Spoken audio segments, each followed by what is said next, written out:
told you I was done with basic browsers.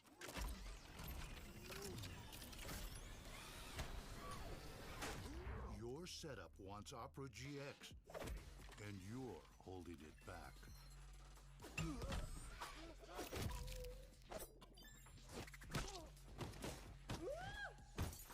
Upgrade to the gaming browser. Download Opera GX. When I was a player, if I was to make a misplay, maybe it's my mouse, maybe it's my armrest, something feels wrong. If you were at home, you wouldn't do that. The Infinite Precision Armrest is part of the larger Circulab on Stage standard initiative, aimed to bring your home or training room settings to the tournament stage. 이제 저뿐만 아니라 다른 선수들도 세팅을 더 원활하게 할 것 같고 가장 편안할 때 더 강력한 플레이가 자연스럽게 나옵니다.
Tired of the off-season blues once Worlds is over? Fear not, because League of Legends is coming to the very first Esports Nations Cup, where players split from their clubs and compete for national pride. Will China test every limit imaginable? Will South Korea turn every game into a macro masterclass? Will EU and NA actually play in the correct lanes? The final event of the year is not to be missed. Esports Nations Cup 2026. See you in Riyadh. With my new phone company, Menace Mobile, our pricing structure will be so confusing, it can only be described as evil. That isn't evil. It's just typical phone company stuff. Besides, people just switch to Verizon. With their new Simplicity plan, there's just one plan and one price. What now? And it's only $30 for a single line. $30! So you're all choosing Verizon. Traitors! Introducing the Simplicity plan, $30 for a single line. Can you hear me now?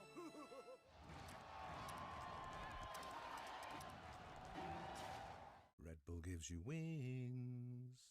Times like this are where star players shine and new legends step up, where legacies are built and dreams are either realized or ripped apart. He still doesn't die! You cannot step the faker and expect to live to talk about tomorrow! He dropped it well with the Arcane Storm, doing so much work in GENG!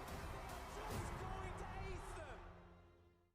In esports, legendary moments demand speed, scale, and soul. Players and fans bring the heart. Technology brings it to life. Every frame, every stat, every decisive play. In partnership with League of Legends Esports, we're driving digital innovation that empowers the esports ecosystem to keep expanding. So players can focus on the game, and fans can focus on the moment.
Hello everyone, how's it going? Sam and I will just get running in the background. It's like 4 AM again, as it tends to be. Wait, I need to turn my camera. Sorry, I don't have my camera on right now. My bad. I didn't catch that either. Okay. Well, folks, thanks for tuning in again, and Sam and I will be with you soon. I gotta get myself a coffee, like desperately. I am tired, folks. I am tired. See you in a bit.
안녕하세요. 대전에 오신 것을 환영합니다. Welcome back to Daejeon for day 3 of the MSI bracket stage. Today things get serious and stakes intensifies as we'll be saying goodbye to one team at the end of today's first series. It's going to be TES taking on Team Secret Wells in the lower side of the bracket.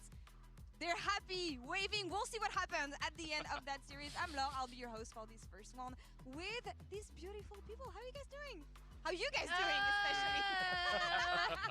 I'm like surviving, you know? thriving. Yeah, that's the spirit. My stomach already hurts. It's fine. I'm good. I'll be honest. You're good. I think he's fine. What a beautiful series we had Oh yesterday. my gosh. You know what? We had the good, the bad, and the ugly of League of Legends with the first series we had, and then yeah, T1 BLG.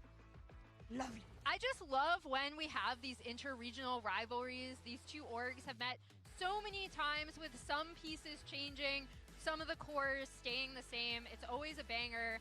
Yesterday's series was so much fun to watch.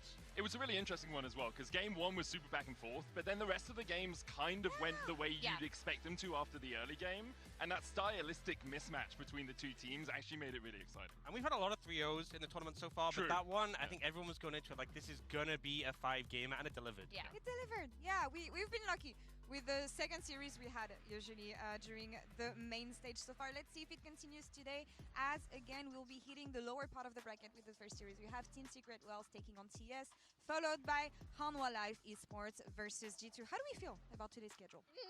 Tense, anxious. I mean, I'm excited for the second one. That's probably going to be a banger, right? I mean, you know.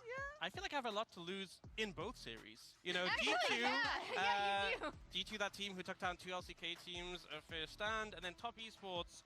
At this point, I really think they could lose to any team. And Team Secret Wales hunting for the first win for their region, even just in games. So, yeah, a little, maybe worried. Yeah, a little definitely. Apprehensive. Yeah. Love that word. You know what? Well, let's brighten up the mood before diving into today's series. It's been a wild first 2 days of the knockout so far, and fans all over the world have been reacting and taking notes on what we've seen at MSI. So let's check it out. Absolute cinema, as we said, was the second series we had yesterday. 777 days since BLG beat T1. I mean, that's actually correct, but it doesn't feel like it's been that long. They've been going blow for blow, but it was 2024 MSI the last time. Despite the fact they've obviously got to 5 games in the World Finals since then, but it was T1 who took that series. Yeah, some big losses recently for BLG Yeah. in that matchup. But BLG, though, MSI is their hunting ground a lot of the time against T1. They're now 4-1 against them all time at MSI. You know what? We had this matchup. I kind of hope we're going to see it again later on in same. the tournament. It always delivers. Second reaction we had, and comes from a player itself. Actually, Big My Dogs. boy! Oh my gosh. We are ready for BLG/T1 after that performance. I'm not going to comment on that one. Inspired did during the interview we had. I think that says enough. I mean, I love Dokla so much. He has a really good attitude, I think. And also, this is kind of a little bit of an owning up of like, I don't feel like I had the best performance today. And you know what? We're going to move on. And Room to grow. Yeah. Room to grow.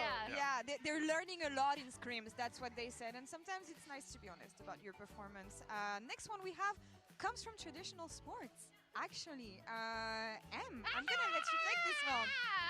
Okay, so if you are from Boston, Massachusetts, I don't know how many of you who are watching this right now, you remember where you were if you were alive during this reverse sweep of the New York Yankees, our rival. This pretty much earned David Ortiz like the keys to Boston for forever with his extra innings like home run in Game 4.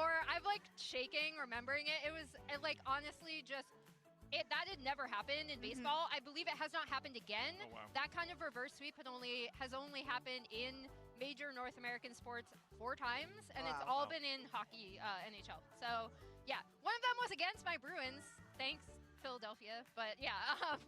And thanks, Top Esports, I guess, if you're a European fan. Thank you for the 6th ever international reverse sweep. That's very kind of you. Appreciate it. And it came from the jungle. You know what? I'm gonna thank Tian for this one, and I'm gonna thank the Scuttle Crab incident, which is our last reaction here. You know what? I feel like the junglers can't help it. We saw Memento reacting to this, and it feels like sometimes they just have to go for that gold.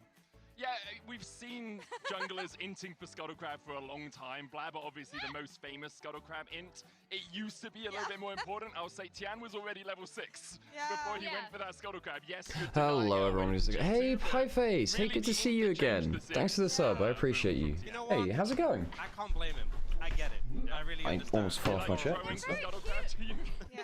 Whoa! Hold to scare a jungler. Hey, Medic's hosting us. That's cool. Doesn't get to do that often. Oh, okay. I hate Boston and New York. I like Boston. I like Boston. I've been to Boston once. Enjoyed my time there. It's nice. Good city.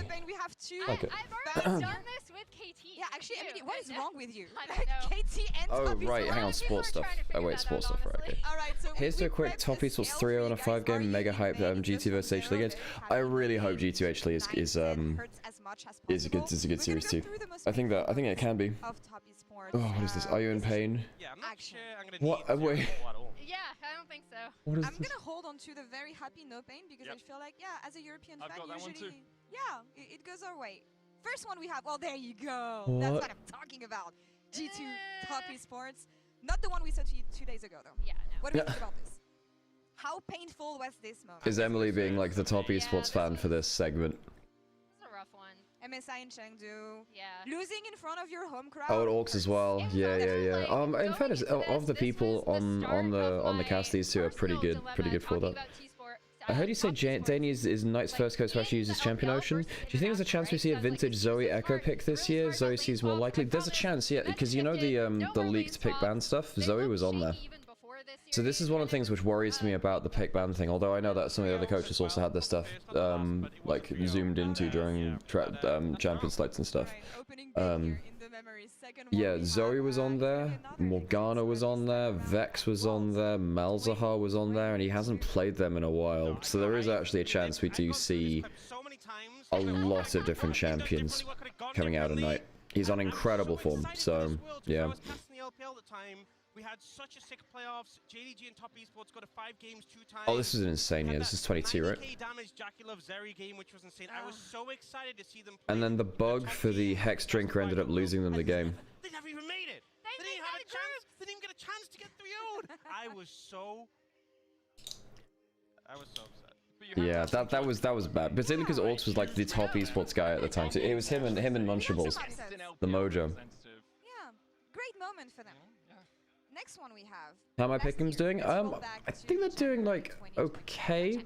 I had BLG over T1, so probably better than most. First stand was rough. First stand was really rough. It was. You guys, I remember because I was disking with you, Dan. You had hopes, and then you fell for it again. So this one specifically, I'd say like the tournament as a whole. Wait, can we change it to TSWM to TESM? Yeah, we can maybe think about that, you know. Kind of crazy, and I did not expect them to beat HLE. They lost 3-0. Yes, it still hit. It's still, you know, 5-6. First stand. It still hit even more, but it's not. First stand was pretty bad. Misconceptions about what was going to happen. We were on that desk together. It was a sad time. I agree with the 7-8 for the tournament, but for that series, for all the reasons you already said. Yeah, I mean, the thing is, like, I felt like they'd finally broken the curse with that roster. They just hadn't. You know what? Yeah, like it's over already. We've seen enough. We've seen enough. We haven't seen enough from the series 2 days ago, though. And this one, I'm gonna hold this one last time. How do we rate the reverse sweep? Actually, what's worse, getting 3-0'd or getting reverse swept? They've been 3-0 too many times. I can't take it anymore. Okay. I mean, so this still hurts a lot. Obviously, it just happened the other day. I think the reason why it's only a 7-8 and not 9-10, it's not an elimination match, right? They still play today. And in the first 2 series, the 2 international rookies, right? Swayan had a really great game 1. Feng Yue had some amazing moments in those first 2 games. So yeah. That's the thing. It's like, yes, we saw some good from them, but that also made the reverse sweep just hit so much more. Yep. And I remember it being mentioned. Yeah, because Feng Yue and Suyan actually did pretty well. Yeah, wow. Well, making records. Yeah. You'd think I'd go for a 0, but I'm actually going to go for a 1. Reaper's still letting you down? Yeah. Because of those international rookies, right? Like Shrian and Feng Yue played so well in games 1-2, and I especially love seeing good support play and new players on the international stage. And we have a lot of rookies in this series as well, which is why I'm super excited to see Top Esports play up against Team Secret Wales. Oh, wait. Sorry, MSI debutants. Yeah, I was about to say, they were a first stand, so... It's going to be a really interesting one to watch because of how much new blood there is to this MSI stage. Yeah. Tallest player at MSI 6'4". That's funny as heck. Oh, I thought you were going to say tallest player at MSI. Yeah. I love that Feng Yue is like most played Seraphine 6'4". Yeah, I could be playing up there as well. But he had a great series against HLE, even if they got 3-0'd. Yeah, and the volume. Yep, I think he I think that pun was really damn good. He was really damn good. You should really celebrate this guy, even if things go wrong. Like it could potentially be just like, you know, a 3-0 for them, which is sad. Okay. And so that was kind of a bright spot of him on one of his signature picks that they were able to play around for a little bit. I think it also highlighted something that Team Secret Wales do really well. I'm gonna see if I can get KMT in. I don't think Vestian's streaming today. You know, REVI and say, okay, we go for the initial initiation, everyone just do your stuff, and we'll try and win a chaotic fight. Team Secret Wales don't do that as much. They'll plan out the first 3 to 5 seconds of a fight and be very coordinated, and then after that point it's an, okay, let's see if we can win these multiple skirmishes. I think if, like, history... I don't think if anything else has happened, I should talk about on stream. No, I've just been casting League of Legends. Well, just watching League of Legends. Yes, we do have Fraud Wall. Wait, do we have any updates to Fraud Wall? How did Fraud Wall look last time? Oh yeah, we have Skewmond in there.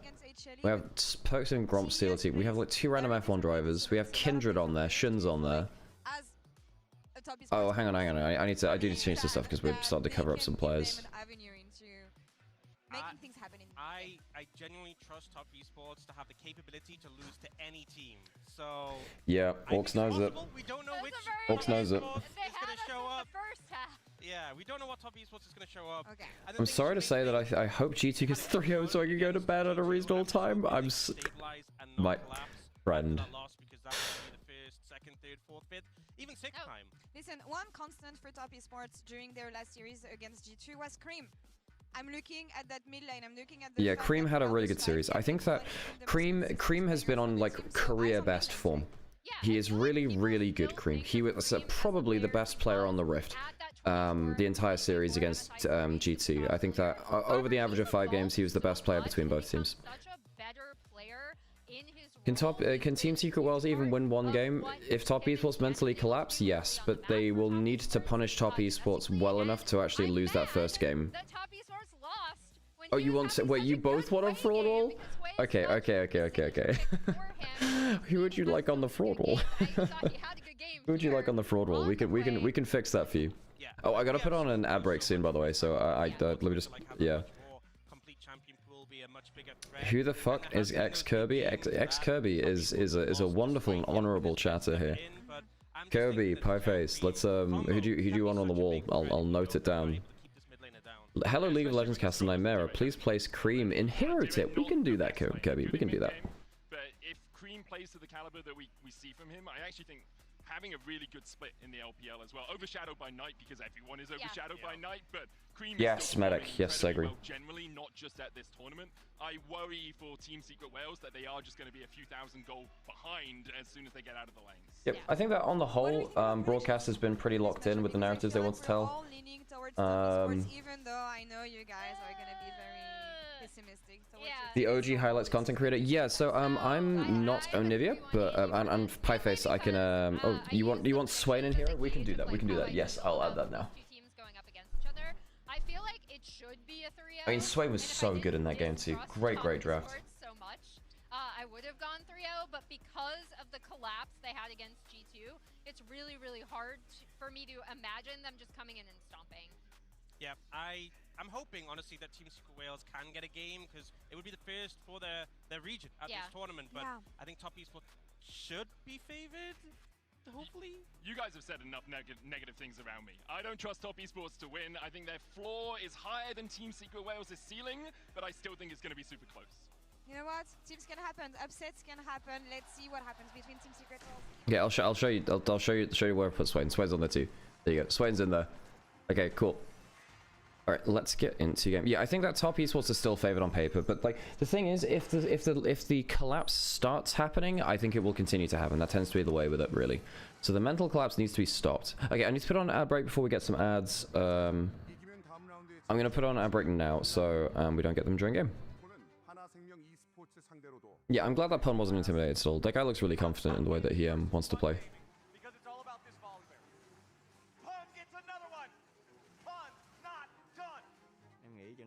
The question we should be asking is, why isn't there a bear? Exactly.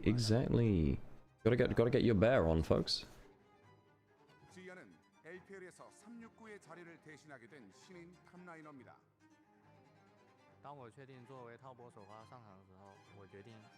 Have I ever seen? Yeah, I've seen the trailer for it, Blade, but I haven't seen the film.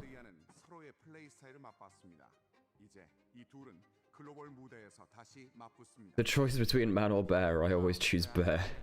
I don't know if it's that bear. That's dangerous, man. That volley bear.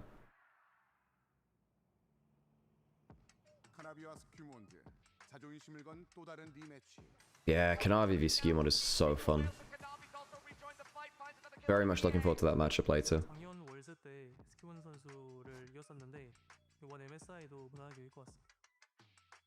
지난번 만남의 아픔은 스큐몬드에게 쉽게 잊혀지지 않았습니다.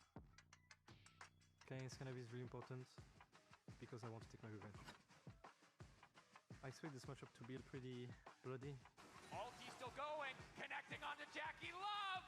Skewmon grabbing the Well, he's beaten his old team, now he just needs to actually beat him. 1번 시드. HK는 퍼스트 스탠드의 복수를 노리고 해리씨는 글로벌 무대에서의 명예 회복을 노립니다. What are the chances GT beat HLE? I don't think it's high. Oh. Okay, I'm gonna call in here. Still. Okay, we're gonna get KMT on to talk LCP.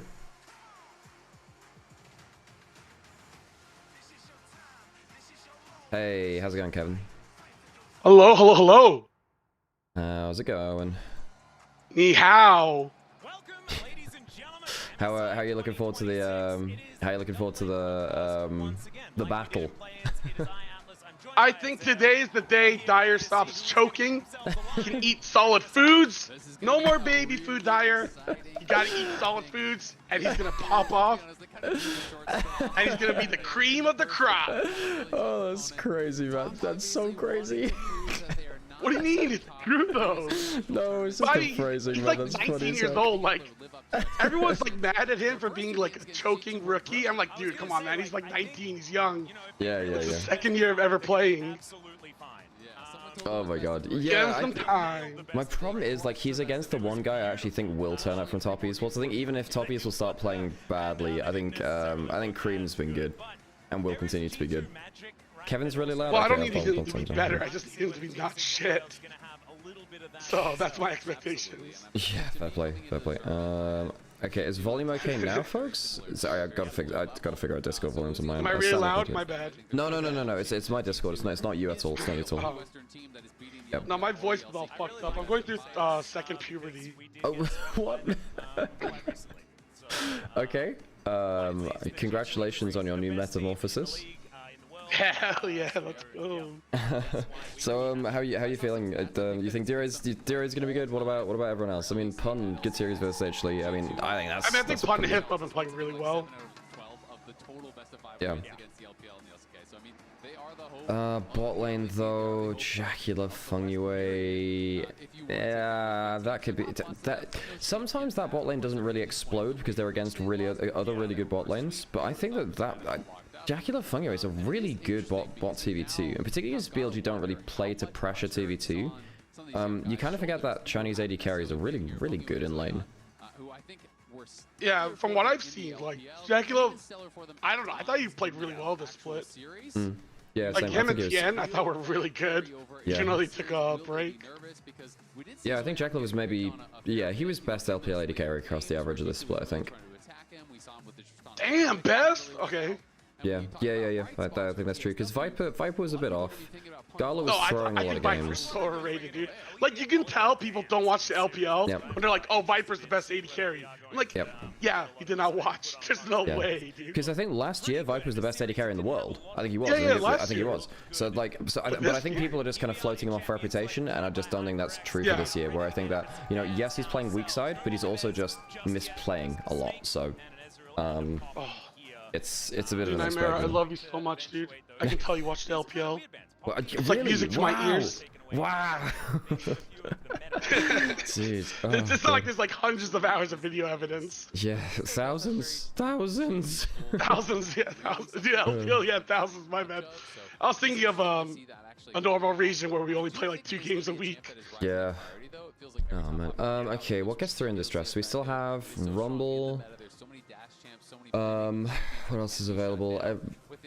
Rumble's one of the big ones. A lot of big junglers up. Oh, with Poppy Band, Camille first pick isn't. Well, top esports don't play the Camille, I don't think. Which is a problem. I don't know if plays it. Yeah. Well, I mean, I don't think Fungway is a bad player. I think this is whether he's comfortable enough playing. I just think he's kind of inconsistent, and when you're playing Camille, I feel like that's the worst thing you can be. Oh, Tien Jarvan is a really good lock-in. And it's a good takeaway from his time. We gotta go Vi. Oh, wait, what can we go? Lee Sin, Vi. Lee Sin. Yeah. You can Lee Sin maybe. You can do like Fury's pretty good. This was the Fury's pretty good. I don't wait. You can Rise Lee Sin maybe, or Rise Kiana or something like that. Maybe not Kiana to Jarvan, actually, that's bad. But like Rise Lee Sin seems pretty good to me. Ah, okay. I don't know what the Nautilus is, Jarvan. I mean, Nautilus has been really valued at this event. Like, Nautilus has been banned first round a couple of times. But like, into Jarvan, it's like pretty rough because of the ult. That's true. You're stuck on the outside of the wall. That's true, yeah, but you can always ult through it. But I mean, yeah, Nautilus can just become a bit of a free kill. If you go Ziggs here, I mean, it takes away some of the bot lane volatilities. That's not bad for Wales. Double poke. Okay. This is very LPL. I thought they were really gonna like go playing 6 Ziggs. wheel. Ziggs Jace was really big in 2023 for LPL. Because we saw a lot of Jace mid, Ziggs bot at that time. Dude, I hate poke comps, dude.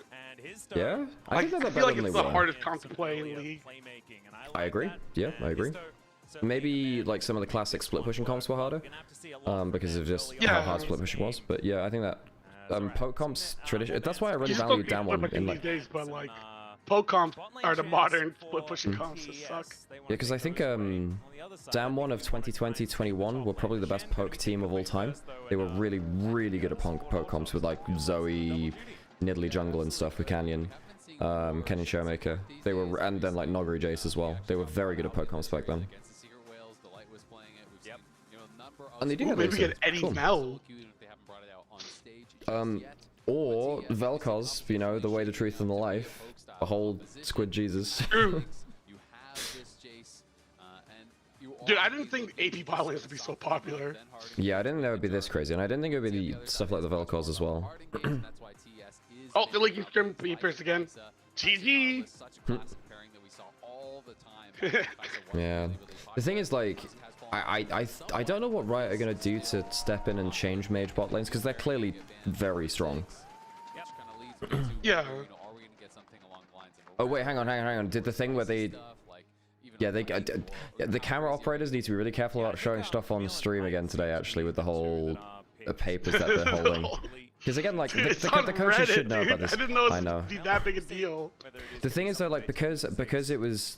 You could actually make some stuff out on the paper that they're making, that they're showing on screen. I can understand why, but also, like, coaches should be aware, but then also, how do you actually hold it to not show it to the camera, you know? CFO, we have a thing. It's like a black plastic thing that you put over the board. Right, okay. Like, I don't know why other teams don't do that. That's a great question. Yeah, and I suppose, like, at this point, all the coaches should have been notified. So at this point, yeah, I suppose, yeah, it's a weird one. I'm gonna try to find a screenshot of it. Oh, okay, okay, this is bad news for Wales. Cream Yone into Rise. That's a good matchup for Cream Yone. That's bad news for Wales. Hey, Sam. Thanks for gonna join us. I need to sign into Discord again, Sam. I'll get you on and get you on the Discord call. If the volleyball is going to be locked in here, but maybe it's BA just playing with our hearts. I'm American, I can't do another 6 AM bedtime. Yeah, I mean, I've definitely seen a lot of people, like, pray for a 6-0 day, so just like 2-3-0s, you know? So bedtime is not disrupted. Olaf is good. Olaf is good. Yeah, but in this comp, or against their comp? If you ever get melee range, I think you just run the whole show. So if Jarvan and Rel misdive, like they, or you just get ahead of Jace because he misplays, I think it's pretty good. I think it's pretty good, but you need to get into range, and you don't have an enchanter, which is a bit worrying. Actually thinking about it, if you had an enchanter, I think it'd be like slam dunk, really good. But you don't. I guess the center helps, but it's not quite the same, right? But I think at the end of the day, the real question that's going to tell us, can TSW swing with TES is the early game, because if you get blown out in the lanes. Hello, Sam. Hello. Sign in. I can do the thing. Hello. Yeah, Sam doesn't have headphones on right now, but it'll be I'm gonna get him Discord on. I'm assuming people are saying amazing things right now. We're actually not saying anything right now, so. Okay, you're gonna do an ad break real quick. Not only do they need to keep themselves up in the laning phase, okay. Excuse me. because otherwise they will get poked out of every single situation. Olen, so they have to be incredibly decisive and make sure that they can stand toe-to-toe against top Esports, which is going to be a difficult ask here, especially with their backs against the wall. Let's get onto the rift here for game number 1 and see who is going to keep themselves alive in the tournament. Ignite Jace. Okay. Ooh, Ignite Jace. Yeah, they just called that on cast. That's cool. Now, Swean does love himself a Jace. He loves himself a Canopic. What if I just threaten the all-in on you pre-6? You know, that is something that is very, very scary. Obviously, post-level 6, Olaf pops Ghost. If he actually hits, on the axes, then there's not a lot Jace can do. Jace is going Storm Raider. The center now, like, as an answer. dog shit. It kind of looked bad when, was it Pays that was playing yesterday? Yeah, he played it. He has, like, no soul.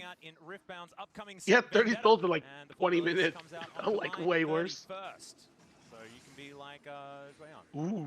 all right. Dire versus Cream here in this mid lane. This should be Okay, you should get to get already top with the fucking health lead. Let's go. stages, but we know Cream pretty good at navigating the matchup and should be able to get to that level 6 relatively comfortably. I did connect the headphones. No, I just didn't know mine. Find the bridge line there as we get the crash down from Fengwei, and Jackie Love taking a bunch of damage here. Eddie trying to throw some of these piercing darknesses down, but this is the problem, especially if you do miss bouncing bombs. There's just not going to be a whole lot of damage here in this lane. As Bier, Okay, Bier really sending it early. Sorry, I'm trying to sort out headphones on our end. Okay, we go there, Sam? Yes. And it looks like control for the lane here on TSW's side. I like it. I mean, I think using the heal early, obviously took some pretty aggressive trading at level 1, use the heal early, try to force your advantage. Is that Jace from the League of Legends card game, Legends of Runeterra? Yeah, that's the Legends of Runeterra card, Jace. They brought him to League of Legends. He's going to have the wave at your tower. He's going to base. I wonder if Ignite Do you think we'll ever see an Echo Chinks bottling duo? Like from Arcane? Not. Wait, I thought they weren't in the game League of Legends. I thought they were from the show Arcane. Didn't I thought they were from Legends. Fortnite, man. Oh, well, that possibly. Yeah, they were in Arcane and they put them in League of Legends. Yeah, exactly. Ah, that's what it is. Like they did with Mel, right? You see the whale graphic on the bottom of the screen? Do you see the whale graphic? They just swam a whale across the bottom of the screen, man. They were going toe-to-toe with the very best teams in the world, taking them down or pushing them to the limits here. And they really did shock the world. But this team was clearly the best team in their league. And then it all kind of got broken up. Some of them went to the LPL, you know, everything. Can Secret Whales take a game? Yes. They can because it's top esports, but it takes a mental collapse from them. But that's the case with a lot of things, right? The question thanks would for be, the can top esports lose the game? And the answer is yes. Yeah, I think it's They on can top always esports drop a lose game. themselves. Yep. Internationally they can. Yeah. I know Jamada put out too saying he might well just hate watch top esports this time because he doesn't trust them, and I don't necessarily blame them. That's a good combo. That's a really good combo. Can't believe they've switched in Eddie, by the way. What? Oh yeah, it's not a yeah. That is not the usual bot lane. Does get that assist and. All right, Pun. Let's see whether he can make this one work. He's on. Oh! Okay, go on, Pun! Oh, Zion's down. He's puntastic. There's some Eddies in all bot lane. Oh no, I'm thinking of yeah. That was for that was for wrong team, Sam. TCG NA. Like, Sam's baiting me, like, oh wow, they've changed bot lane. I'm like, no, it's just Eddie. For whatever reason, I thought it was like, hang on, isn't this fun? And then there was DCG, which is stupid. Well, top lane losing is already bad for top esports. Getting Olaf again, Pun is showing he's really confident. That's a big problem. That is objective number 1. Okay, so we can take Pun to the LPL next split. Yeah, we'll grab him. Cool. So Pun we can import Pun, right? Misses to the skies and then got hit by an undertow and run out. He tries to like tag him on that, but yeah. Did not flash the axe and then realizes, oh god, I made a mistake. Dear. When he went back into melee form, he's pointing Yep. This is the thing. Swian really likes counterpick, but he's not great when he is counterpicked. He does not even always that successful when he does counterpick. He is a carry top lane player first and foremost, and he does need a lot of counterpicks. And if he's not paying them off, that is a problem. I know he's counterpicked in this game, but it's a problem if that's just one of the ways you can upset him. We'll still have a fair bit of control in this lane. As we can see, a few CS in the lead. True. In a great position now. What's the point of Jace here? Just more poke with Ziggs? Yeah, you just put someone in the baby cage with Jarvan, and you double poke with Ziggs Jace. And is it exciting to see him? And theoretically, as a good shove slash side lane slash, I can blind pick this kind of, and it should be fine, right, champion? Well, I don't think you can blind pick it. Well, exactly. The critical sentence there, or part of that sentence there, is right, but the really, really obvious exclamation mark, question mark. Looks like they will be able to do that, but Oh, this is actually not bad for Wales, I don't think. Another Anchor Beer has been fantastic with this. It is going to be TN locking down the Drake. Back to love do be dead. Okay. This isn't bad. Elbow, boy! I think yes, Glenn! Oh, top esports. Activate. Unleash. It's happening. Great start. 3-1 so far. Oh dear. He's starting to build a gold lead. That is huge. Oh, I can feel it happening. Hey, Ginger, thanks for the watch streak, and Trashcan, thanks for the sub, appreciate you. TSW realized, all right, maybe we're too late for the dragon, but Tien is still hitting the dragon, and the fight has already broken out here. His toe is on top of Jackie, and this is what I'm talking about. If you flash Good roam down from Dero. Oh yeah. So Jackie just accepts his death, has to hold on. And BA was behind him. The center was Yeah, maybe we just change the fraud tier in the fraud wall to just top esports. Just the logo. We asked the question, can they hold up in the Here's hoping Jackalov doesn't tilt off the face of the planet again. Jackalov is a tilter. He is a tilter. The steps have kind of been done as well, because you saw they were laser focused in that last fight. It wasn't. If you know if someone's a tilter, do you think it's valid strategy to like make fun of their mothers, or is that too far? And they pulled the trigger. I think a lot of No, that's perfect. That's perfect. Yeah, you No, go. because if someone, if you know someone Yeah. tilts right, isn't that like a strategy you can like legit use? It depends what actually tilts them. Because sometimes you get them angry and they actually turn up after that point. You know? True. So you have to know the psychology, but this is the thing which, you know, like this is kind of like what, sledging or whatever it is in cricket. Yes. No. What? Sledging. So Sledging. Oh. It's a cricket thing. Cricket thing. I am No. Brother, a no. friend of mine about specifically hockey and cricket for that reason. It's the two sports that have the most like. Oh, hang on, Swians is steady. Oh, he's got ignite, but he just. Oh, valiant effort. Oh, it's going very wrong. Oh man, top esports are gonna lose a fucking game to Team Secret World. They actually lose from this point. I cannot believe it. Top esports are gonna lose a game to Team Secret Worlds now. That's. You know, we saw Zoyan trying to actually, you know, him. I mean, if you watched LTP, you would have predicted this. It was very obvious. Yeah. Shut up. Brother, with all the love of the world, shut up. Yeah. Chat, we are gonna watch top esports mentally collapse in real time, aren't we? One kill into. Oh, the kick flash. It gets I'll never get over Red Bull. TNT, why are you going? Oh, that's better. That's good. Okay, but Cream getting a kill. Oh, he doesn't get the kill. Jackalop's 2-1. Very good. Cream's dead. Cream's dead as well. Suyan's got a lone time top line. But Pun gets it's not Pun that gets the kill, it's Dyer. He's 2-0-2. Yeah. Jackalop's 2-1. In a great position. His laning has really been his Rise is 2-0. Now he's kind of gotten past that. He has a 1K. Top esports needs to stop these random fights. They're just not. You're playing against a team that loves random fighting, and I'm not saying that top esports aren't good at that, but on the mentality you're on right now, maybe don't test it. You know. Aggressive fight here. Punda says, I'm going to drop waves. I will be here for the fight. Cream does get in. Yeah, the fact that Pun was there is wild, by the way. There's no real way for him out, so his objective just Very became grub buying start. time for Jace to get plates. You're not roaming bot lane, so you lose this well, so you're just giving me 3 grubs. So probably give all 3.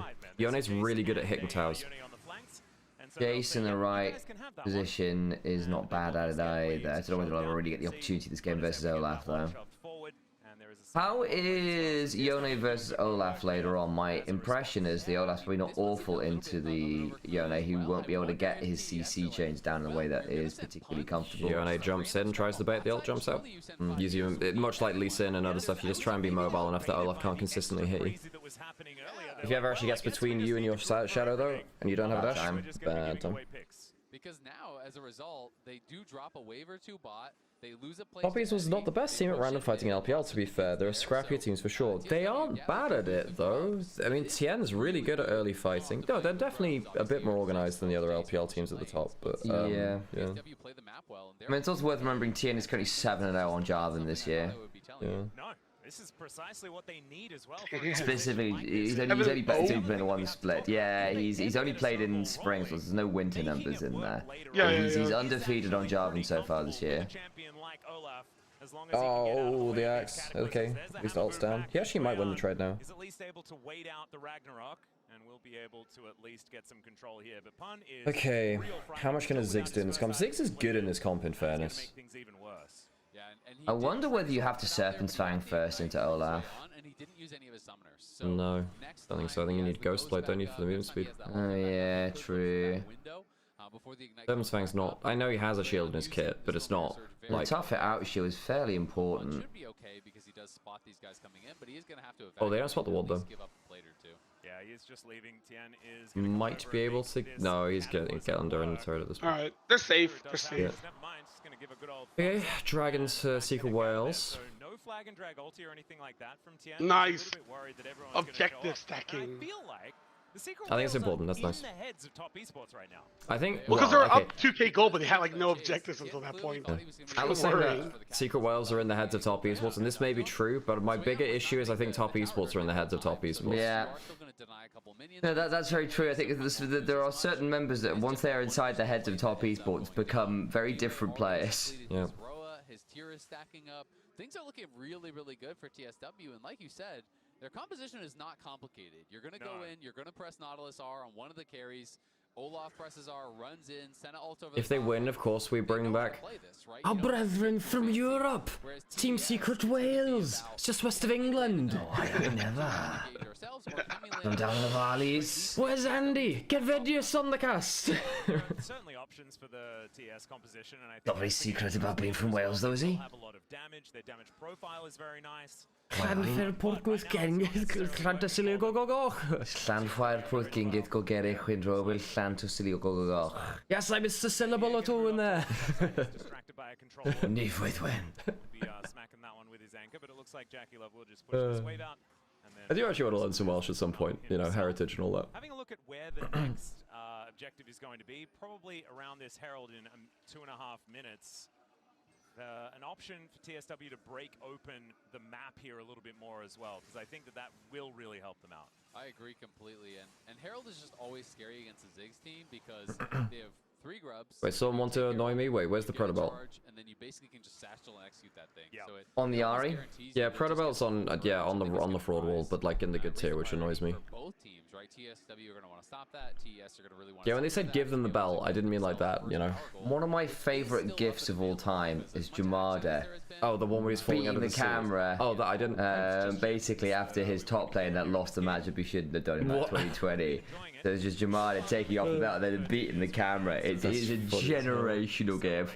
That's probably not what TS want to happen. But it's sort of like, you know how like Jamada can sort of just sort of look really, picture really, really zen and dead inside simultaneously.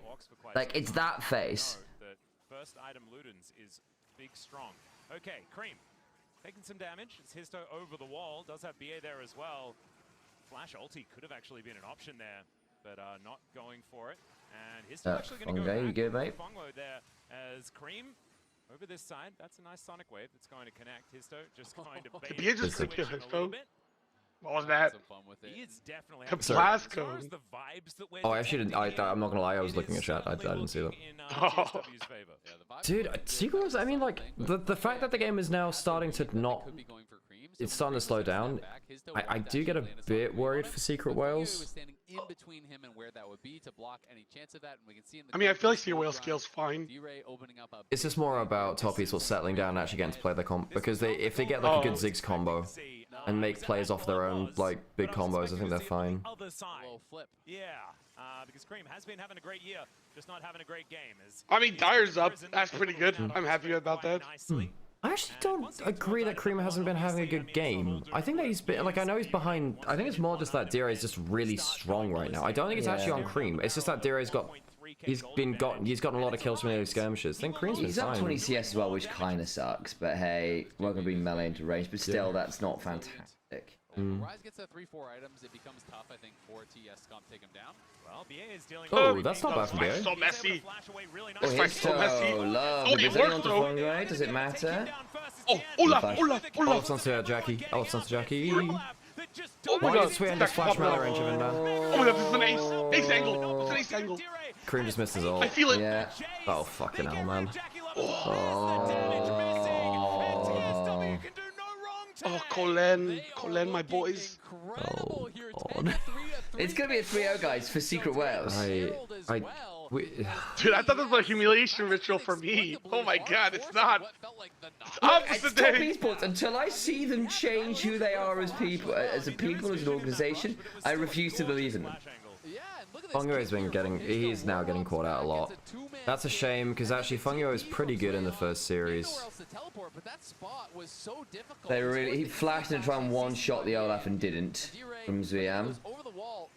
And then Cream tries to try and defend Jackie, and Jackie dies and he doesn't hit the ult, so it's a 2-for-1.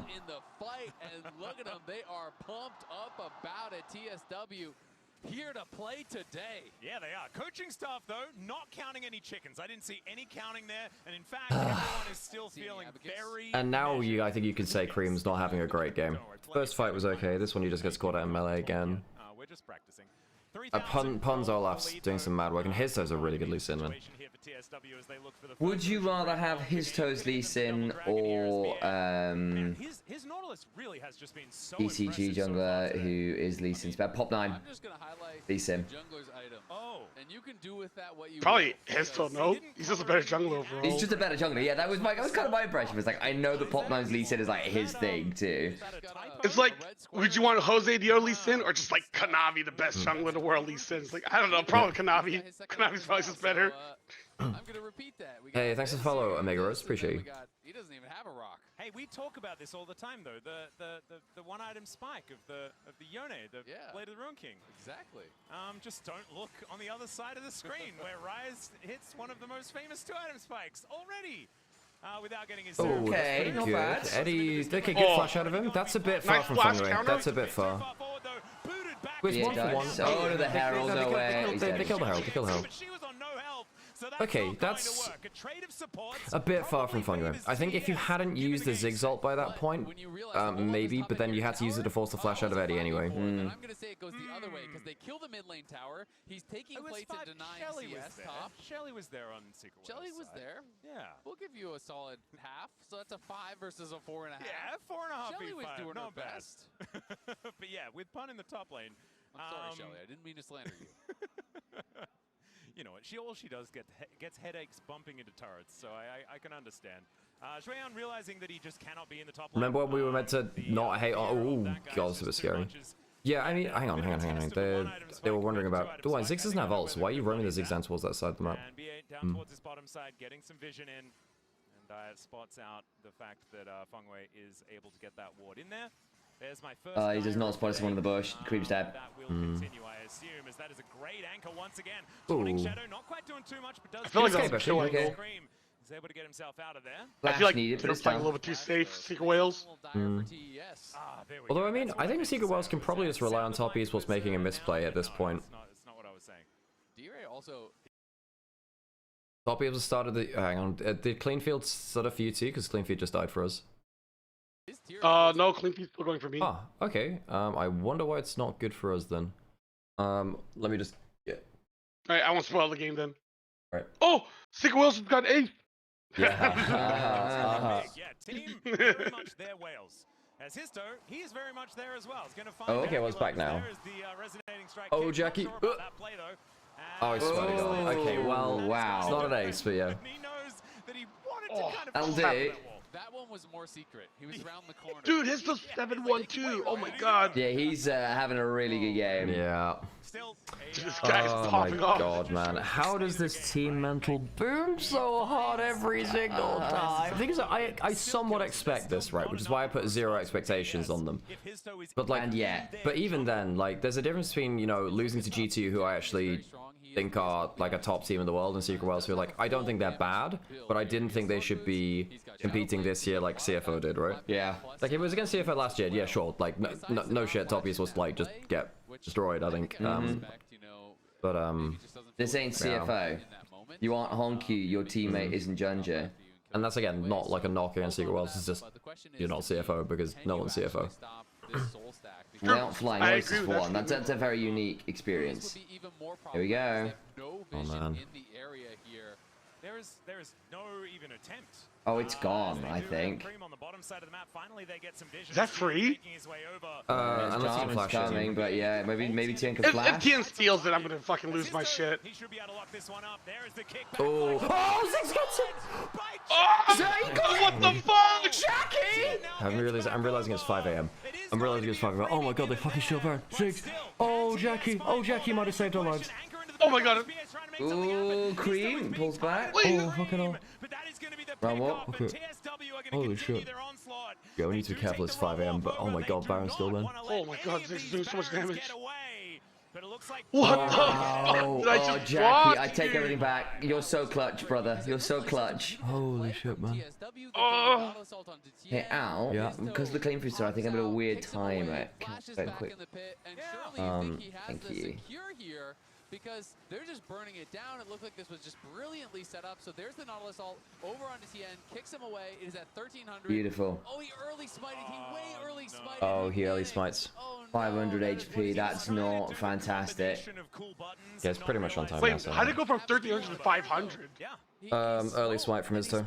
I think he was trying to Q smite and then he just misplays it. Oh, does he think he's got four? Did he not have his Q.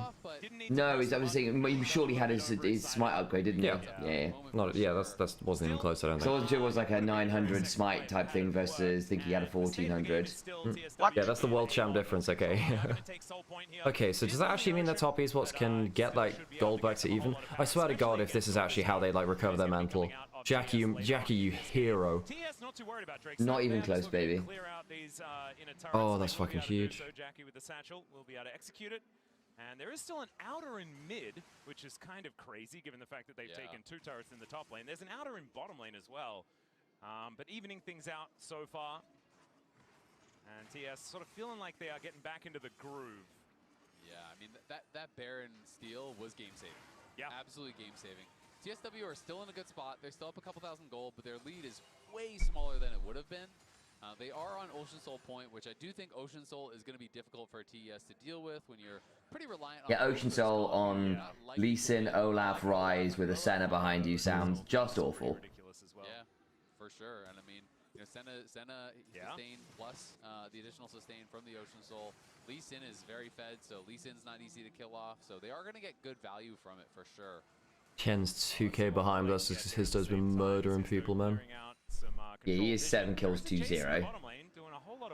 What's Senna's stack rate? About 50 at 20 now, I think, because the soul chance went from like 5% to 3%, something like that.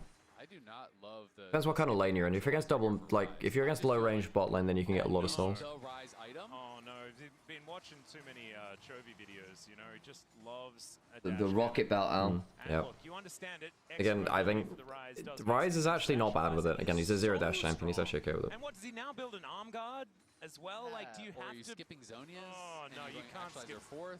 Ugh. Then where's your death cap? So yeah. Okay. I'm not a fan. No, but, I think we'll see So I think we just AFK for 3 minutes until Ocean Soul. Yeah, Probably. So the gold league went from 3k down to 2k, so... But it also means that Secret Worlds don't have Baron. Well, 3, I'm back into a better spot on this Jace. He got a lot of gold from the turrets. He doesn't have a Muramana transformation yet, which kinda sucked. Jace is not a quick transformation of it, transform of it anyway. It's only 24 minutes in. It's actually not, this is on average timing still. I thought this was a ways behind. I thought he was still about 20 minutes mid. Oh, no, absolutely not 20 minutes, because that's like Ezreal timing. Yeah, because remember, Ezreal does it because Jace doesn't cast enough abilities to get tier stacks early. So you need to fully complete Manamune for it to get the auto attack component of it. True. So you transform at about 24 minutes most of the time. 23, 24 minutes, yeah. Because Ezreal gets it anywhere between like 19 to 21 minutes, really, depending on how many champions you're hitting. So remember, you get more stacks if you hit a champion, but you need to actually cast abilities, and Jace doesn't. I just felt this felt like it was well, it's definitely not 20 minutes. Oh, hang on, that's a good kick. Oh no! The Viking can't get out of the Cataclysm.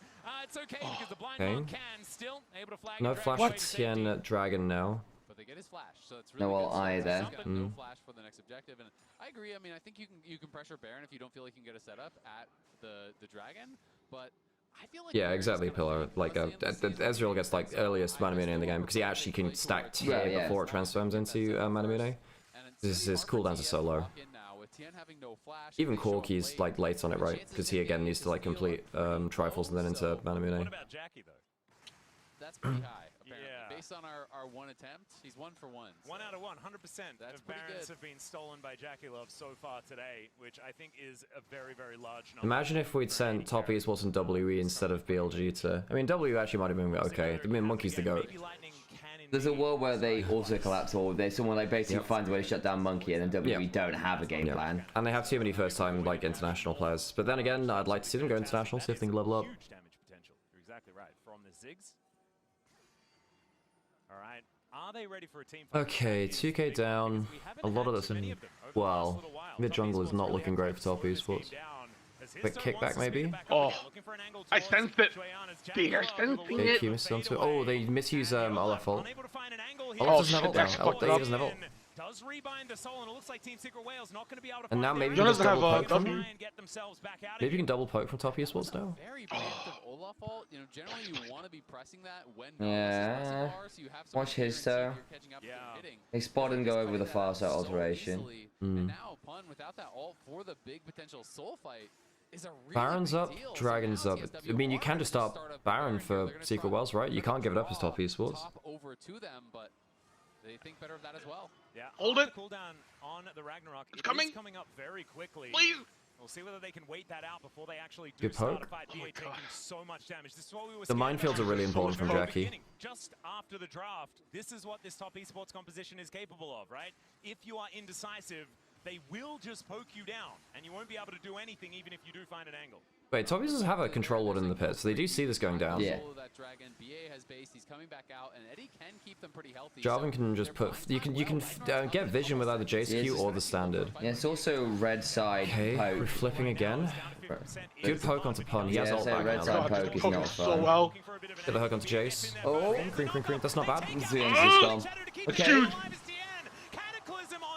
Oh, good. Is Eddie okay? Oh, Oh, Eddie's okay. lovely his toe. Fuck me, man. Lovely his Cool hand. toe. Oh!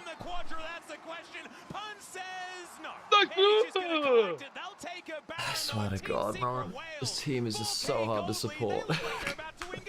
I know. 5 for 1 at the Baron. They're going to get Baron and Soul and an ace. What a start to this series That's game. for TSW. And that Fuck. fight, let's be honest, it wasn't even This is really with Tien close. Jarvan and The everything, initial engagement man. was great. Yeah. So BA just gets onto Jace for free. They just don't track the good banana bush. Diro also just flashes to the side of the Yone ult and then just gets like a million damage down. It's a very good fight from Diro. And then Cream goes on top of his toe, who kicks and then jumps out with the flash, so he's fine. And D-Ray are so fed. Oh boy. Oh, and they get Soul. Yep. Yeah, they get Baron, they get Soul, and they get the fight. Yeah. Look at that little grin. Let's go. Let it be known, no one beats the LCP internationally 19 times in a row. Wait, really? Is that the LPL LCP record? Or this year at least. Jesus. I mean, Okay. LCP hasn't won a single game yet. And the kick. Nice. No. This is a gang squad that are working so beautifully. Cream, oh dear, he is going to have to go back to that blind monk. Oh, back to the return. Let's go. No, shit, Cream. Shit. Oh, one back. I mean, Pun's gonna run at you now. Flash, Olaf, Soul, Olaf, Ocean Soul, yeah. Center ult Steve. Oh man. And TSW, I think they just want to focus on game number 2 and send this one into the books. It absolutely looks like they do. They have that wave mid here.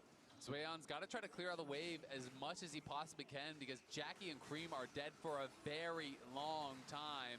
This next wave is coming up, though. I don't know. I don't think they have time to finish. I think it will just be the inhib and then a base. Yeah, it should be. They will have a lot of their health bars back, though, with this. That has Okay, Fangway doesn't have ult, so we can't really go for a Mega Engage. Cream's just been locked out of this game, really. Well, you did say that this is the moment where Diro stops inting, and I think sadly for us, you're right. Yeah. Hey, my boy graduated from liquids to solids. Let's go. Welcome Diro to like Weibo next year or something, you know. Oh my god, dude. Why you gotta say that? Yeah. Like, Dude, all of last year, every time I watch a CFL game, they're like, wow, I can't wait to see Ginger on a better team. I'm like, dude, come on, man. Let me have one good year. Oh, Jesus. So much durability at this point. and then Cream tries to go in and take out D-Ray. Yeah, it gets Listen, D-Ray D-Ray's gets going Seraphs, from then liquid then Zhonya's, solids then to Ocean gas. Soltic, He's and about Cream to take can't a do massive anything. fart on TSW or TES. I got the Okay, well Jackie's dead, back from life. So currently, Cream's got 1 kill, Jackie's got 5. Everyone else is at least 0 and 4. The video game is just Yeah, we've got a 066 support, a 045 jungler, and a 043 Jace. Oh, Cream's dead. Oh no, I thought one was just running, I'm not gonna lie. I guess he had ult still. I don't even know if he can kill anyone on Whales now. Yeah, I don't know either. I don't either. Like, you have Ocean Soul and like Olaf is like gonna stay Kevin, brother, I'm mentally checked out of this game. Like, mentally, I'm just like, this is so we're just supporting top esports where they are. Reminder, like, top esports, like, they stole a Baron and it still doesn't save them from this awful purgatory of an existence. Oh, yeah, if I say, we're just Whales supporting won top... with Meta 80 carry. Anything's possible. Anything is possible. We're just supporting top esports where they are. The airport check-in lounge. First, Nexus turret does go down. The Unbound Soul is going to be up. Checked out of the game, checked in to the airline. Oh, they get onto the everybody else got his Zhonya's, and they has a center ult. They don't have any follow-up, man. Cream didn't get the ult onto the backline. His toe also gets in, very nice. His toe finds his mark, and it's the Team Secret Whales that take game number 1. The secret plan of Secret Wales. Tilt top esports even further. Telling me, Sam. I didn't think it would get this bad. I didn't think that top esports would look this dead. Alex, could you truly tell me that top esports of all team couldn't disappoint you like this? Every time I think they've disappointed me enough, they take it a step further internationally, Sam. That was domination. Ox, how you feeling, buddy? That is a very good question, actually. Before, you know what? We're gonna take the scale. Yes, it is bottom esports today. Bottom esports, yep. He's got the pain meter out. So vibe check. It's only game 1. I'm not feeling great. You're not feeling great. No. You're not feeling. It hurts even more. Why even more? Because you have. Right. I'm gonna get myself more caffeine. Cool. Do you want caffeine or a stiff drink, Alex? I'm good for now. I think I want a bullet. Yeah, well, I like that one too. This is really massive for them, especially like I said. WE died first. I mean, again, top esports deserve to qualify. You can't knock the fact that they did actually qualify. And it started early on in this game with this kind of skirmishing. Just put me out of my misery, Kevin. Capable of. Well, really, it started with this, with Shueon at a bit of a rough game. I mean, to the Olaf on top. You guys thought BLG. Yeah. That's true. We did just beat T1 yesterday. Maybe this is the cost for it. Maybe this is the receipt. TFO took it could be like a ritual. True. You have to sacrifice one team for the other to succeed. Yeah, we saw it quite a few times where Team Secret Wales were at an objective or at a fight quicker than top esports thought they would be there. Top esports thought, Fuck me, man. But like, this is just how Secret Wales play. This isn't unexpected. We were praising their mid-game play and their mid-game skirmishing. This is exactly what Team Secret Wales do well. Yeah, and I want to call up the Rift Herald fight, right? Because I thought that was a great collapse from them. You already have the Olaf kind of fainting on the bot, going into fog, into the brush, TPing then into the fight, and again, like we already set up, this is another play where TSW are able to collapse much quicker than I think top esports expected. And importantly, if you look at this, it is so premeditated from Team Secret Wales. You can see BA stepping out saying, hey, I'm here, come get me. There's a ward behind for the TP immediately, and then you have the flank coming in. This is where we'd normally say, what did Secret Wales do to get back into the series? I'm like, no, this is not the case now. And Team Secret Wales punished that incredibly well. And you talk about, go ahead. I would just say that I think if you don't pull off the good engages, Olaf, Lee Sin just diving on your backline, it felt like the center was just never really under threat. You know, you're playing in a mobile pick. And I'm really happy with how much Secret Wales players have progressed throughout the years. You guys were talking about BA, and I feel like he's been on top of his game with Nautilus. I do like Fungue. I do think it was better than Jachi, but it's still rough. Well, Jachi is I actually didn't mind Jachi. Jachi's actually done quite well On IG? Yeah, he has. And even on top esports, he was good if he got out of lane. It's just you put two rookies together who didn't have great laning synergy. Yeah, true. Like when I watched the LPL, I thought Jachi. Like when was it? When Nayo was caught for match fixing, I was surprised because I thought it was Jachi that was match fixing. Like I thought he was like actually really bad. But like, and I thought Fungu was bad too. But then when they split up, I thought Fungu leveled up with Jackie Love.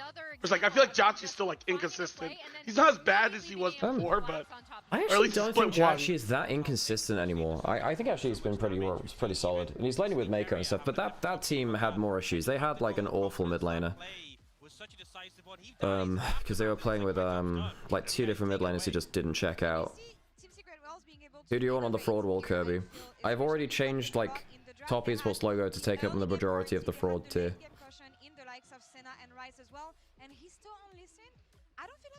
Oh man.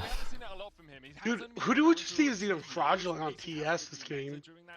Swayan for blind picking Jace, doing nothing with it. Tien and Fungway for being completely disconnected from the team. I don't know, Cream was also not great either. I thought it was like a team issue, you're just like blaming everyone. Yeah. Can you please put a Scuttle Crab somewhere between Hero and Fraud Watch? If I can animate it, I would have Scuttle Crab roaming between Hero and Fraud Watch. I can put Scuttle Crab there though. Working together in this game, something that we were really worried about from their Hanwha Life Esports match, and they performed so well together as a duo, especially with Dire doing so well in lane. Yeah, he was having a great laning phase up against Scream, and I think having the confidence to bring out Lee Sin, Rise, where he's so reliant on the other person, Dire just really dominating and just pumping so much damage as well. I think that was maybe the concern when you're going up against Cream and Tien, and they really were ahead in that 2v2. I mean, that's the thing. We see confidence from this duo. We see the right priorities when it comes to draft. The way to execute the picks in game. What have we learned so far? Top esports are struggling. Struggling is a term for it, Medic. Struggling is a term for it. Really well, but you look at the draft, and coming out of draft, I was saying I like top esports draft. They have good ways to punish D-Ray in the early game. Histo shouldn't be able to get too far ahead in, hang on. through that mid game as well. And then Okay, Scuttle Crab is on the fraud watch. On the wall, right between both of them. Around that Drake, around that red buff. I can't believe this, man. I just... Oh, why did I roll out of bed at 4 AM for this? I should have just let Sam do this. How many plushies will the desk have gained by the end of the tournament? I wonder if they can put just like a random Tibbers on there for the old LPL broadcast. It was against HLE, and I think everyone was looking at LCP and thinking, oh, I guess they're just not a threat. But I think proving that they have to be respected, and they will take games, and maybe a series of you if they are not. Here in game 1, they open up the score against Top Esports in our elimination series. They brought the fire in game 1. Man, randomly move the crab each series? Yeah, just crabs. Every time we open it up, the crab's gonna be in a slightly different place.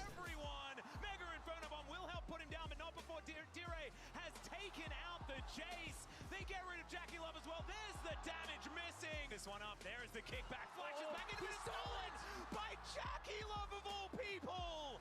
And Tien now gets back over. It is going to be a freebie given there, but still, can TES find more? That is the question. Anchor into the backline as BS trying to make something happen. Histo is being targeted by Cream, but that is going to be the pickoff. And what does this series mean for the Shy's legacy? Almost nothing, I don't think. Well, I suppose the Shy's actually been pretty good internationally pretty much every time he's gone, so... Has Vietnam won a single best of 5 against a major region? Let me ask Kevin, actually. Hey, Kevin, has Vietnam ever won a best of 5 versus a major region before?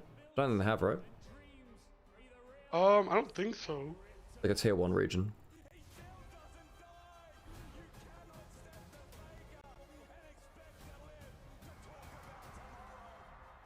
No, I don't think so.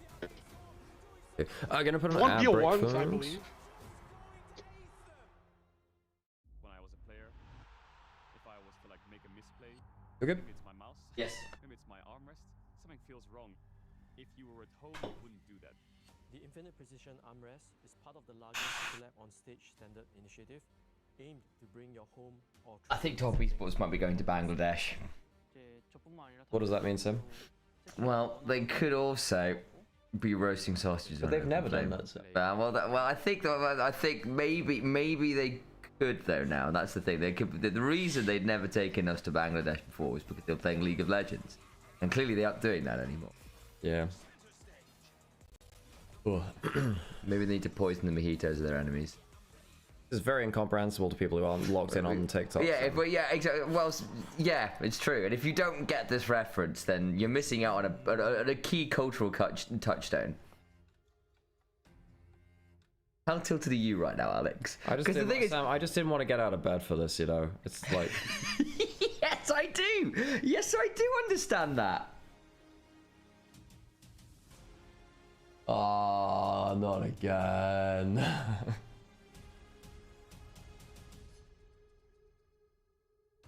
think I've managed to stop the YouTube video. Oh, did you take your headphones off? I moved the right can off and that paused it. Yep, these headphones do that. The whatever they are. Yeah, pretty much equal. Yeah, if you take one can off, it'll pause with those headsets. Maybe you could have streamed from bed in your PJs. Yeah, I could have done a bed stream for this. I feel like that might not be a bad idea. Kevin, we're discussing whether we should have just stayed in bed and just streamed in like pajamas and then just go to sleep if they start losing. Like, I'm not sure I wanted to roll out of bed at 4 AM for this. Top Esports are down 1. I just joined in. So what you have failed to understand is that Top Esports' depths of mental collapses. I'm just gonna do an Uma run, man. Just do it. Yeah.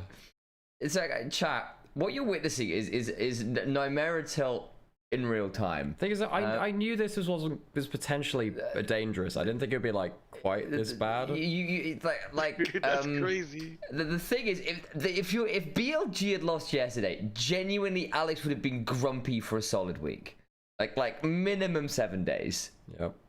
But we're getting. Hey, I don't deny it. At the very least, with Top Esports, it's in a I expected bad, but this is worse kind of levels. But at least Top Esports, you refuse to believe in them until they do something internationally. I thought you guys would be used to Top Esports disappointing. Oh, I'm fairly zen about this. I knew what Top Esports were. I'm just yeah. I'm figuring out my emotions right now, Kevin. As my brother, you should understand this, you know. Yeah. I'm a very emotionally sensitive human being. Brother number 4, exactly. Yeah. You shouldn't have brought me on, dude. Yeah. That's the reason, right? It is a sibling prerogative to bully and or tease other siblings. That's kind of part of the deal. Yeah. Arguably, the best moment I've done that on stream recently was that bloody Resident Evil 9 jump scare. Oh, that was God. Spectacular. Yeah, I was playing Resi 9, and like it's just the opening scene, and you know it's really immersive. You're going to this hotel, it's all dilapidated and stuff. Yeah. I'm like, okay, clearly there's going to be a jump scare because they're doing like these. Oh, there's a creak over there. Oh, something drops from the ceiling, and then Sam just like shakes my chair from behind, and I fucking just like jump out of my damn skin. Oh, good timing. So I literally hear, oh, there's gonna be a jump scare, isn't there? I go, yes, there is, and I just sneak in and get him.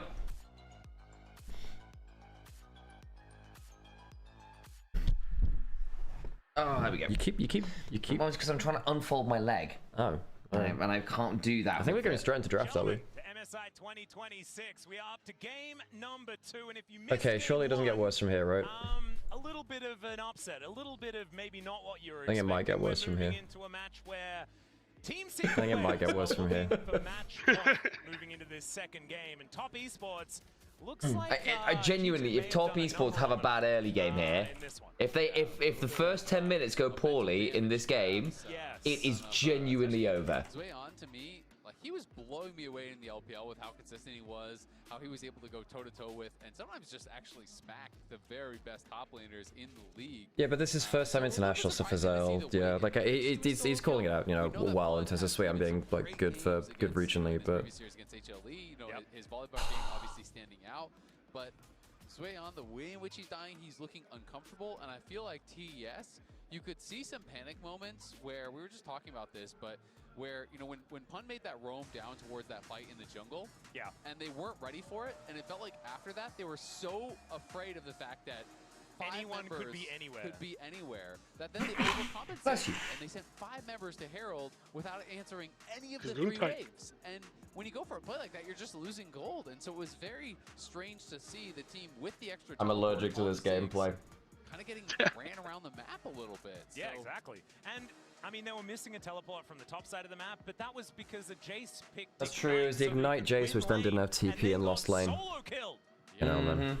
It's just unacceptable. This is the worst side. I just want to point out, last time Secret Whales played, Vestian was here and they lost. Vestian is no longer here. They're winning.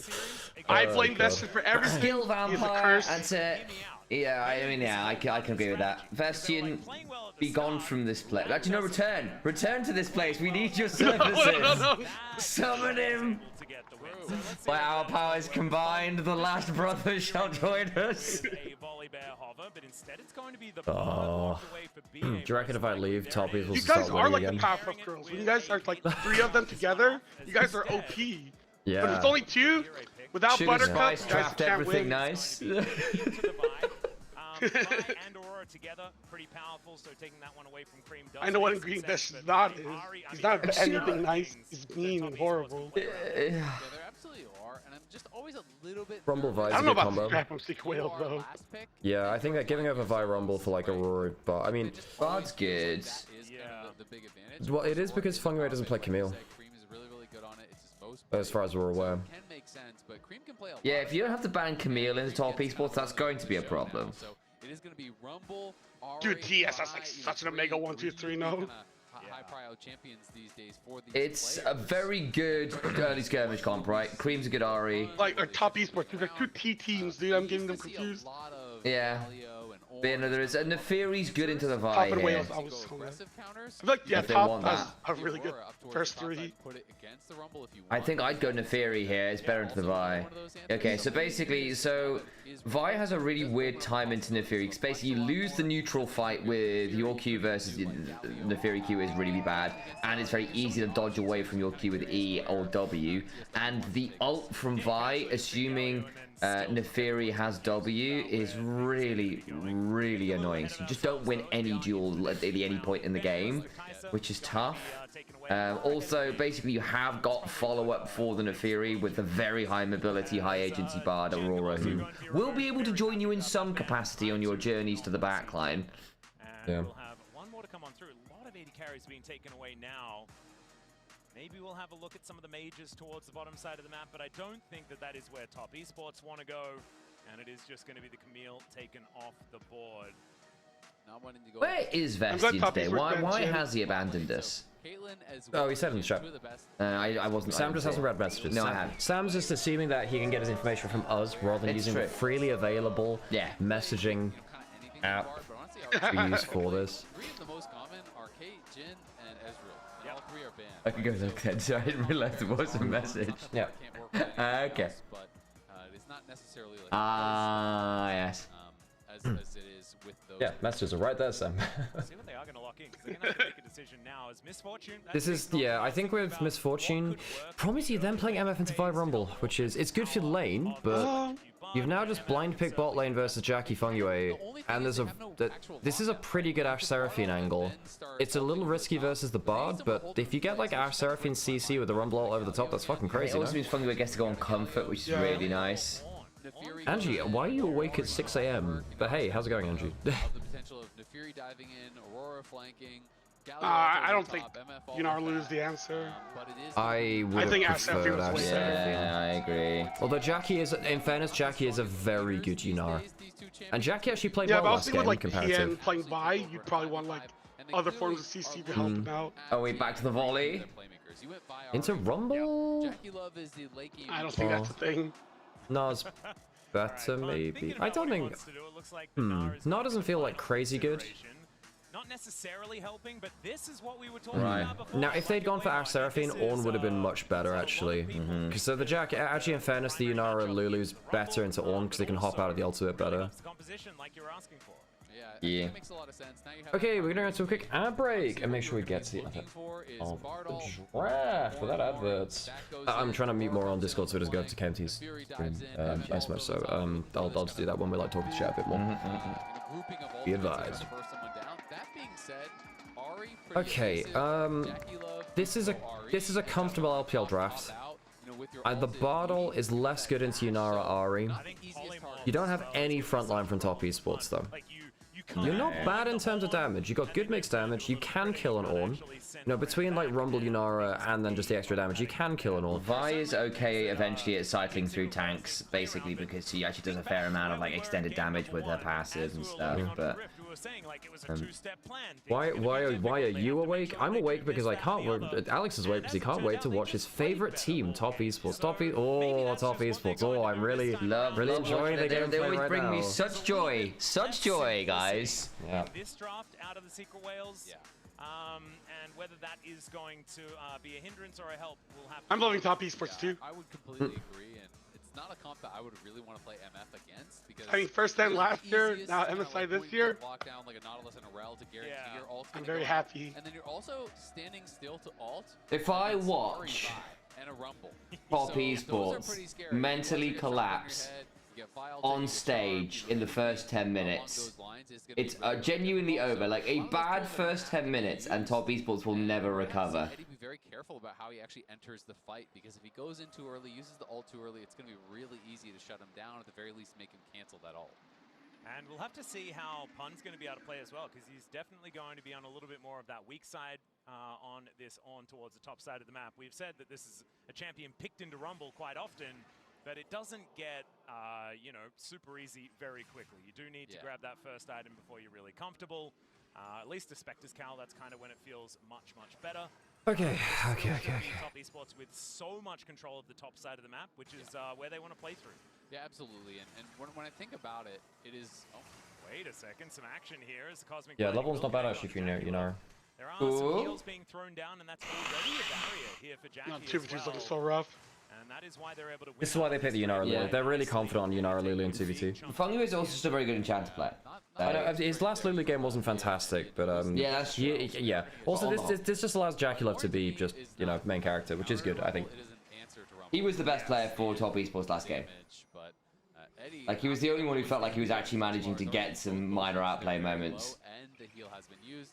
Yes, he has barrier, but still a pretty tough start to that 2v2, where Lulu, Nymaera traditionally are quite weak in the early levels, and if you don't allow them to get that full lethal tempo stack, get the Q stacks, and get those extended trades. You know, I saw a couple of comments on League Reddit yesterday. I was just browsing some of the plays and stuff, and like there was like a decent comment. It's kind of there was a decent conversation happening basically. Oh, hang on, Bia just died here now.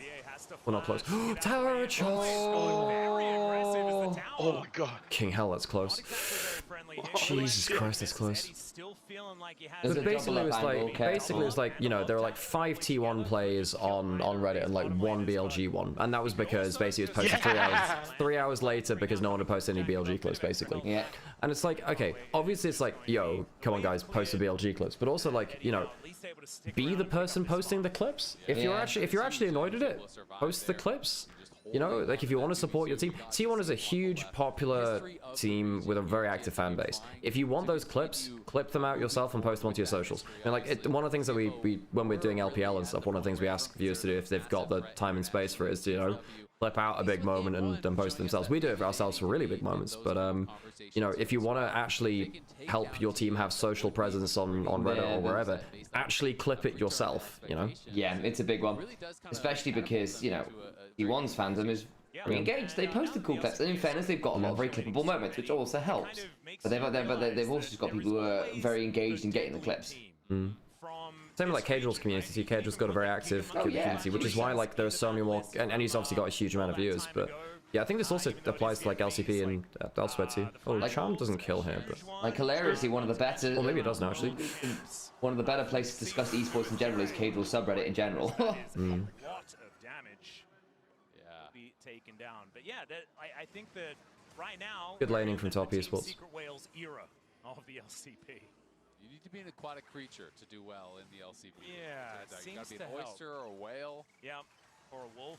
Wolves just notably very aquatic. They do like to. Yeah, they are very aquatic. It's true. Or a raptor. You know, it's like we've moved out of the terrestrial and avian eras of the LCP to the aquatic era. No longer do we have like birds and wolves. We're fish now. I say that knowing that whales are in fact not fish, they're mammals. Well, you don't know exist. that. It could be. That's the reason they're a secret whale, Alex. Oh, right. Okay, maybe they're actually not mammals. Yeah, the secret is that they're birds. Oh, okay. Yeah. Because they very nearly got a kill on him, and if you do get that kill, things can start to get a little bit tough. If you could, so what it is, Alex, is if you get Dire or Dire, sorry, and BA, and you recombine a few letters, what you get is E-Bird. What? What? You don't get that at all, Sam. You do. You have BI from BA and then RD from Dire, and then you have like. Okay. This is what. Oh, hang on. That's not about Sham actually. Force all for all. He can't kill here, but that's not bad from Green actually. Forcing all for all early and staying even in CS is good for Ari versus Aurora. This is not like this is a slight losing matchup early for Ari. But we could go back to the E-Bird. So you're the Ari expert. Yeah, I have like several million points on Ari. I am like the Ari expert in like LoL Do you think broadcasts. Sona will ever be like meta, so I could be like the Sona expert? Sona was meta briefly in like a couple of times, right? It was meta in 2016 MSI, CLG played it. It was meta back in like 20... Yeah, it was. Yeah, CLG were playing all of MSI in 2016. It was meta in 2012. It's huge in 2012, 2013. Yeah. And then it briefly came back for Sona Tarek and Sona Seraphine in like... Oh, that's right, Sona Tarek. From like 2019 through 22 odd. I think it fell off in 23. He has been someone who has been getting a lot of criticism. Sona would be better if D9 didn't fire LS. Of him and his international performances, it has mostly been. Yeah, I mean he was obviously for one of the more creative and like does a really good job of basically trying to say, hey guys, maybe what we do as a meta is very breakable. We could try something a bit more exciting. Try these things out now, and here's why they might work. Yeah, Sona's actually not bad though as a lane bully. I think there are definitely points where you can pick it for sure. If you're picking fucking Vel'Koz, come on, you can pick something like Sona. Yes, I agree. I love Sona. But like it basically comes down to if teams are have actually invested into learning it and then know when to pick it in draft.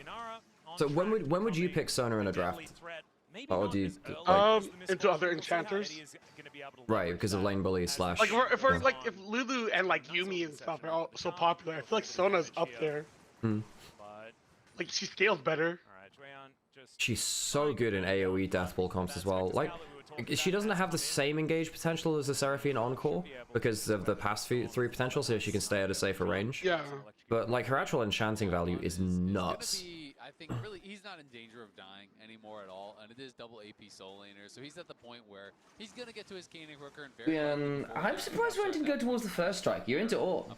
Just farm it. Why go Comet?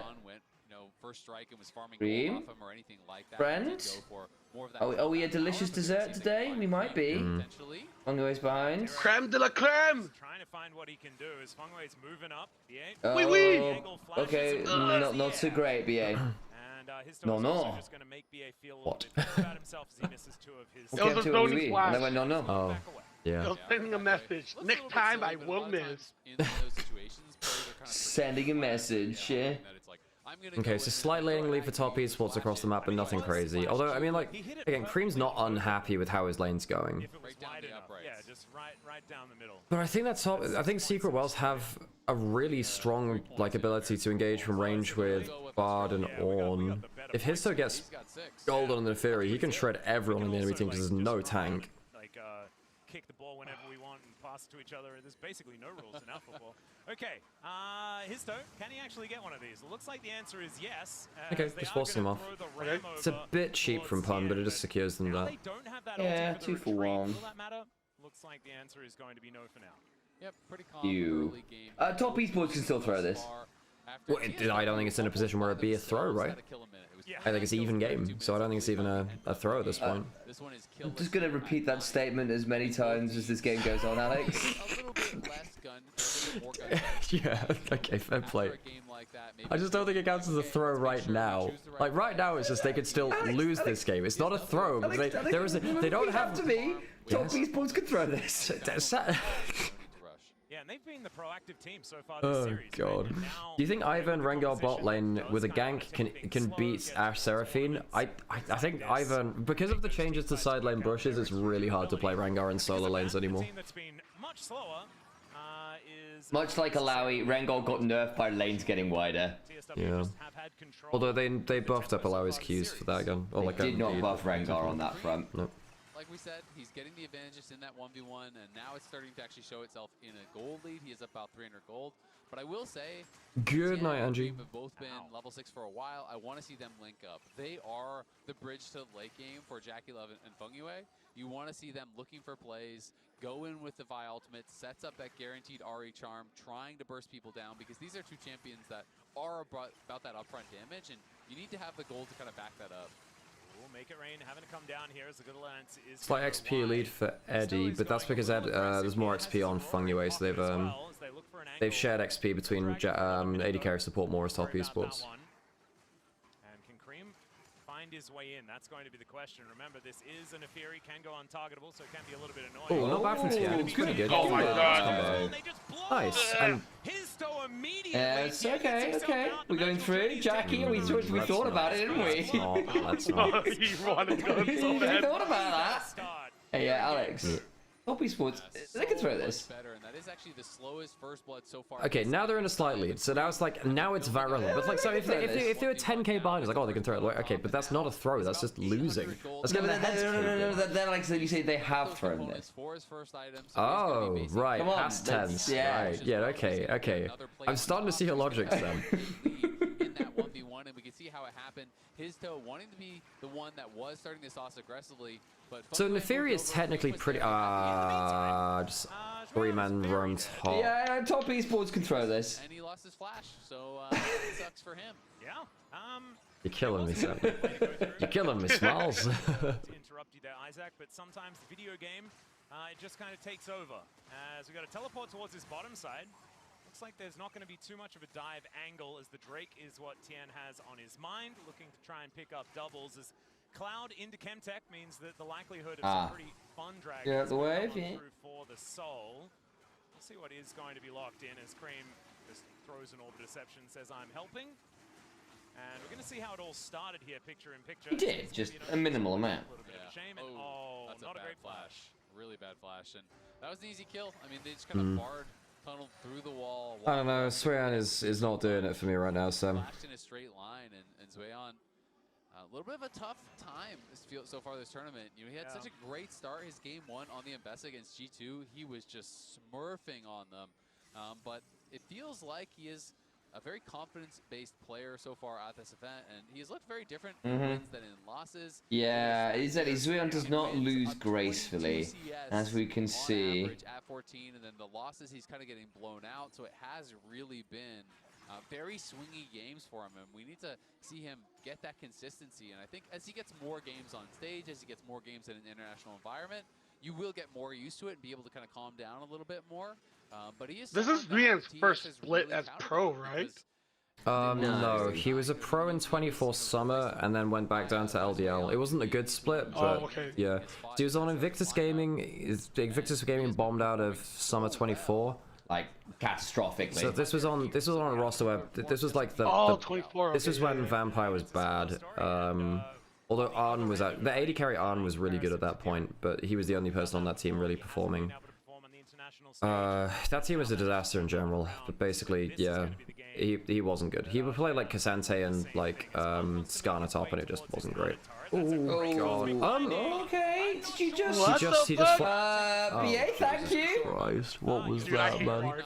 I hate Mark so much, dude. Alright, Alex, He just go never on. does no team! What the fuck? This, oh my god. So what you guys might not know, KMT chatters, is that Nymaera for the longest time refused to own Bard. Yeah, I actually just didn't. Bard just traumatized me both as an ally and an enemy, and like I just never want to see this champion in the game. With this giggly ass dude walking around the riv. And then basically some friends of ours over at like the amateur tournament Valance League in Europe ended up just gifting me to champion, and now I can't refund it. I own Bard against my will. I don't want to own Bard. I don't. I hate the champion. Get out of my game, and I am forcibly like forced to have Bard, man.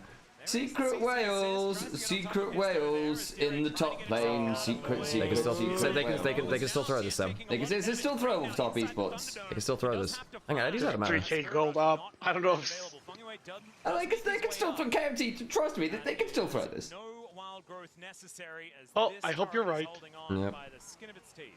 I feel like the lane assignments have been really weird this game as well. Dude, like that Bard, man. Yeah. Like I hate Bard because like you can either win your team the game or lose your team the game. Like I don't know any other ult that can fuck up your own team like Bard ult can. MF mid, but then it feels like you would want to have Aurora maybe laning against Jackie Love. Maybe they don't feel like he can hold on in that position, but it has put him in kind of a more difficult spot. You know, and he is just kind of collecting these waves. Maybe the idea is D-Ray can play more with the team and make plays elsewhere, but it is giving Jackie Love a very, very easy time. He's collecting turret plates, he is collecting gold. He hasn't really been involved in much of anything, but he's approaching 1,000 gold lead now himself. Minute and a half till sell point. You know what, top esports? It's a slow game where things haven't gone horribly wrong. You can win this. Still throw it. You can win this. It's starting to feel like, barring some sort of big play, big team fight. I vaguely remember a Bard ult saving an enemy team from all the AoE wombo combo in some pro match. It's happened many times, but the most famous one I remember was Crisp's Bard in Worlds 23 finals, ulting the clump when the Shy's Kennen wanted to go for a big combo.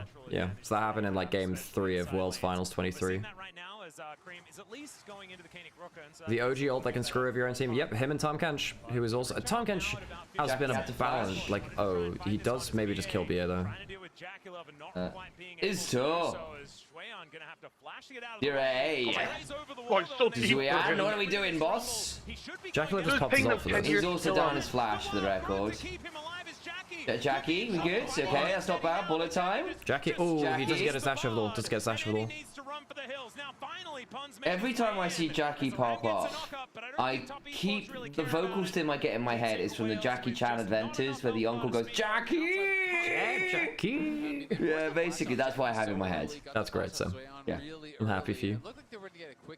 If you remember the incredible animated TV show, the Jackie Chan Adventures, you know exactly what I mean. Whenever Jackie does something either excellent or just Jackie love. After the flash had already been forced onto Jackie, we see BA getting pushed back. His Toe and D-Ray go in. They get the flash off Zuyan, which ended up working really well, buying some time. They just don't quite have the damage to finish. He walks in towards the wall. The wild growth buys a lot more time. Look how much damage he got onto D-Ray before he died as a result. And then Eddie feeling like, okay, my Bard is here. We can actually face check into Jackie. We can win this fight. But he absolutely could not, even with the ult. If they wanted to commit to that, I feel like Jackie Chan is going to be one of the wildest examples of personal branding ever. Like, how many things did he have named after himself? A fair amount. Fair amount. D-Ray, what are we doing, boss? Get Vault Breaker cease and desisted, nerd. Oh, that's so cringe. This is why they pick the Yunara, baby. Jackie Love is one of the best Yunaras in the world. He's very good at it. Yeah, he's quite good at that. I know Azale said this earlier that he thought that the early levels from the Yunara really weren't that strong unless you had the Q stack from Jackie from Yunara. Level 1 Yunara is one of the strongest champions in the game. So I want to say I wasn't sure I agreed with that. So I'd be interested to see what. I'm not gonna lie. I'm not gonna lie. I just think that Yunara and LPL is really good. Yeah, I think it might be a Yunara LPL thing. Because we're really good at using. A billion good 80 carries. Yeah. Yeah, like it's a very stat roll. Yeah. Can't really bellows breath away all of the damage as they're Yeah, we're kind of like LPL like blazers over here, so maybe that's just our sex of it. But yeah, like my take is Yunara is very good at level 1. It's not as good as like Luciamilio or Ash Seraphine or like some of the really hyper good bot lanes, but against like MF Bard's not bad, but yeah, but it's all for all, and you have Fiend Hunter bots, so you don't care as much. Oh my lord, he doesn't care. Jackie! Oh my god. Jackie Love. Oh my god, he's so He does die for it. Suyuan teleports in. Here comes. You don't have as much DPS. Green. Good charm. Good charm. And the equalizer behind is nasty for Histo to go across. Hefty roll. Green second charm's coming up. Oh. They don't have. Charm Oh my 2. god, that's clean by the way. Yes, but what about a second charm? Don't think they know that one. Third charm's coming. Third charm's now. Absolutely. Yeah, I think Jackie Love is really starting. Yeah, look, Jackie's having a good series actually. Credit to him. Jackie's having a good series. But Sam, say the line. Still throwable. Top esports could throw this. See, he even got the line wrong. Sam even threw the line. I deliberately say. I've got to be a bit creative with this, Alex. I can't do the same thing every time. Sam, if I say, why would I do the same? Why would I do the same thing every time? Sam, if I say the line, you say the line, Sam. This is what I have to deal with as a co-caster and a brother. You know, he just doesn't follow our instructions. You're stifling my creative, creative process. You cram. Are you guys twins? No, but we're only like a year apart, so Okay. it's not too far. There's been about 3 decades of this. Yeah. Never really stopping. It's been pretty unrelenting for 3 decades. Yeah. Wait, are you guys 30 years old? I'm 30. I'm 30 as of like 2 days ago. Yeah, or like a week ago. Oh, what the fuck? What do you mean? What the fuck? What do you mean, what the fuck? Say what you mean. No, Say I what thought you were mean. way younger. I feel bad. Alright. I look like I'm like 40, 50, so I thought you guys were like 20s, and I was like, no, only 10 years older. Yeah, I'm 22, mate. Like, if we're the same age, like, come on, man. How did I lose? Alex is by far my How do I older look brother. like this? I'm 8 years younger. 2 carries, Nymaera and Ari. It's tough. Swear to God, really man. tough to actually get an ult that is going to land on them, and the bar didn't really get much done in the laning phase. Hasn't really been able to get out on the map and do too much, so hasn't been super effective. Histo the only one with a gold lead, and it is just, it's nothing. It's 70 gold, and Jackie up 2k, rushing towards that IE. When that is completed, this guy is going to be a terror. He already has the pocket. Lulu has had that Ardent Sensor for quite a long time. But yeah, as you can see, guys, in that last fight, that is why I feel every time you see Jackie do that, you two can also yell Jackie as though you're from Jackie Chan Adventures. And you will understand why. Like, that is the vocal system. In fact, whenever I do a Jackie Love edit, that will be probably the sound clip that comes up. Oh, full score. We've got the Soul in 40 seconds. Look, Top esports could throw this. Yeah. Yeah. Say 2 things you've learned from this chat. Top esports can throw it. And Jackie. Yeah, look at Tien, how far back. Wait, 30 seconds. Come on, TS. Let's throw the Tien's game. in a good flank angle. Enemy jungle. And we can see Secret Whales. Oh, the E-Bird. That's the other thing you need to remember. Right, the E-Bird. Right. Okay. Thanks. Sam, you realize my greatest amalgamation. You know, there's like 2 eyes and an extra like. Yeah. Well, exactly. That's where the E comes from. But there's an extra. EEI. How do you think you pronounce EEI, Alex? E. Shut up. Shut up. Jackie needs to be a little bit careful here. I don't like his positioning too much. Oh, that's better though. He's really good at killing Ornn for now. Maybe later he won't be. But actually, Pun is not like too happy. Bring rocket belts out of the barrel, otherwise he would have been in there, Alex. Okay, actually, you know, it would have been great value. Oh, boy. Good response from Tien. Very good response from Tien. Jackie! Just teleport from Rumble right into the backline. Flash from Fungua, yes, my guy. Really nice win. Okay, we're back for now. Okay. Alright. Oh, thank fuck. Hey, I don't think we can throw this anymore, Al. No, don't say that. I think this is not throwable. No. I think this is not throwable. Not throwable. From TES. No one would ever say this is throwable. Who would say that the top is throw this? Shut up. No one would actually say that, would they? No in their real mind. No, guys, you didn't believe me, did you? Come on, it was a bit. Chat, I can't believe you. Shut up, Sam. I love the combat TP there from Zoyan using the deep ward that they had earlier. I think, guys, actually, I just want to point this out there. Cream had a really good rocket belt in that fight. I think it genuinely was really, really nice. I think that genuinely, would you have done dodge that bar without that rocket belt? How did Top? But what watch it in a second. Watch Cream come through here and do a phenomenal jump out of that. See that rocket boat's excellent. Yeah, it's wonderful, son. What would you have done there, Alex? I don't know, Sam. I would have just ulted and then killed them anyway. Yeah, but then you've still got 2 charges of ult left there. That's fine. Yep, absolutely obliterated. The Baron is still up and available as TN takes 10k up. Okay, and Ocean Soul. It's just Top Esports pushing them away from the Baron. This game was a lot of lane diff. This was a lot of lane diff. Yeah, basically first game Dark World, Top Esports picked a blind pick Jace, got Olaf, so Swian died a lot. And then they just mental boom because they kept picking fights and got his totally sinned. It was a really good game from Secret Worlds. Like, it's not just on Top Esports, right? Of course not. Like, Secret Worlds played a very good scrappy game. Oh, Eddie? Oh, Lord! That's the damage. Dead before anything's even really happened, and now Fangway is there to keep Jackie alive. More of these minions to be going down as they're pushing wave after wave into these inner turrets, and every time they slink into the fog of war, Team Secret Wales do need to try and look for them. They still at least have 1 blue trinket. Yeah, I think the whales have become too secret. They need to be more in the open. They need to reveal themselves to the Jedi to shut down Top Esports. Yeah. No, don't do that on stream. Don't do that on stream. They come in, you force some cooldowns, they run away, you just start it again because you're going to be sitting on full health.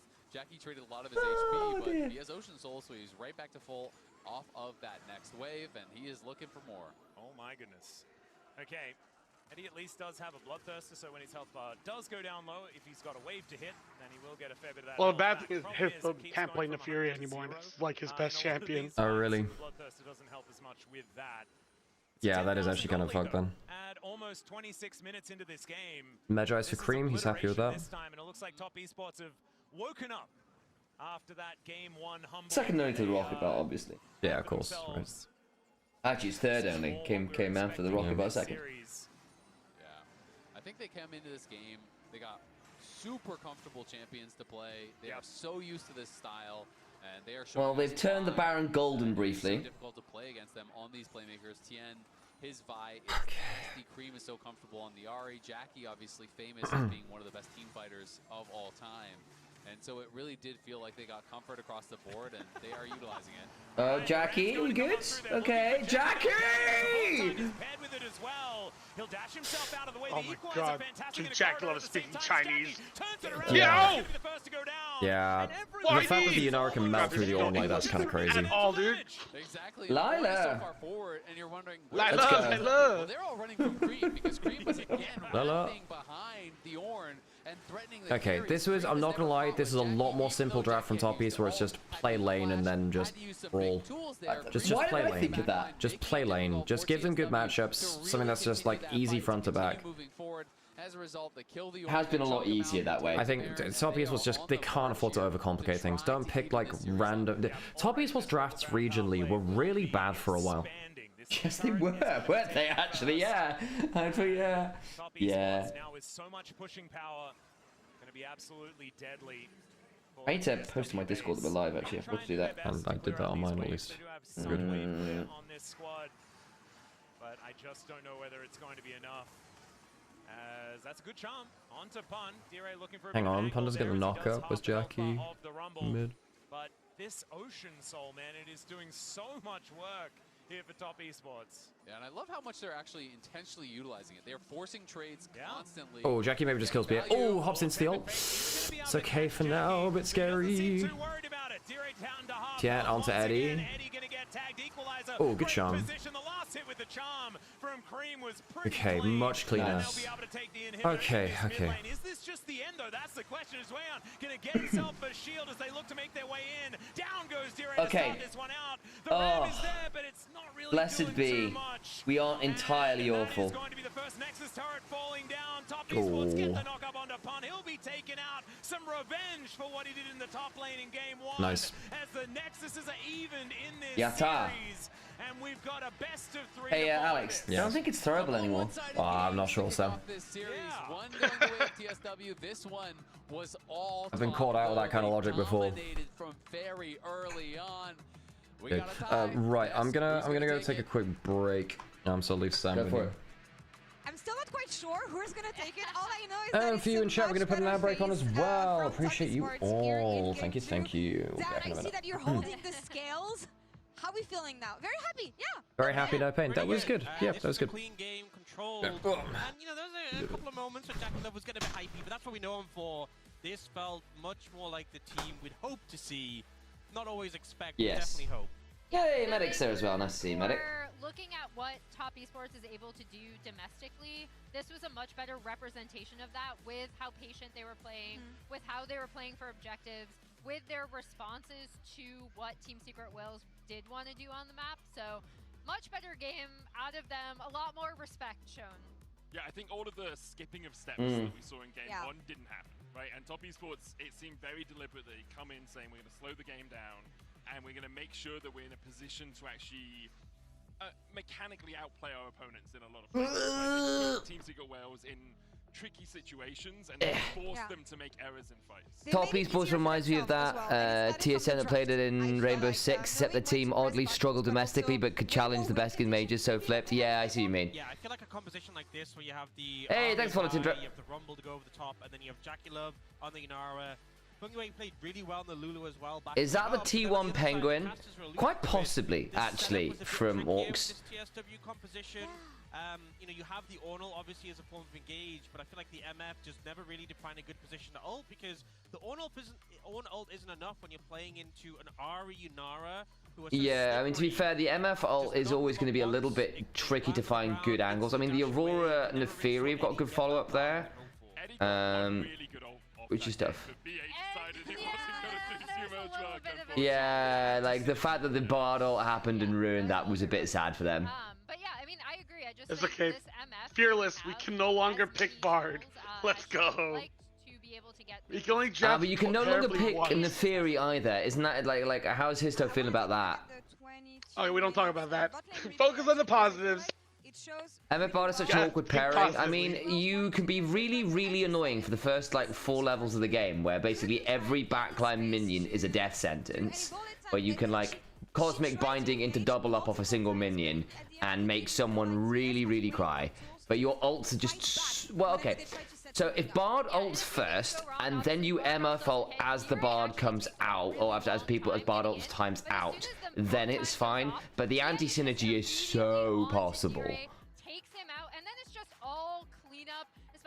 Any of the new predictions that we expect like the Swain yesterday? We need to see drafts, right? Because again, things like the Kindred, things like the Swain, it was cool because like, well, this is why it fits. Top Esports drafting isn't as good as BOG's, frankly, is the honest answer. And there is therefore a very real world where Top Esports just play it really bog standard because they don't have to deal with things going too awkwardly wrong. Barb was first pick, yep. Yeah, basically they just drafted dash carries. Yep, basically. They even rocket belted on Ari, which is, you know, such an unusual pick, and you know. Overall, great performance from Top Esports. I don't want to take anything away from them. Yeah. But for Team Secret Wales, I want to see BA on something that has a little bit more agency overall. Yeah, I mean, so often we see... But yeah, I'm trying to think if there's anything like... Actually, to be fair, are there any Secret Wales picks? Secret Wales picks that you'd like to see, KMT? Kevin, before. Jackie! Actually, I'm going to try and find this vocal stem. Just go forward and no one can stop it. I'm not sure, honestly. Like, I mean, we saw the volley, but that's pretty famous. That's true. That's true. The volley could come out. I'll be alright with that. Hey, he got his 1 for 1. Yeah. I mean, Nocturne could be a thing. A Vietnamese Nocturne is still like a threat. But I don't know if they'll ever get it. Set up targets for him to play far forward. And I also do want to call out Fungyue because it's always weird to say, oh man, he had a really good Lulu game, and everyone looks at you and they're like, what are you talking about? Medic, but come on. I have 2 support players right here. I believe it. You have been brainwashed by whatever LCS talent is telling you that you can't have a good Lulu game. Is this it? Lulu is tricky to play at the top level. Good polymorphs, good help picks, is getting the wild growth. The wild growth on Rumble in the top side that saves him as they try and go for the fight. Like, this is a No, that's not it. really Where is good it? game from Feng Yue, and just saying, oh, it's Lulu, you just put a shield on someone, you get KP, like, that is not true here. Look, we're talking about Lulu, not Yumi. So True. We can get hyped about Lulu. Normal crash out here. Yeah, it's a great game. Yeah. Justice for support. Yeah, 1-1 here so far in the series. Similar question to the one we had after the first game. Where do we see this series go so far? Because Team Secret Girls got the ball rolling in game 1. They couldn't do anything here in game 2. Do we feel like TES is finally back on track? I mean, I think it's interesting because TSW selects second pick, which I'm thinking, okay, maybe now it's time for the Pun Volibear or some sort of counter pick that they have up their sleeve that does have... I'll find it later. I'm sorry, I'm trying to find this voice. Can't find it. What happened to Aatrox? People aren't running a jungle so much anymore. Basically, because people were rolling it to invade onto Raptors. Like, there is Rilek over in EU still plays it, and he's very good at it. But that's basically the only person who's been playing with any regularity in the last few months. It's too inconsistent, too flippy, and like the problem with it in jungle is if it falls behind, it just doesn't have the resources of top lane to still be useful. So you become squishier, riskier Aatrox. And there aren't that many lanes top which Aatrox gets free. Like, you could probably do it into Sion, but Sion is just generically more useful in team fights. And Aatrox used to be played into a lot of tanks, right? And there just aren't that many in meta right now.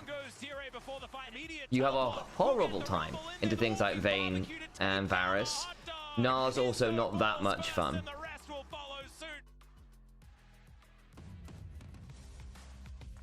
Like, it's probably okay in the right spot, but there's just a lot of things that like he doesn't have a lot of fun into.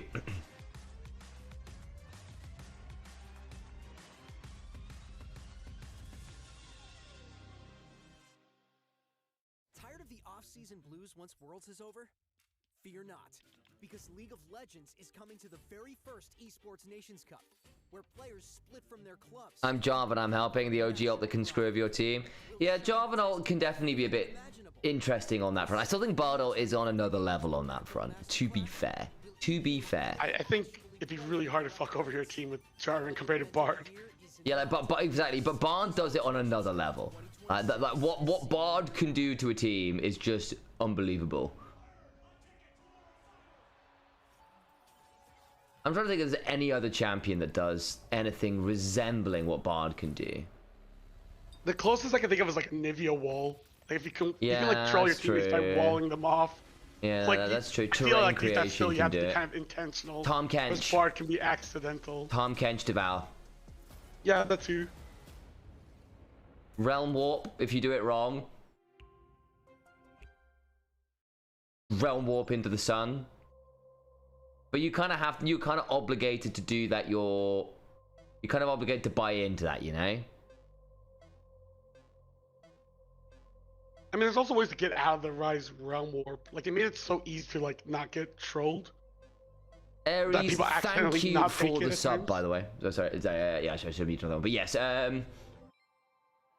But yes, I agree. I'm trying to think, is there anything else that could do? No, Mordekaiser, Gangplank, no. It's got to be...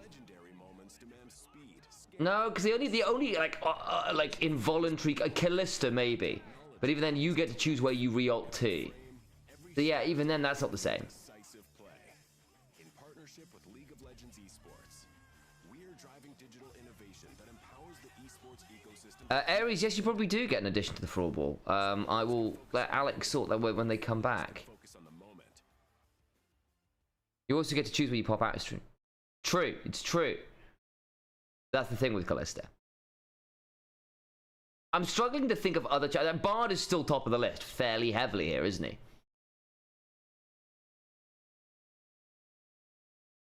I think Bard's number one by far.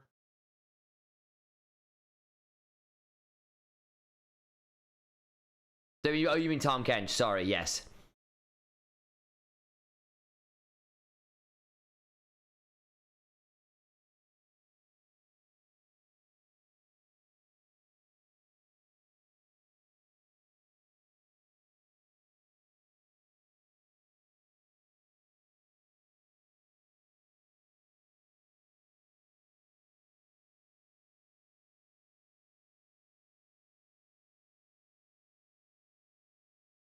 Well, what do you mean if he has a Milio? What's the combo with Tahm Kench and Milio, Pille?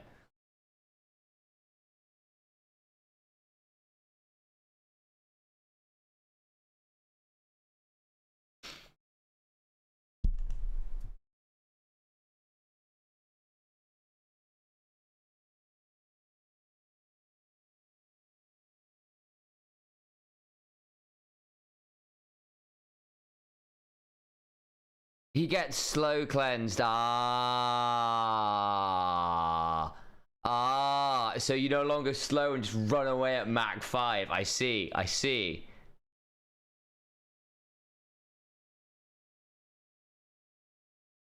That makes sense. That sounds quite funny as a combination. But then you have to play Tahm Kench Milio.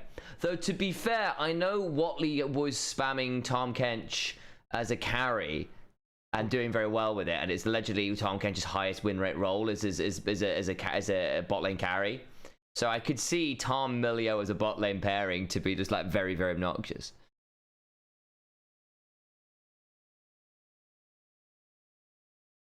Pull up the Vandal arrow. Bruiser bot's very strong to be fair. Yeah. I think there's a lot of bot lane picks that people haven't really locked into.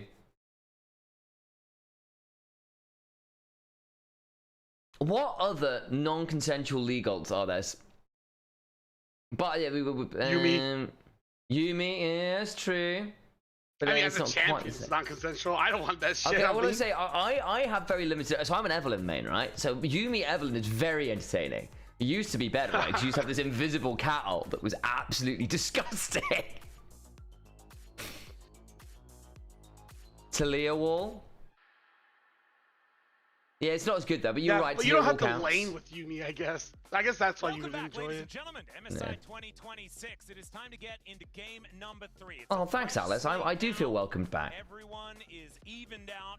Right, Top Esports didn't tail off the face of the planet. They actually won a game. Thank God for that. Team Secret Wales never really had a chance to breathe. Old Zach Scooper, yeah, but that was enemies. You could take your friend, couldn't you? Actually, I take that back. You could take your friend. Just kind of the dominoes fell from there. Yeah, for the first few minutes of lane, everything was kind of... Okay, here's a question for you, chat, then. What ult, if it could target allies as well as enemies, would become incredibly obnoxious? Like, imagine a set you could your tank Alistair into the enemy team. Just grab him and throw him. Oh, they'd be like that. D-Ray, I think they need him to have those kind of performances like he did. Gragas would be... Gragas is a great shout, by the way. Just stop playing pinball in the middle of the game. To be honest, I feel like the over-prioritization of the ball... Camera blocking plan. So it is. Let me move that around. I feel like you need to go for a strong laning pairing, but then they let Caitlyn and Jin and Ezreal all fall through, all get banned out. All right, Top Esports banned their own coach. Nice. Yeah. Winnable. We'll see what they can do here, as we already have a whole bunch of bans coming through thick and fast. That's true. They do ban their own, their coach's namesake. Are we Wukong first picking for Tien, really? Okay. I mean, Tien is a phenomenal Wukong, but still. As we did have the choice of second pick here for Team Secret Wales as well, which is Taric and Kindred. Kindred in general is another really good ult to call out, though. Kindred ult definitely possible to screw your own team over very heavily with. Yeah, that's point number 2. That's a very good call. Yeah. I would not be putting him on a tank, right? I would be giving this guy some prio, give him some counter picks, see if you can get Zoyan looking uncomfortable. Okay, Ezreal Karma. Well, there's your prio. There's your prio. Are we Ashe Seraphining them? Part of their win in that game as well. So to me, I feel like also then Fungyue gets a hold of Seraphine, which is a joy for him. He's by far his most played and best champ. He can play all kinds of stuff. So while the Ornn obviously makes sense into the Rumble, I just feel like it's Fungyue's best champion in this split is by far been the Seraphine. It's very annoying for him that it's been nerfed. And already Team Secret Wales actually with a really strong core, right? As far as the jungle. Okay, you get the Shinza with the Karma Ezreal. Is very, very powerful. You may skirmish when ready. But on the other side, the Hi Al. Hello. You alive? Just about so. You sure about that? I know I can still throw it. Still throwable. There really is, and my only okay. How's it going? We were having a discussion about what ults, you do have a good 2v2. if they target allies as well as enemies, would become the most obnoxious. Graga is currently leading the way. Yeah, that's really good. Pinball. I'm Yeah, that was pretty hard to beat, actually. Take us, the Annie getting banned out. That is something that Cream is obviously very, very comfortable. Oh, Empress Divide, is it? Yeah. Oh, yeah. Also great. They just shuffle. Any big displacement is great. Towards something along those lines. Jana ult was just similarly being really annoying. Be safe! He just busts a shot at teammates to save. That'd be pretty good, actually. Okay, Ash Seraphim, Wukong, good front-to-back team fight. Pretty standard, but right now, I think Top East are just happy that it's fairly standard. They know how to play this draft, really. This kind of meta. The problem is, if you have to ban Volibear when you're protecting the top lane matchup, you're going to run out of bans. Well, it means they were looking for the Ambassador, so it forces the Ambassador. The Volibear ban basically meant we can look for the Ambassador, so it forces the Ambassador ban. What would have what would Team Secret Worlds have banned instead if they hadn't banned the Ambassador? So he's saying, okay, you're trying to protect Sueon so he can play an Ambessa. It was also Sueon's best game of the entire tournament by a lot. Was his game Might be a Gnar angle, I guess, but even then. Really dominant on that, so it makes sense just as something to take away. It could be like, as I was saying, that Sueon's just had a good showing on it. You ban the Volibear to protect the Ambassador because Pun plays that pretty much only into Ambassador. Is that right, Kevin? By the way, is Pun plays it only really into the Volibear only into Ambassador? I don't think so. I think he's pulling out other times. That's what Vesper he's pulling like Malphite into Gnar and stuff. He pulls out a bunch of different picks. Okay, fair play. Depending on the matchup. Silas, alright. Couple good ults to steal. Encore, Enchanted Crystalline Arrow, Cyclone, all good ults to steal.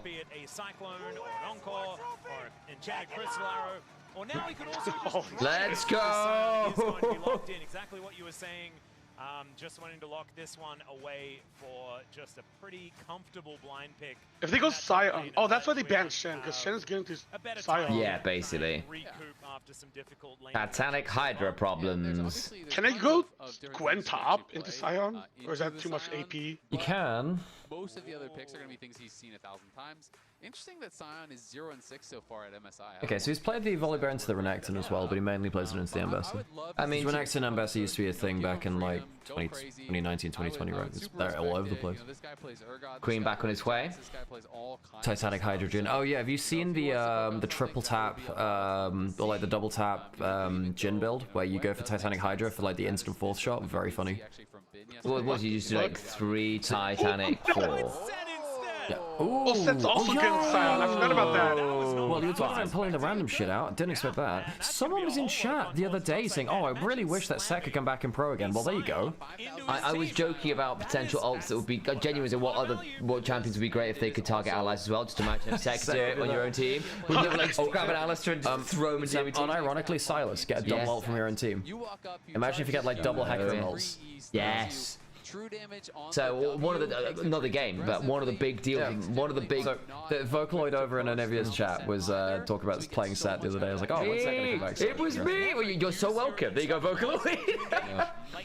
Dude, I think Secret Whales got this, dude. I think Secret Whales got this. Their Karma's kind of cringe, but whatever. It's very Asian. Also, to be fair, the Karma allows you to get speed for Set.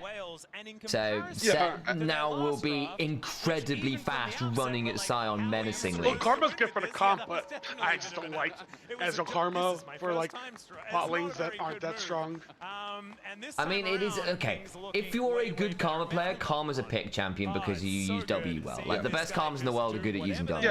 On was always insane at Karma because every time he would roam mid off shove and use his W plus his E speed up and just say, yeah, even if you flash this tether happens and now you're rooted for 3 seconds, have fun. We saw was Whippo in 2025 at MSI, so he also went for a similar cook, but I swear the last time I saw it was like Life playing it in support. Yeah, we saw it very briefly. So we see it into the stuff like Cho'Gath and Set occasionally, because Set's hold does damage based on champion champion HP that you're ulting. Serpent's Fang, Sion, Stonks are on the rise. To be fair, into Set Karma. All right, the Lumberjack gonna try and do what he can here. As Tien.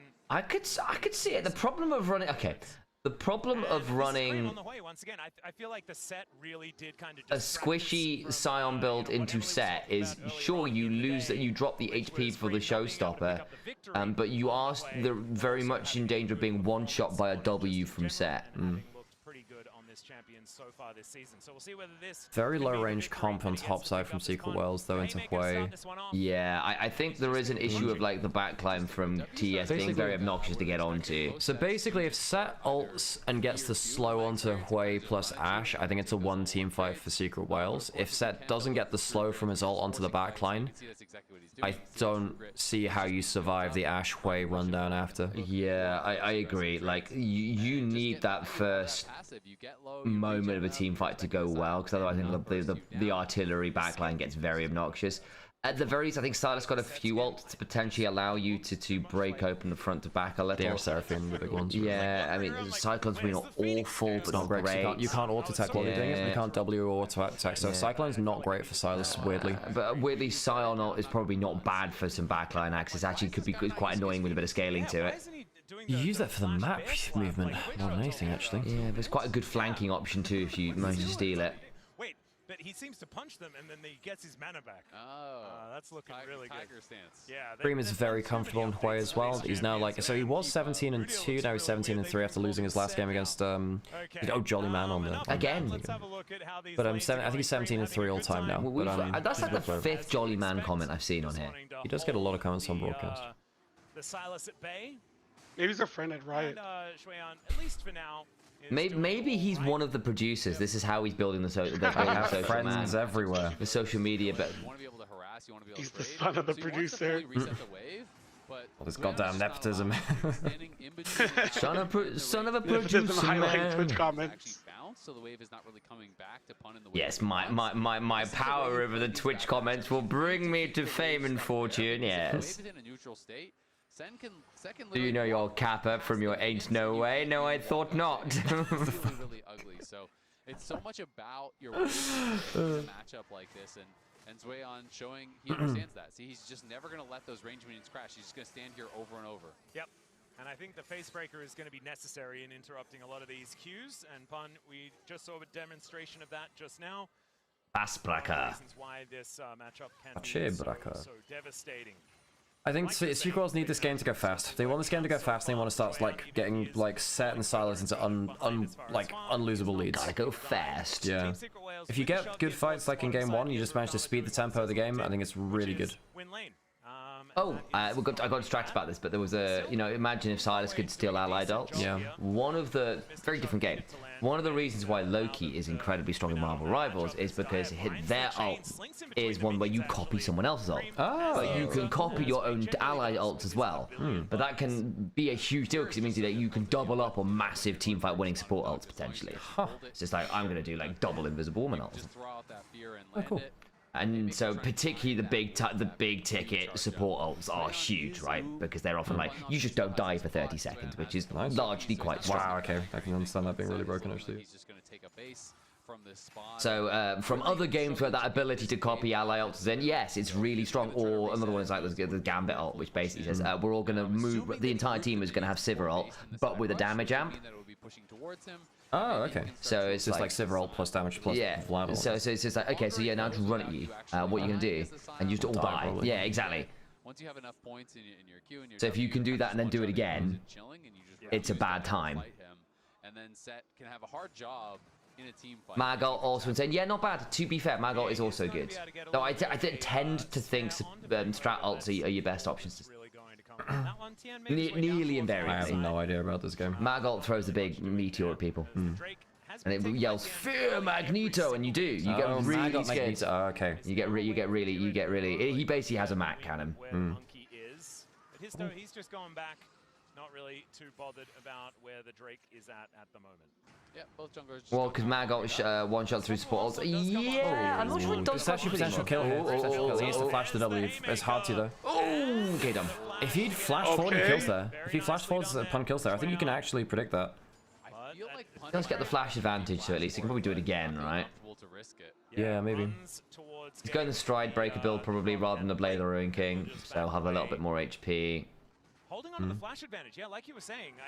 Thank you, Nightfall. He holds onto it himself, and I think understanding that the more they just keep the wave like this, the more he just wins. Yeah, exactly. I mean, a lot of set players in a position like that will W flash because if they can redirect. To be fair, like, I trust someone else's opinion on Mag over mine. I'm a very mediocre Mag player. I'm like. I play Emma Strange, Venom as my tanks. And you miss the true damage, you're definitely not and a bit of Deadpool. Your summoner. But Pun does hold on. I'm really bad with Mag ult, so to be fair. But yeah, my understanding was you couldn't one-shot Invis through her ult so easily at the minute. Top Esports now just pushing. I would learn Groot, but all of my... I don't know enough about Marvel Rivals for this. all of my duo partners, they're all strats. Despise Groot because he blocks your healing. As we get further into this game as well. Especially if Shueyan is going to keep himself alive as, mirrored. Are you happy about the new Cap skin with his... Yeah, dude, I was just about to say. Okay. So when you sit down, it clips through the chair. Captain America's They nerfed it. I can't believe they nerfed it on 4th of July. On 4th of July, on America's birthday, they nerfed it. This is why you can use the cameras to pick champions like Warforce and double that. But if you don't actually, oh god, Eddie. Wukong's coming down as well. Oh, the arrow, level 6 up. Yeah. LCP bot lanes are a little bit weak at this event, not gonna lie. And that's why I didn't like Ezreal Karma. But Ezreal Karma's meant to be like safe, and you're not. Ezreal Karma should never die like that. But then they walk forwards and they try and use the Karma W, and it just like backfires massively. So he just flashes to follow, chases after him, gets the level up, gets a second kill. And just like that, Jackie's having a couple good games. To be fair, actually, I think his Ziggs was probably the one good thing about Game 1 for Top Esports. And Shueyan has just parked that wave permanently outside his tower. It is really feeling like they fell off the tightrope just a little bit here.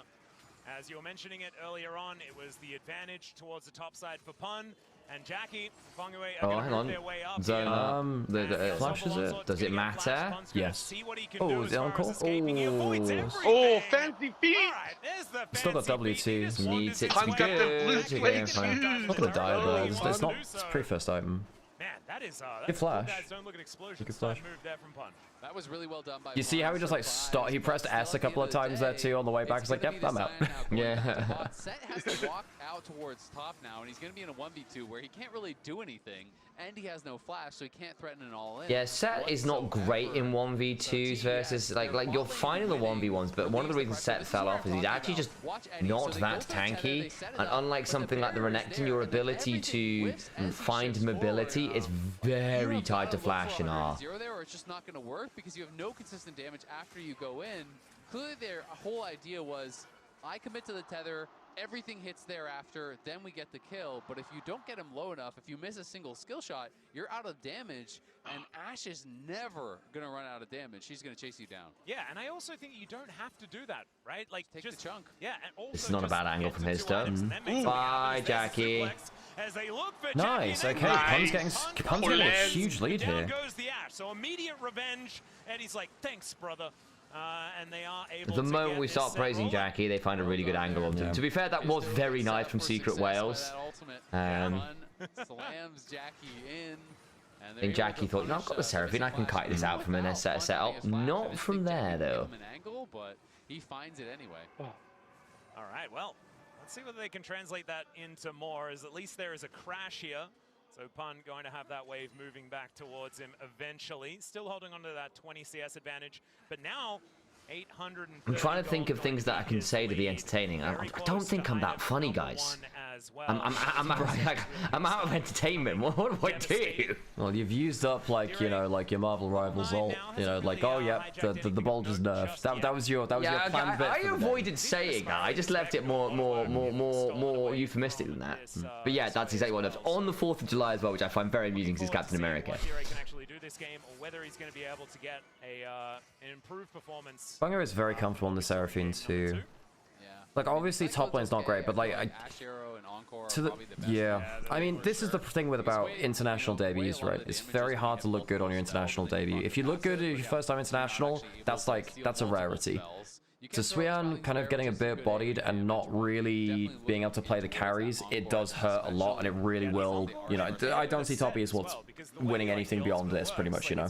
But having that experience does help a lot. See Alex, see Chap, I'm not sure I agree with that. Because, you know, you look at people like Sabrina Carpenter. I think she looked pretty great on her international debut. So I think a lot of artists on their international debut do look pretty good. When was her international debut, Sam? Where was it? Where was it? Internationally, you know, on a stage. You're very well informed about this. Where was it, Sam? On stage. London. Was it? Yeah. His bread and butter, right? Hold them in position and just whale your damage down. Yep. The internet will ever fact check me. What are you going to do? Look it up on Google? Apparently it was Brazil. It was Brazil. yeah, that's live. Why would you lie in chat? You're going to get Asher, you're going to get Cyclone. Corey, come on now. So many tools, I expect better from you. Wow, okay. That's how we're playing this, huh? Because that can just be completely fight winning. If you dunk set onto Is Sam lie on I don't lie on the internet. I would never do that. Sam has been known to lie on the internet. Walk forward. It's a very binary composition here from TSW.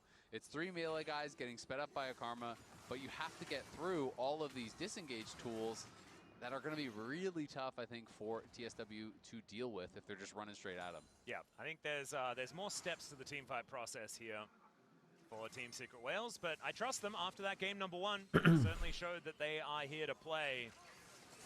And I think that Pun is in a great position to make stuff happen. Yes, Cream and Jackie have decent advantages right now, but it hasn't. How many times did Sam get you in trouble with your parents by lying as a kid? Not that much. I was a relatively honest kid. Great job, like still sitting at 0-0-0, right? It was Jackie that fell down towards that top side, so the Scion is just fine, and he just needs to be a brick wall as this game continues. Yep, I mean, he is absolutely doing his job. He got counterpicked. He managed the wave really, really well, so it didn't become a huge I got bullied for being too much of a goody two-shoes, to be honest. Not even joking. He never allowed Set to just constantly reset the wave and get it to neutral, you know, really abuse his power early where Sion cannot compete at all.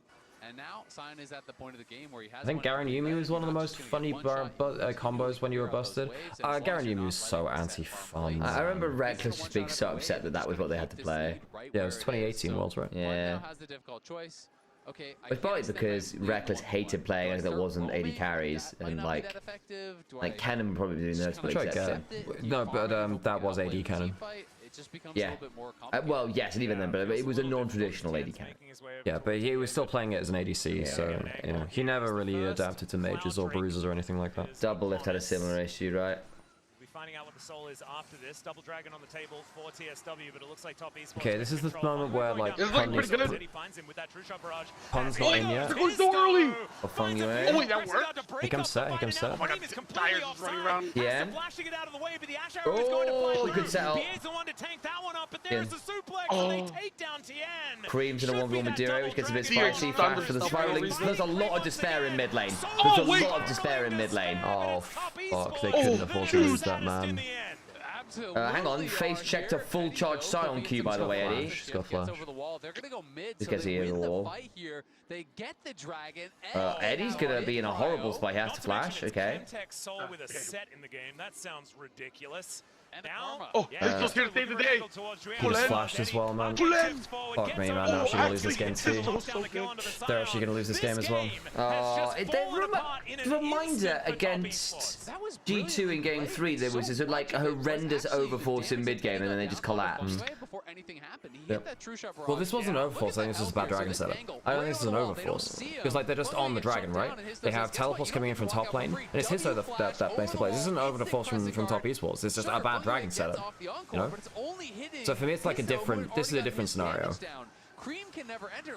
bad terrain playing blue side of dragon here. It's a very good play from Histo. Histo really plays well there, but Cream's not in position because like they don't expect them to full force then. You know? Does that make sense? And is able to win that fight, and we got to go back to live where Fung Yue is Sam's not looking at me, chat. Oh god, not again. Okay, alright. Histo's playing so well. Holy yeah, Histo's playing really well. Histo just wants to hit things, man.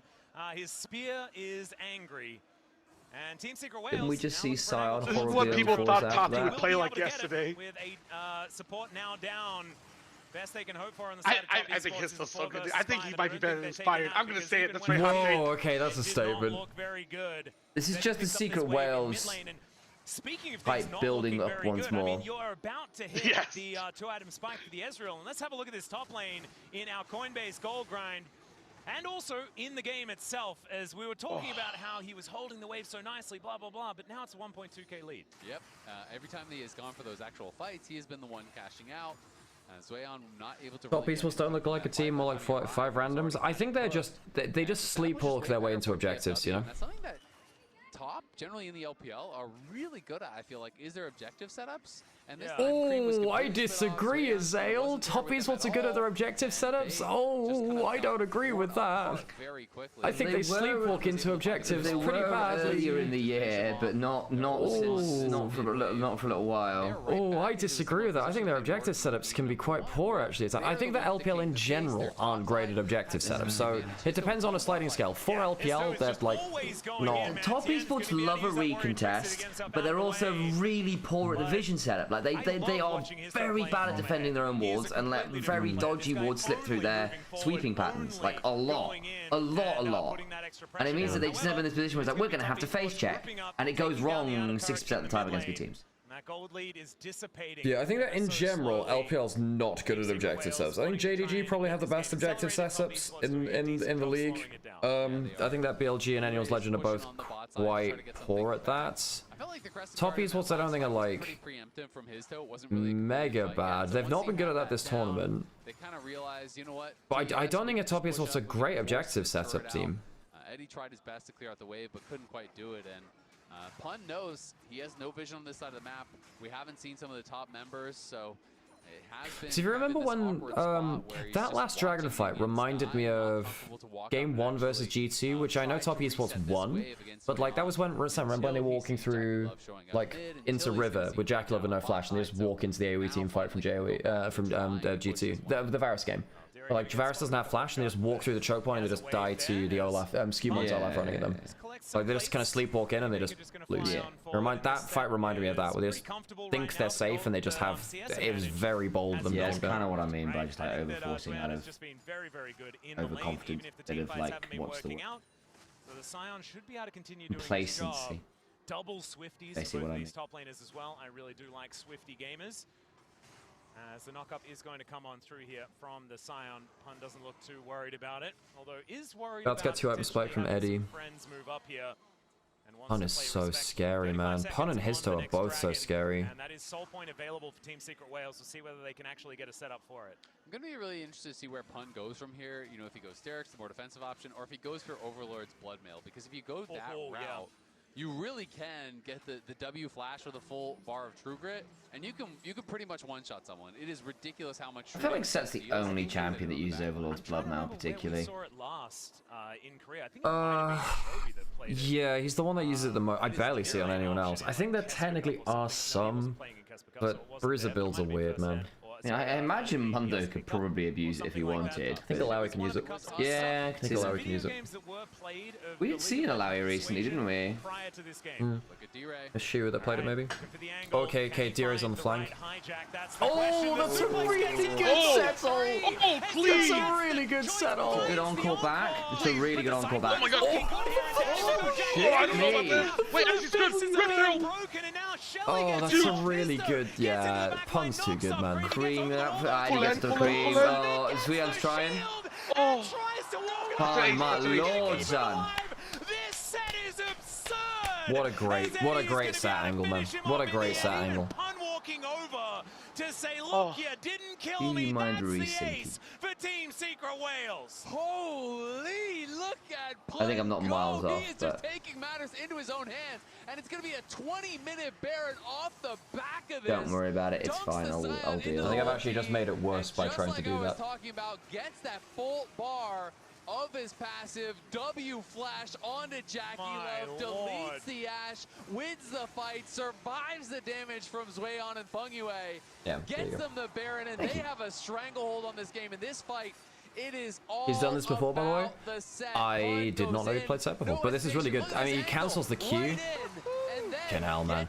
It's actually not a bad disengage. Because I thought that encore was pretty solid. It's just unfortunately punched. And the cyclone. Yeah. Oh, Jackie tries. He doesn't have flash up. There's literally nothing more Jackie can do there. Like, Set is just very good into death balls. And then his still gets on top of Cream, and then Cream has nowhere to go either. Kills off Feng Yue, has the haymaker back, absorbs just enough damage. I have a Set main friend who's really happy at the moment. Yeah, I'm not surprised, Nightfall. That was picture perfect from Pun. This guy is just amazing. Pun picking whatever Pun's he been wants great fun. and making it work. He's still getting run down. This might be a bad time. He has to use the crescent guard. Hang on. Oh my god. And he's out. Pun lives on 10 health or And he's something. out. Dyer able to get himself Pun. out of the way. Or Damn. Correctly, Holy Shuyan shit. trying to escape, does so. And this inner turret not going to be falling just yet. Actually, hang on. Root onto Eddie, or who is just about out. Tien thinking. Got flash. Oh, the slow from BA. And the encore short. He backstepped to the encore, didn't extend far enough. I don't know if it would have hit anyway, but yeah. Not going to be able to find it.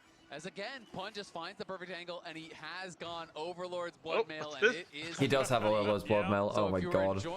Oh, good read on that one, Azale. Yeah. Because this. Oh, yeah, versus DFM, right? Fun playing against DFM with that. You get more AD, you beating based on your HP. Every item you are building is stacking health, and you get a Oh, thanks, Vestian. Appreciate you. Damage on the W flash with this build. You the goat. Thanks, brother. Anything that is health and AD, that's what you want to build. I think the last time I saw this come in, it was immediately. Yeah, but it's against DFM, dude. They weren't great this year. Sadly. Like Momo's like a rookie top. He's struggling, dude. Yeah, he's struggling. Some people go Titanic, some people go Warmog, some people go Deadmans. There's lots of options. I'm sure some people would go Proto Belt as well. Proto Belt Set. Can you Proto Belt mid W for Set? Jackie. See what the Oh yeah, you know, we all know like the Set's AP scaling are pretty wild. As at least top esports have sort of hunkered down. They are down 6,000 gold. They are hunkering as best they can, though. They've kept some inner turrets. Yes. Losing all the his turn? At least there are no villages We good, in mate? the villages. If that makes any Arrow's sense. wide, but has to backstep for it. Yeah, his turn might be having an interesting time here. Hang on. This could be a big one because there's a dragon up in a minute or two as well. They just killed off a couple members. Eddie's doing big damage still. Zero is actually really scary. They're managing to close the distance really well. I'm slightly annoyed that Eddie is so scary considering how good the start was for Jackie. Yeah. Like, I genuinely don't think Jackie could have done much more this game. Jackie's played well. Jackie's having a good series. And yeah. I think versus G2, the reverse sweep. Was it? I'm trying to think what happened in the back end of that series. Really, I mean, it was Cream. He had a bad show. It wasn't great. Cream was the person who was more consistent there.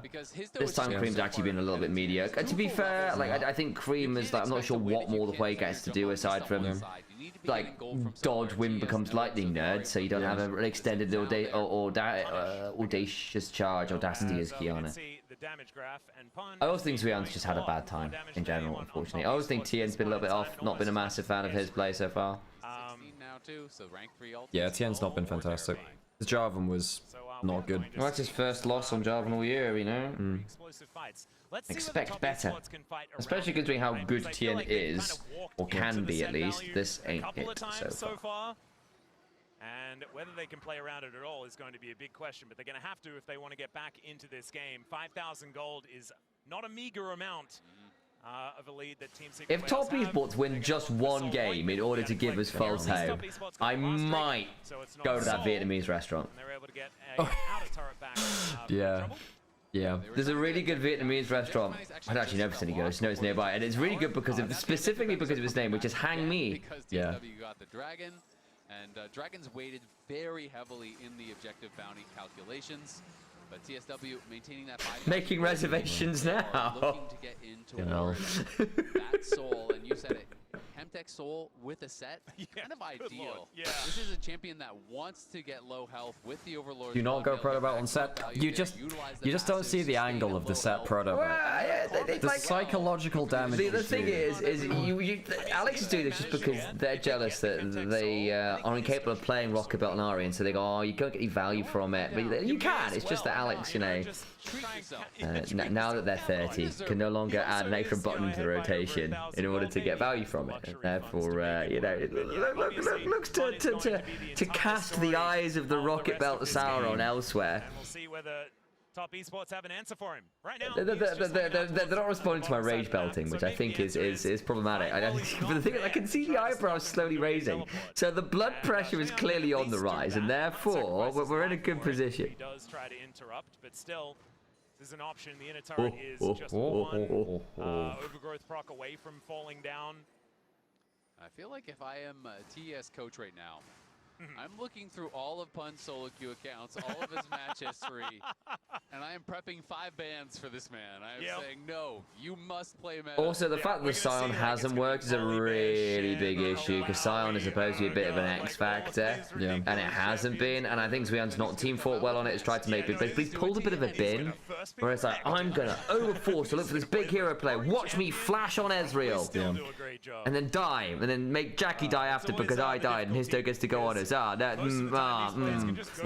particularly great. Oh no, the set ulted me into the edit of my own team. Away from this Baron pit. And if the map is dark, like these flank angles, okay. Bin sometimes really pops off. It means he high rolls a lot of team fights. But the problem is, because it's a risky play, sometimes on Sion you just need to put the fries in the bag. You can't, you're like, you don't need to go for the hero play. Just stand in front of your carries and press Q. One thing which I've come to know about Bin as well, he's a bit of a panic team fighter. When stuff starts going wrong, he tends to double down on bad team fight. Pun's in a really good spot again. If Pun is on the same side of the fight to Swian, it's really bad. Dure's also managed to zone off Cream really well again. Yeah. The problem is, like, Cream can't stand in front. You need to, even if you Sion ult to go unstoppable through the set ult, he still does the damage. Yeah, very true. You still get the damage of having picked up Sion. You just don't move him. Same with U7 with Olaf if you played into set. TSW, just stay calm, continue playing the way you are. Sorry, cut you off there, Kevin. You know, you just need to play for Soul, but Histo feels like he really wants to force this. It just takes a long time for them to kill, and this is the riskiest part of the game here. If you're going to try to do a Baron, TS can definitely punish you. What's set going third? Death Dance? Mega Starks. Oh yeah, that's actually probably really smart. Death Dance doesn't build out a tunnel. I always think it does for some reason. I don't know why. And it's still silly. Oh, Tien's going to die. Tien! Still got hit by the oh god.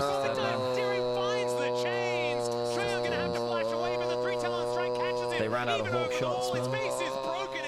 You have a QW on way, guys. You don't. Unstoppable here in this game, and that should mean the Baron going over to Team Secret Wales. Yeah, now hello, darkness, my old friend. I really underestimate the set value. Top Esports at International once again. Yeah, I did too. I think most people did, to be honest. To be fair, Pun has now had 2 really good clutch pocket picks that have worked out very well against 2 very high caliber opponents. I think obviously the HLE one didn't quite work out, but it was a valiant effort. Right? The volley and now the set have both been real nice.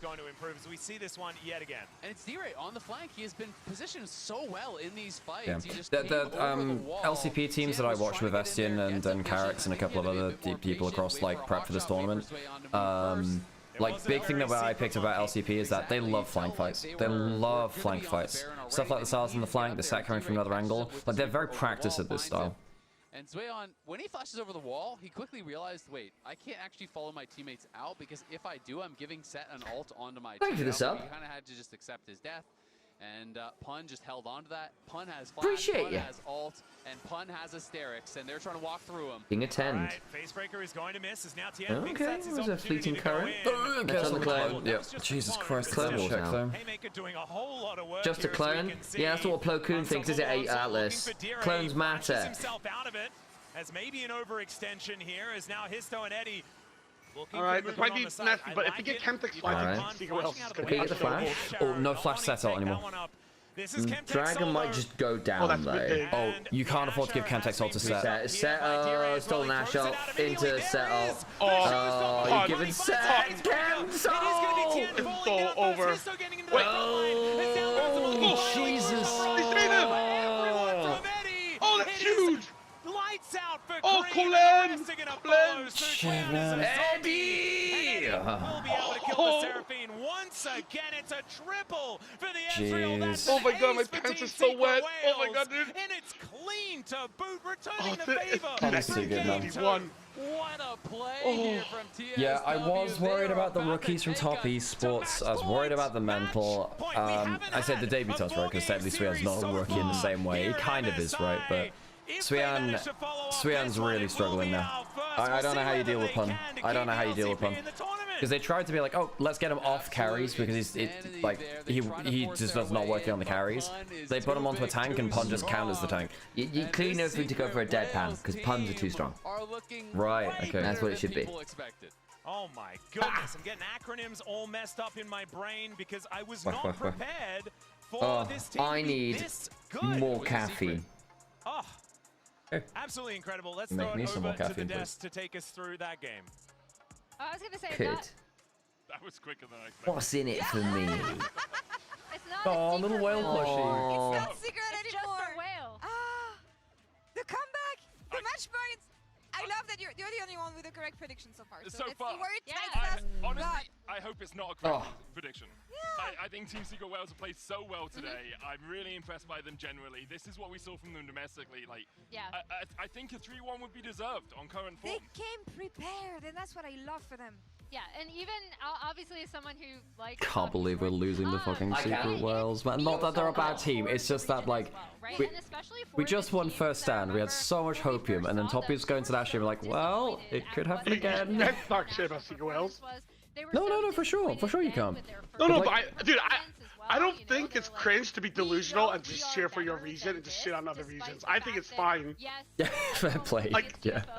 So Fair that's play. why I know you guys are trying to be humble and stuff, be like, oh, Secret Wales good, but if you just say like, oh, I think they're shit, as Top Esports are underperforming, I don't care. I probably say the same thing the other way around. What do you make of the fan backlash, or particularly the T1/LCK fan backlash to the shit talk which Ben was saying about Doran? What do you make about that? Oh, I think it's cringe, dude. Like, I love trash talking. I want players to be confident and just talk shit. Like, I like Supa. I don't think Supa's that good, but when he said he's better than Death, I was like, yo, dude, So go funny. for it. It is He kind plays of like he's better iconic. than Death.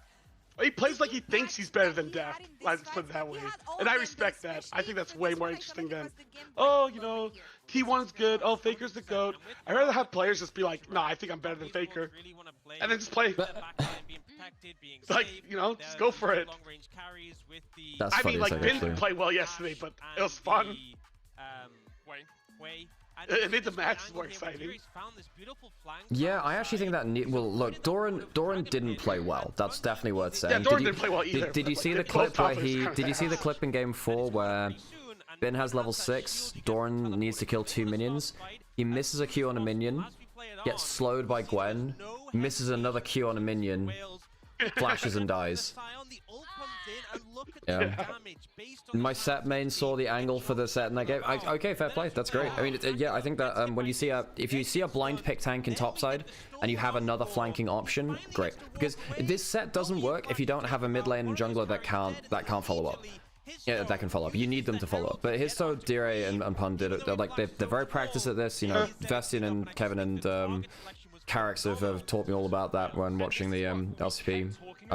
They're very, very good at flank plays like this. This is very Vietnamese style League of Legends, you know, and it works very well. You could easily say, let's just spider around the Drake, we'll settle and we'll see what happens. But they've already planned the defense. So as for Seraphine, not so scary. Yeah, I didn't even highlight anything. I'm not gonna lie. I'm just so mentally checked out on Top Esports, and I'm really tired as well. But like, Jesus, man, like Top Esports now they have to. I just don't.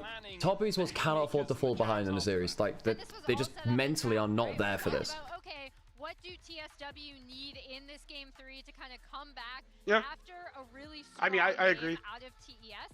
And it was Jackalov's playing well, though. I actually think Jackalov's playing well. If this game becomes about Jackalov and he gets an okay lane, I think this is still winnable for top esports, but it has to be... How do you deal with this top lane? How do you deal with top lane? It's just... Hey, thank you for the chip, Montes, but I don't know how to... I don't know how you deal with the top lane matchup. I think Pun is playing so well, and I think his champion pool is going to throw Swian for a loop. I think you have to counterpick for Swian, but I don't think you can pick him a carry. You need to counterpick... Like, you need to counterpick what would normally be a blind pick champion, you know what I mean? You need to pick a safe champion as a counterpick. Like, that's just disgustingly, like, hard to draft around. It's really hard. His specific fans domestically, but amazing set performance and just such a clear direction from the team of how they wanted to approach these fights. And I want to follow up on what we said at the beginning of the day, the fact that we have so many rookies on the MSI stage in this match, and it's going to come down to who can absorb the pressure the best. And so far, when you think about that top lane matchup, Pun has it. He's drinking that pressure in the top lane. Can't say the same thing on the other side. Yeah, Srian has had a bad series overall, in my estimation. He managed to Yes, Swian has had a bad series. Okay, but Pun just had so much more impact when it came to team fights that Sion wasn't able to do much, and even across the other games in this series, the Jace, he got a lead, but he was getting caught out. BA's hook on him was really the deciding factor at that Baron fight in game 1, so I'd like to see Srian stepping up to the level we know he can play at, because we've seen him already at this MSI against G2 have an incredible performance on that Mbeta. It just feels like today he hasn't quite got locked in. And I think my concern as we get So if BLG beat Lion, a lot of confidence. I think top esports in the series against G2. which side of the bracket do they go down to? They go down to so we could have Team Secret Wales versus Lion for top 4 at the event. We can actually have Lion versus Secret Wales for top 4 at the event. They're gonna have to win the next one. What do you feel like they did wrong? That's actually kind of insane. When it comes to draft, Because, yeah, I mean, BLG likely beating them. At least help them get into that But yeah, fight here, it's probably Lion versus Secret Wales. That's so interesting, actually. That's very interesting. Yeah, so loser of BLG Lion plays winner of this series, so it's likely, you know, Secret Wales versus Lion for top 4 at the event. That's insane.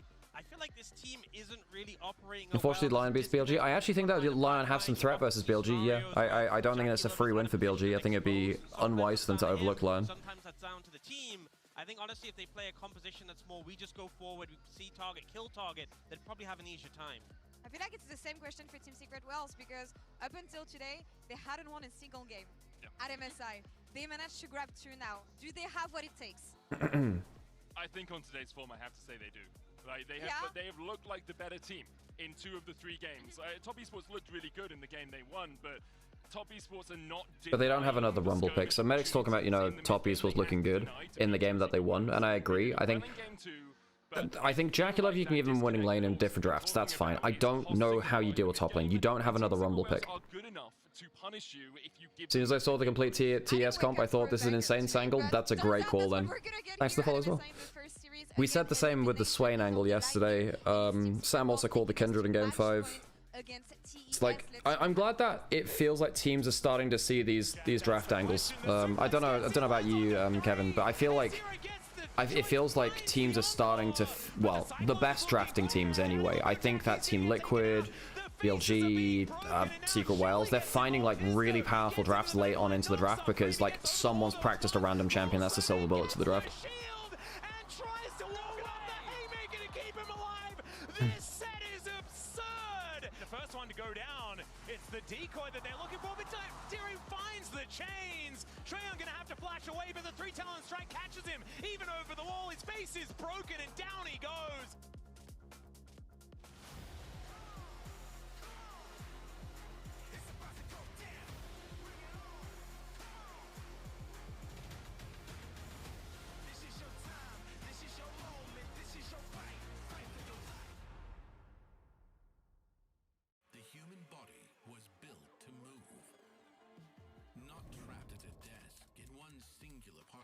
For 12 hours a day. It's time your chair evolved. This is Secret Lab Titan Evo.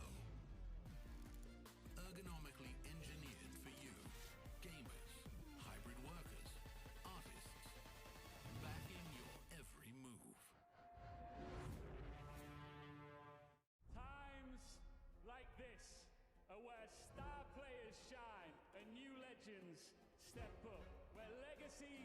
Oh, that's your set top lane friend. Cool.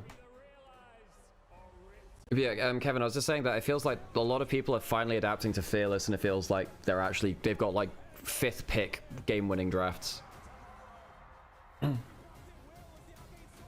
Yeah, I agree.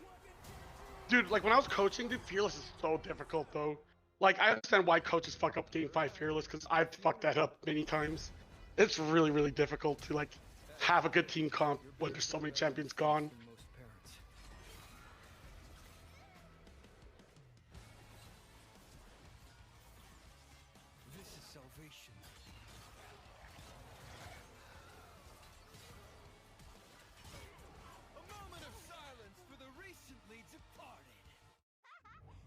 I always thought red side draft was, or drafting is better, because counter pick is better overall, but I also think it's like a lot harder to pull off.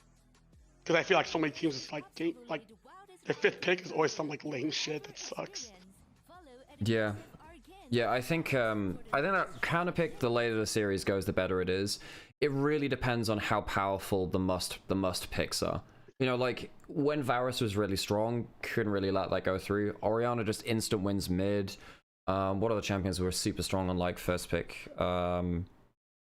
Yeah, I mean those two are the ones which have been more recently. Yuna when she was really strong. There were a couple of bot lanes too. I guess a couple of ready carries. Where it just feels like if the first pick is like almost guaranteed winning lane, I get it. But I don't know. I think counter pick. If you can get 2 counter picks in a draft, you're chilling. You know, I think most drafts, the way that I think about it are, because I know a lot, the way that LS thinks about draft is about thinking on theme and thinking about playing around this, and that is a very important way to look at drafts, and I'm not disagreeing with that. But one of the ways that you end up, you cannot do that without knowing what you can safely blind pick first. If you don't have a safe blind pick, you're fucked. So that's why flex picks are important, because it allows you to flex out of a bad matchup into a good one potentially. But then if it's bad matchups everywhere, you're screwed, right? Like Jace flexing between like top jungle mid can be good as long as there's actually a good matchup he can go into, but he's really hard to draft into good matchups elsewhere, you know? Yeah, I mean flex is pretty OP. I mean that's why G2 2019 was so strong, because it could just flex everything. Yeah, 2019 flex drafts are so fun. Like the Yasuo everywhere, the Pyke everywhere, Ryze everywhere, Syndra mid bot, Mages going between mid and bot were crazy. I think I am very disappointed in a lot of teams and their prep, because I know at least in Europe and in China, well no, China maybe less so, but basically very few teams wanted to play flex picks for a long time. Actually no, China was better with this. Very few teams wanted to play flex picks because you only get to play 1 game in a series. Well, now it's really important. Like, so for instance in China, Sam likes calling this out a lot, and I think it's a good point as well. Talking about Jace not being a good jungler, but being a good enough flex to be a jungler, you know?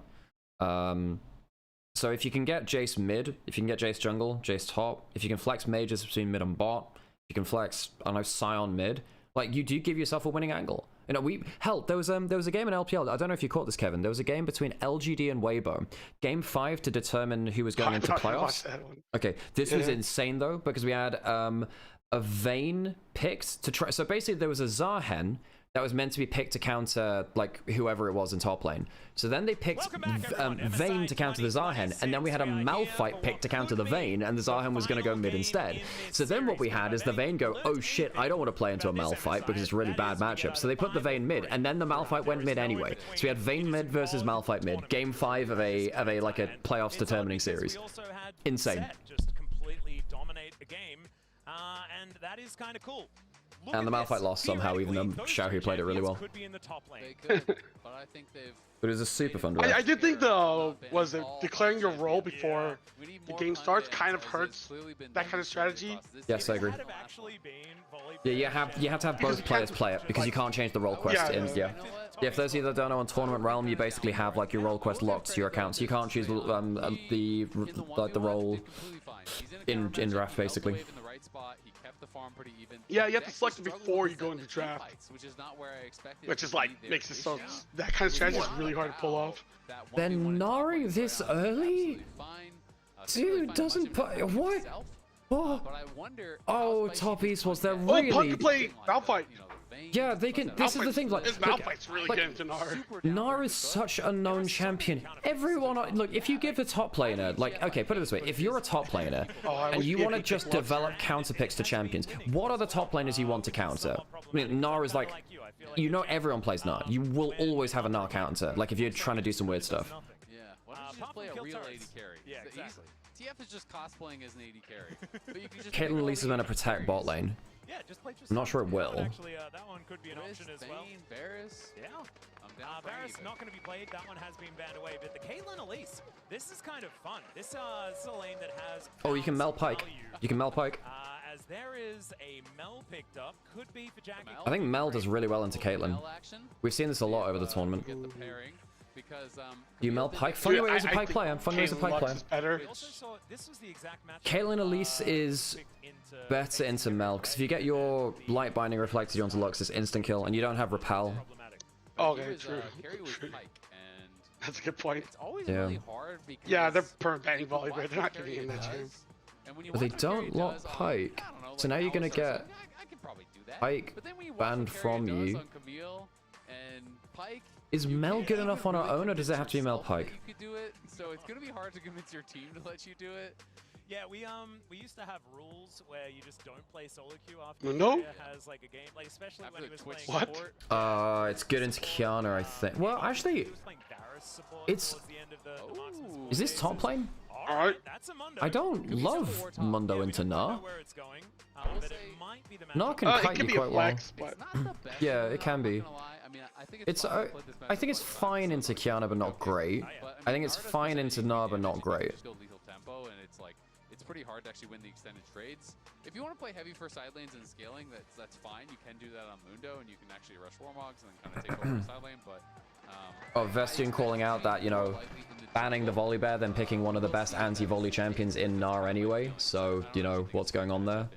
I get that too. I think top Esports drafts have been, yeah. They also kind of snap locked it after seeing the Kiana as well, and I imagine that matchup would work out quite well for the Mundo, as she does like to build the good old lethality that doesn't work into the big beefy boys. As there is the Vayne ban, as it looks like top Esports are also feeling. Warhorse can eliminate his old team. Yeah, Warhorse has been around the block because he was the FPX World's winning coach. He was on Flash Wars for years. He went to Team WE. He was on top Esports. He was on JDG but failed there last year. He's been around, man. Oh, thank you, Sam. Would you like a coffee as well, Kevin? Send it in a soggy envelope, you know. Oh, hell yeah. Oh, they didn't even ban Pike? What? They didn't even ban Pike? Yeah, Funko is a Pike player. I think that's actually a bit disrespectful from Secret Wells. Although Pike is not... Well, no, it's okay into Mundo early. It's just not good late. Yeah. Situations like this is that they want to see more of the draft. Oh, sorry. Or that. See more of the draft. That's what I meant. Meal. Oh, it was so obvious. No, I think Camille got banned, so finished the thought. All I heard was Camille. To be fair, Alex, that's all I actually said. Right, so you do ban Malphite just in case. They are scared. Into jungle. And so am I, so it's fair. Yeah, that's fair, actually. Yeah. Vayne Malphite is a fair ban. Yasuo is the old school counter into now. Does Pun play it well? I think that's not getting locked, sadly. I just think it's a good Yasuo draft. I don't like Yorick into now that much. Okay, of all the picks that Pun could have had, this is not my favorite one. No, I agree. And now you have lacking engage. You don't have any engaged mid laners left because Yone and Annie are gone. Maybe you don't want to go to something like Gallia doesn't work here. So you definitely Pike. Pike's too good for lane. Yeah. I think this is actually somehow quite a good draft for top Esports. Between Kiana, Pike, Mel, your burst into execute combo is very high. I think the Caitlyn Elise early picks were really not good. Like, you can I think they should pick Malphite for Pun. I thought they might go Mundo for Pun. Like, maybe there's some weird angle there. But, no, I mean, Yorick is the lane. It's Yorick jungle, baby. Syndra's fine here. Farming ghouls off of Gromp. Let's see how he is going to go on it. This is a fine draft for top Esports. It's a bit squishy is the thing. It's good to Syndra. This used to be a really good pick into Syndra. Halo Blades, level 1 E-start from Echo. You can do that. Can't lock, not You allowed can't do to. that. Echo is good into Syndra, level 1. It's going to be better for Cream mid because Cream is blinding. That's boring. That's better. Less boring. Zoe's not bad here. Victor's quite risky into Pike. Pretty good versus Mel. Okay versus Syndra. Don't like Zoe into Pike. Dude, So easy to get hooked as you land. What I will say is I do think Caitlyn Elise have got tools into Mel Pike. We didn't see the best of it yesterday. But the basic deal is if you can force Mel to reflect something like a cocoon and it goes into one of your minions, you then have 30 seconds, which has a really bad time. With Repel, you can outplay Pike, but you've got to be really respectful of where he goes with the Ghost Water dive. And it's very possible to punish the Pike on his retreat if he misses the hook, because you can repel in, you can land your own cocoon, and then you can trap him and he can just get one-tapped. Yeah. I think we've seen Mel Pike beat Caitlyn Elise like multiple times now, though. We've only seen it twice, or once. So I think we've seen it 3 times through the event. So we've seen Mel into Caitlyn be really good. So obviously the one I'm remembering is yesterday. I don't remember once in playing, I think. Did we see with the Elise? I know we had it with the Bard lot. Carrier we saw it with played a Pike in play-ins, right? Yeah, but we saw with the Kate Bard. I don't think we'd seen Kate Elise. I thought we saw Kate Elise yesterday. I thought it'd been Kate Bard before that. But I might be wrong. Same logic, I think. You know, if you ever get the root from Mel, instant death. Kate Elise is a bit more like knife fight. Like I would have thought Elise natively is a bit more of a kill combo-y. Yeah, it's better than Bard, but it's still not good, I don't think.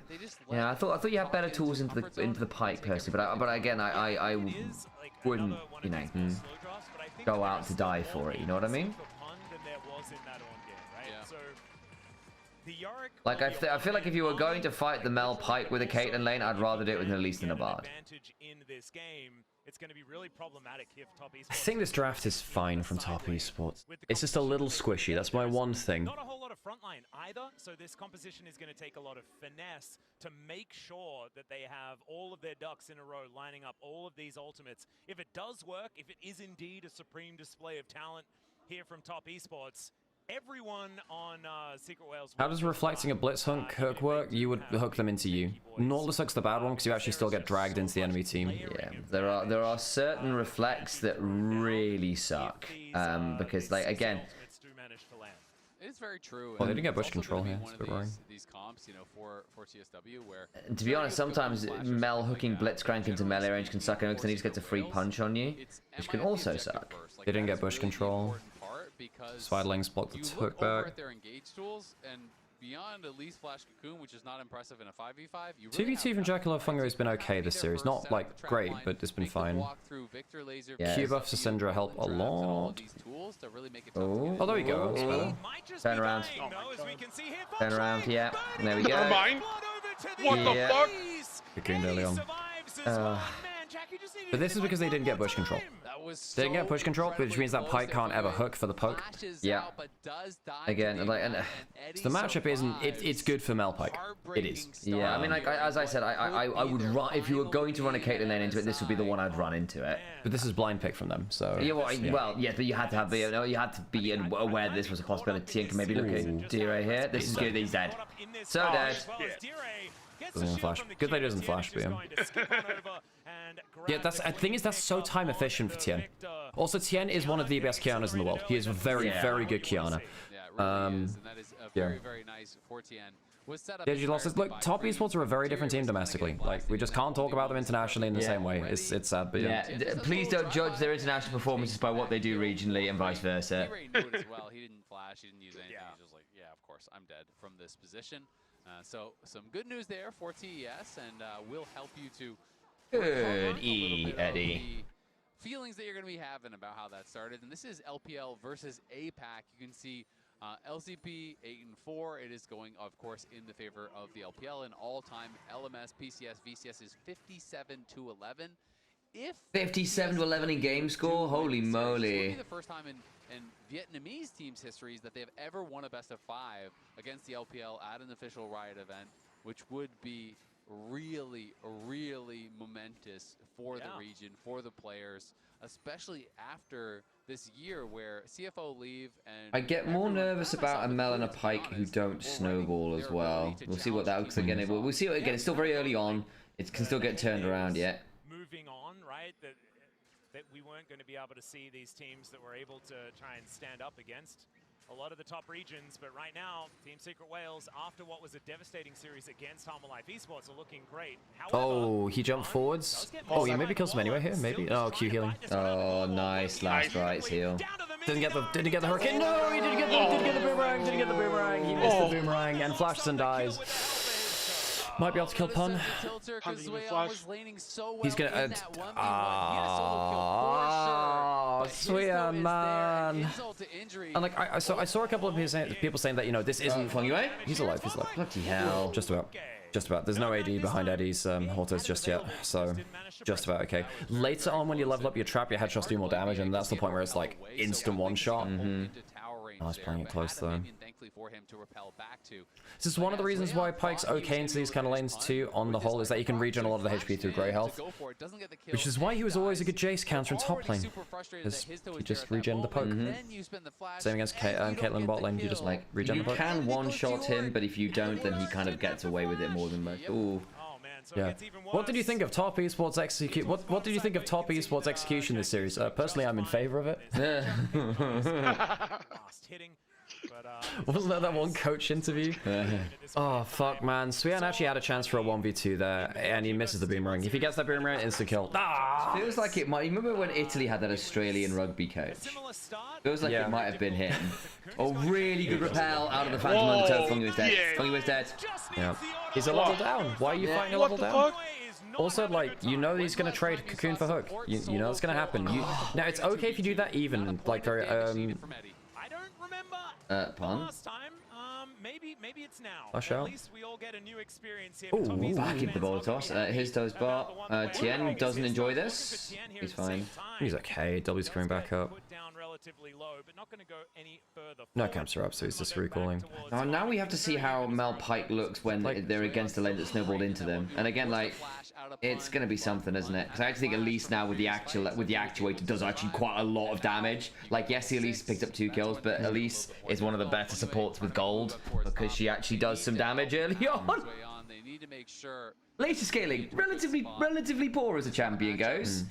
First item spike, rather strong. Here to cover, and BA is a lot stronger. He's got the Hextech alternator. He got both of the kills. Normally you don't want your support to get kills, but support. Yeah, the Elise with the gold's scary. I mean, Azelle is saying the same thing as me. Yeah, you can one shot the majority of this team, by the way. Prolong the value of the Elise. Fungus Pyke is no carry as Pyke. I'm just putting it out there. He was better on it regionally. Yeah, well. But yeah. I think that both Swean and Feng Yue are so tilted like, now. I thought Tien was so good, like, domestically this split. He was. Cream's ahead, that's good for him. Like, the thing is, mid-jungle can actually still carry this. Yeah. This is a really good Kiana Syndra game. There are a lot of people you can just kind of one-shot. We are getting closer and closer to that point. Okay, better. I'm proving me wrong. I don't know if he kills him here. Or maybe he does. Ooh, close. They have Ignite, they kill. That's flash down on Pyke, so no. I think Fungo is overforcing. He's been overforcing in lane. Just play for the slow play. They're missing the fundamentals, right? Not getting bush control. Pun has no flash. He's dead here, I think. Could be. He needs to stay away from walls. And he's got to be. Well, if he puts down his W, he dies to his own ult, or down to his own. Doesn't get the wall stun, and now it does. Maybe trying to get it into the grass because the grass also gets the stun. Remember for Kiana ult? Doesn't get it. You need to get the wall. You need to get the wall stun. I mean, you get it if it hits the grass as well. You don't get the extra 10% max HP damage if you don't hit the wall. So you need the damage for that. You need the wall. So it's good from Pun to stay away from walls. You should do this against Poppy as well. Just don't stand too close to the wall. Really good from Pun though. I mean, like 1v2 is fucking crazy for him. And his name is Pun. This man is going crazy in this series, Atlas. He's bringing out pick after He's up so much CS now on this Yorick. And again, we were saying, hey, is the Yorick actually into the arm? I mean, Pun's playing it well. I mean, he's had a little bit of attention, right? But even so. Well, I mean, Swean also messed up. Yeah, well, no, I know. We're saying even so. But, like, I don't think Yorick is good into Gnar or not. Like, it's fine. It's a fine matchup, but it shouldn't be like... Well, yeah, that's why I'm saying it's quite impressive that Pun's playing well, and also that Zweon's also messed up. Like, it's saying even so. As they're going to need to, this is not what top esports fans want to be looking out for. Yeah, our producers, you can tell, something personal against Ox, running a graphic at a time like this. Yeah, as well. And, as well, I mean, he's waiting for his flight, but it was waiting to see the result of this series as well. and tried to anti-caster curse it. Not looking like it's working just yet. However, I may have helped him out here with a little bit of a curse in the other direction. He's still on the brush. Yeah, hey, thanks to subs. Hey, Mabby. He lands, man. Playing snowball against them now. Playing exceptionally well on this Elise. Yeah, really good Fuck job me, there. man. Does Top spend the night, chokes out esports. Feng Yue, but he gets the honey fruit, so he is going to be okay. Good trade back from Cream, actually. Good big scrap around that dragon, though. Ooh, lovely BA. Really nice BA, and the ace in the hole doesn't quite get the kill. Jackie's gone in. Jackie, not bad. Good BA as well. This is actually okay for top esports. This is okay. Nice. Jackie, really good turnaround play. He's just going to call from you, so we could go for 1 for 2. But you know what? Jackie... oh, they got TM's. Okay, sorry. I thought TM got out. My bad. That is not a good news story. In the meantime, Pun is killing the Void. I mean, credit to Jackie for at least getting something back there, because it was a real world where they just go, they lose everyone there. Tien also just about getting us off before he got burned down was also pretty clutch. Otherwise, I think it would have just been an instant one-shot. Actually so smart. He does not have to wait for the jungler to come up there. He's not complaining. Get you a top laner like Pun. Exactly. Just takes all 3 I think grubs. everyone wants a top laner like Pun. Anyone who's been watching MSI. Yeah, I mean, the fact that Pun just gets to walk over with the maiden and take 3 grubs for free, and then Histo gets Dragon on the side is really nice. Cream flashes. BA, good repel. Really nice repel. Wow.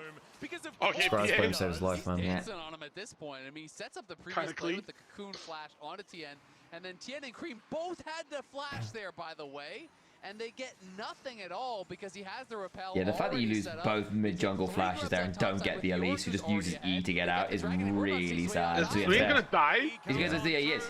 Yeah. What the fuck? This is it.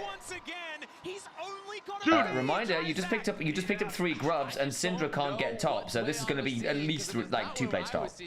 There was no world in which he wins this 1v1. We're back to the cocoon flash. Lovely setting it up onto Tien, and then Goes Histo. Look at the Oh damage man, if they one-shot Tien, that's actually even cleaner, right? no HP. Histo goes in, picks up the kill. I mean, good from Jackie. Really Still likely losing 2 because Cream comes down with ult. Getting accelerated is so problematic. I talked about it in draft. They are just such a low damage comp, and you can see the frustration there. Yeah. They know this game is starting to slip away from Oh, them. reflecting the... Okay, that's fun. Reflecting the Caitlyn Q so you can't wave play. No world in which he wins from that spot. You're jumping into all the ghouls, the maiden, and there was minions. You do that in mid lane against TF, against his Q, so he can't wave play. You're always going to die. Maybe he thought he could kind of like outplay and get into Mega and then win from there. Yeah, but maybe he thought that there was just no way out. Maybe he thought that it was kind of doomed, but I didn't really see that as an angle either.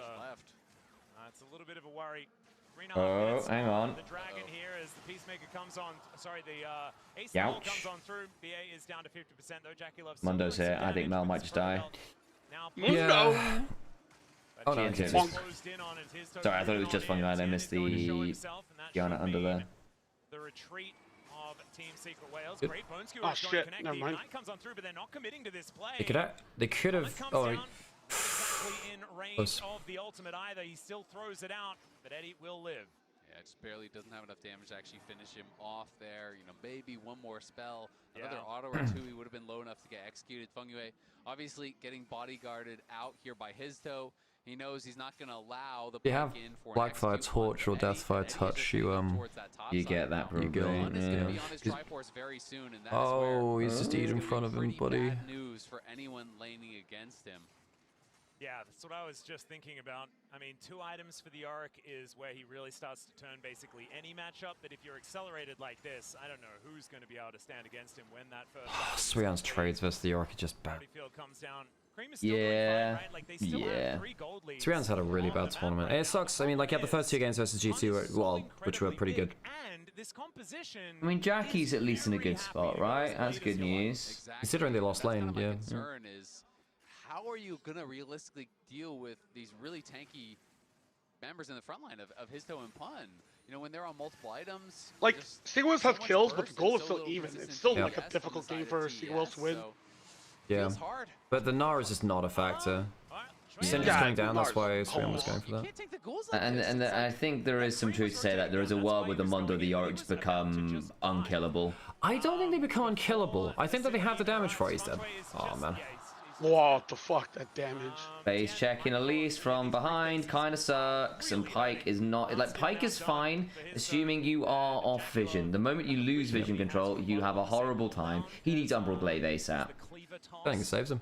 No, I know, but it will Do you help guys with think the Udo's vision control. unkillable in this No, comp? I don't think he is actually. I think they have the damage. I think that he's just more of a damage threat than anything. I think that Syndra, Mel, Kiana are actually all pretty good at killing Mundo.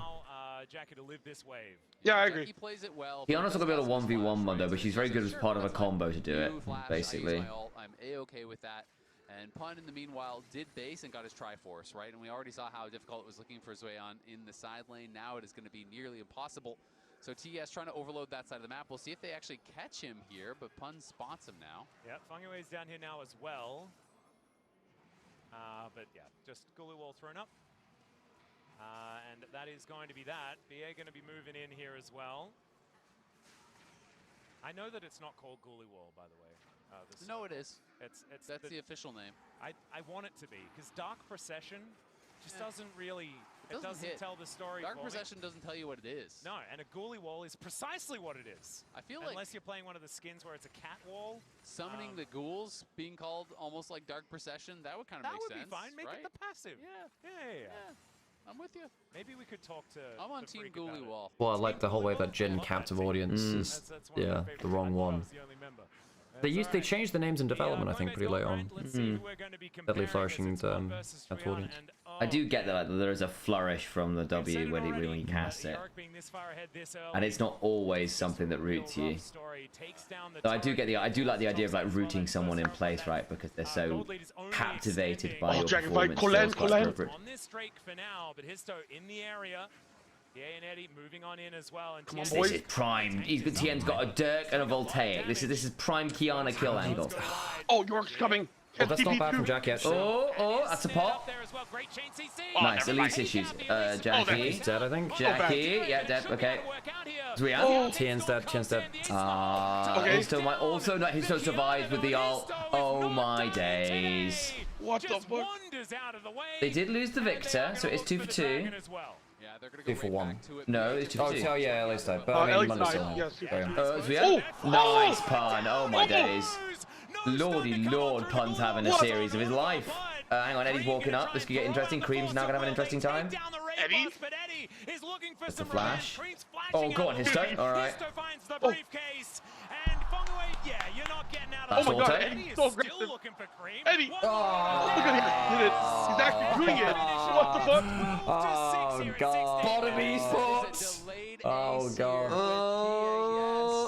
One game from going home, a very early exit would be the result. What a god. And they just lost the dragon. They just got wiped off the map.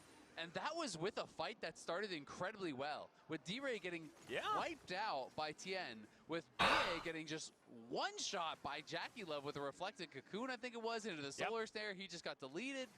So I mean, well for TES, and they still got aced and lost the dragon. Because let's watch this one more time. So it's BA on the side. This is where you're looking. Cocoon gets reflected into the solar snare. He's one shot, and you're thinking, okay, well that's not great. And then look at Tien coming in on the D-Ray. D-Ray tries to flash it out. He does one-shot D-Ray. Tien does... okay, catch D-Ray again. Oh, no, he misses! Oh, they don't even get the extra gold, man! Oh. This Victor, Top Esports just trying to find anything back into D-Ray's not being too hot, but Fungu is not being too hot. Okay. Oh, never mind. Nice. And they get him a turret. So actually, Top Esports will even up the gold with this. Yeah, they are getting picked off in these side lanes. TES are grouping up. They're the Tien gets, Suyan gets himself a side lane turret as well. Utilizing it. And that was about a 2,000 gold lead that just got deleted pretty much during a replay. Oh, come on, Top Esports, please, don't like this. And is pushing. BA and Histo want to keep enabling Pun. When you're playing Yorick, you want to be in side lanes. You want to be pressuring towers. That is really where you are at your best. I am looking at this Mundo, though, and I'm going 5-0-3 in a really strong mid-game spot. You really can shine. And Pun needs to shine now because he is 2.2k ahead. He's late stage capitalist already. Like this is a dangerous Monday. Seeding and upsets are not the same thing, Duro. I disagree with the premise of your comment saying that you're like internationals this year is like, oh god, the seeding sucks, and then it's like, wow, and insane upsets happen. Like upsets are agnostic of seeding, right? But like that doesn't mean that the seeding isn't flawed. So I disagree with the maybe TFC, baby. If Pun goes for some early magic resist in his build as well, as you probably do on Sterix and Sojin, which is going to be completed now. This is sort of like your core 2 items that you need, but you've got some flexibility from here. Dude, there's boys Sweon. Okay, Sweon is just... Oh my god, man. Holy shit. He's just yeah. God. But the thing is, like, Sweon only has himself to blame for this game. Yes. Like, Sweon, like... I think Pun played pretty well after he got the lead, but Sweon should not have fallen apart the way that he did. Also, put this out, the fact that he's still on Jungle Mundo's already got 94 stacks on the Heart Steel slightly scary. That's true. Yep. Heart Steel is not the easiest thing to stack in Pro. And yeah, and I just don't think anyone manages Pun this game. Yeah, that is Shelly now moving towards the mid Oh! lane. Does he have the driver's license? They should be able to kill it. Should be able to kill it. Boom! What do you mean he gets that charge for free? Oh god. So they get inner turret, outer turret. Do they get inner? I don't think they get top lane. He's pretty good from TM, at least. They don't have any grubs. Matter? Another wave coming. They got us. Oh, okay, never mind. Okay, they do. He has Yeah, okay, traded pretty well. I mean, this gold graph is becoming a bit of a roller coaster. LPL gold graph, baby. For TSW, Oh. you know, 500, 800 gold up for TES, back to 1k up for TSW, all within the span of a couple minutes. As yeah, a bit of a heart monitor at the moment. Yeah, both teams playing the map here very heavily. Eddie is now on 2 items here. Collector into... I think Stormrazor Collect is relatively smart from Eddie this game. I think it makes sense when you're Very good into Kiana Pike, basically, who don't like... Pike hates the execute and the slow. Kiana hates the slow. It's a squishy comp in general. Pushed back quite a lot. You aren't building rapid fire, which people love as rapid well. fire next, right? So 4th item IE. I guess you don't really need Lord Doms as much. I would go IE, and I think I would avoid rapid fire in general. Caitlyn probably still wanting 4 items to really be valuable as Pun said. Nice. Okay, good combo. Okay. I think Tien stunned Pun up on his own Dark Procession, which does happen. As the rest of Team Secret Wales are trying to push up the mid lane, but they're unable to get anything back really for this play. The execute from Syndra Mel is kind of intense. I mean, there's Pike to finish, but doesn't die from that as well. If they're able to win this Yeah, good triple execute combo actually. a little bit like Team Secret Wales Hey, had them exactly where they Secret Wales, wanted need to be careful. Now Need things Pun are back. moving back Yep. 20 in favor seconds. of the LPL 20 squad. seconds. Please, Pun. Yana and our executioners, who dares insult the Princess of Ishtar? Sweon's still top lane. They actually might. I'm not that Sweon's really that useful to Oh be wait, honest. Sweon, what? Why did he come down? There's also no alt on. I don't know. He is walking down, isn't he? They don't want to give them Yeah, he is support walking up, but here doesn't early. TP. They have the vision. Windows. Oh, okay. And that is that. That's actually really important for top esports. esports. That buys them a lot of time. Maybe that means that they can just like look. Because I think top esports at 5v5's not happy, but they can play around split picks from Kiana, Syndra, Mal, Pike. They're a good pick comp actually. Top esports. Dude, how did that even happen? Where the fuck did Tien come from? Motherfucker, dude, he's invisible. Who outscales? I said it's probably even, but Secret Wales probably slightly outscales. I think it looks different now that the Yorick is so accelerated. But I mean, that being said, I mean the Victor is not strong. Yeah, I think I would say Secret Wales, but I think top esports again. It's a more fragile comp, but if they do. Basically, at any point in the game, they have got burst threats. So if they get control of vision, they get kind of good pockets to start throwing down some kill combos. Very dangerous, but Mundo can sometimes just do this. Yeah, Cream. Oh, Jackie! Oh my lord, the empowered auto. Lump Force Trauma is wild. Cream proto-belted into the Cleaver, which got the slow and almost killed them all. Okay, maybe the Mundo is unkillable. Maybe he is. Like you probably can pop him, but there is just like if he's got ult up, he's very, very scary. And also because he's got the Spirit Visage relatively early, until the Void Staffs are done for Cream and Jackie, they are going to struggle to get to the point where they one-shot him reliably. And if you don't one-shot him and you don't have anti-heal, he will just press R, and all of your work is undone. All of a sudden, you're just Thanos. You really cannot die. And Heart Zapper is so easy. I will say eventually I do like Syndra into Mundo because the upgraded Force of Will with some burn and some AP behind it is really annoying for Mundo. Like you do like 20. Got to steal again. They don't have great ways to keep him out the pit though. He's got ult and flash. This is quite a nasty spot to be in. I actually don't like this from Wells. They get the teleport out of Mel, but that's only a Mel teleport. It's not even your solo lane teleport. Okay, Maiden. I think he may Hang on, that might be a problem, no? Either that or it's bugged, but they're not pausing, so I'm assuming he is just going to back it away. That looked super bugged then. I'm not going to lie, because the fact that it walked back to him. He wasn't far enough away for it to walk back to him. You have to be without a certain range for it to, I think, anyway. You have to play really weird in some matchups where, you know, Yorick Micro is not something I'm like that. No, Baron gift. Yeah. Jackie, not in that spot. Oh, good reflect. Does it matter? He's now down it. Rocket belt was important. No! Dead. 1 for 1. That's not bad. Actually, not bad on the 1 for 1 though. Not bad. Wrong way. Lands the hook. 10 kills. Good. Oh no, you don't have Jack. You need his DPS. Get TP out of him. That's actually not bad. Getting the TP out of Yorick's kind of big, no? But Jackulov not having teleport being dead is also nicht so gut. I'm so glad that we had the That was a really good reflect timing. Good reaction. Wrong way. Does not want to do a 1v1 versus the 6th level advantage. Not really getting the math on that one, but does make it happen in the 1v2. They do finish him off. Of course, Suyan hasn't died for a while. This is good. But I think it was reasonable. Yeah. I think the moment Jack shows done for pun, it's harder again. From Jackie keeps himself. Because at the minute the Black Cleaver is making things a lot simpler. 1 for 1 from that spot. Yep. And his toe. But I think we're not miles off a completion on that Jack show from pun.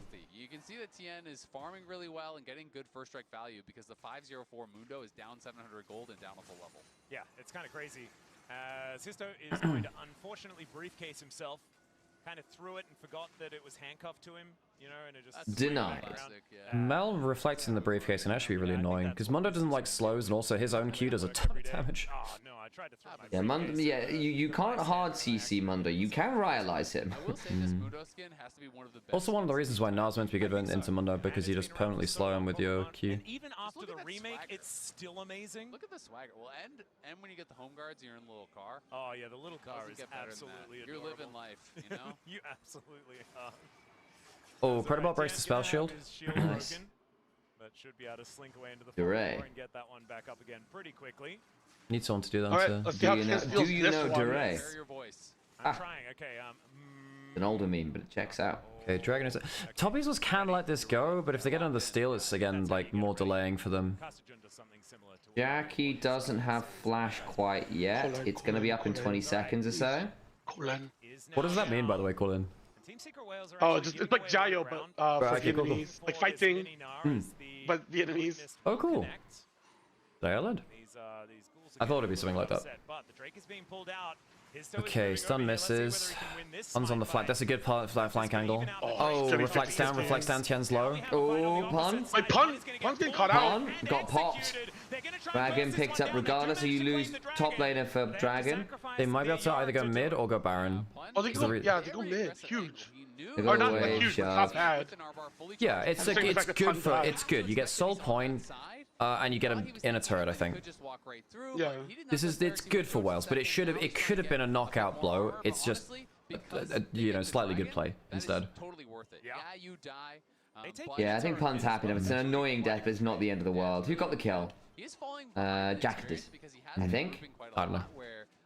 Probably Jackie. Constantly playing these side lanes. We've seen him do this a number of times, I think back. Yeah, it's true. Actually, he has dropped that level lead he had. Pun's kind of gone back to being behind him. He just refused to join. It's not the best outcome, but it's... They're on soul point. This could be flash out of his tone.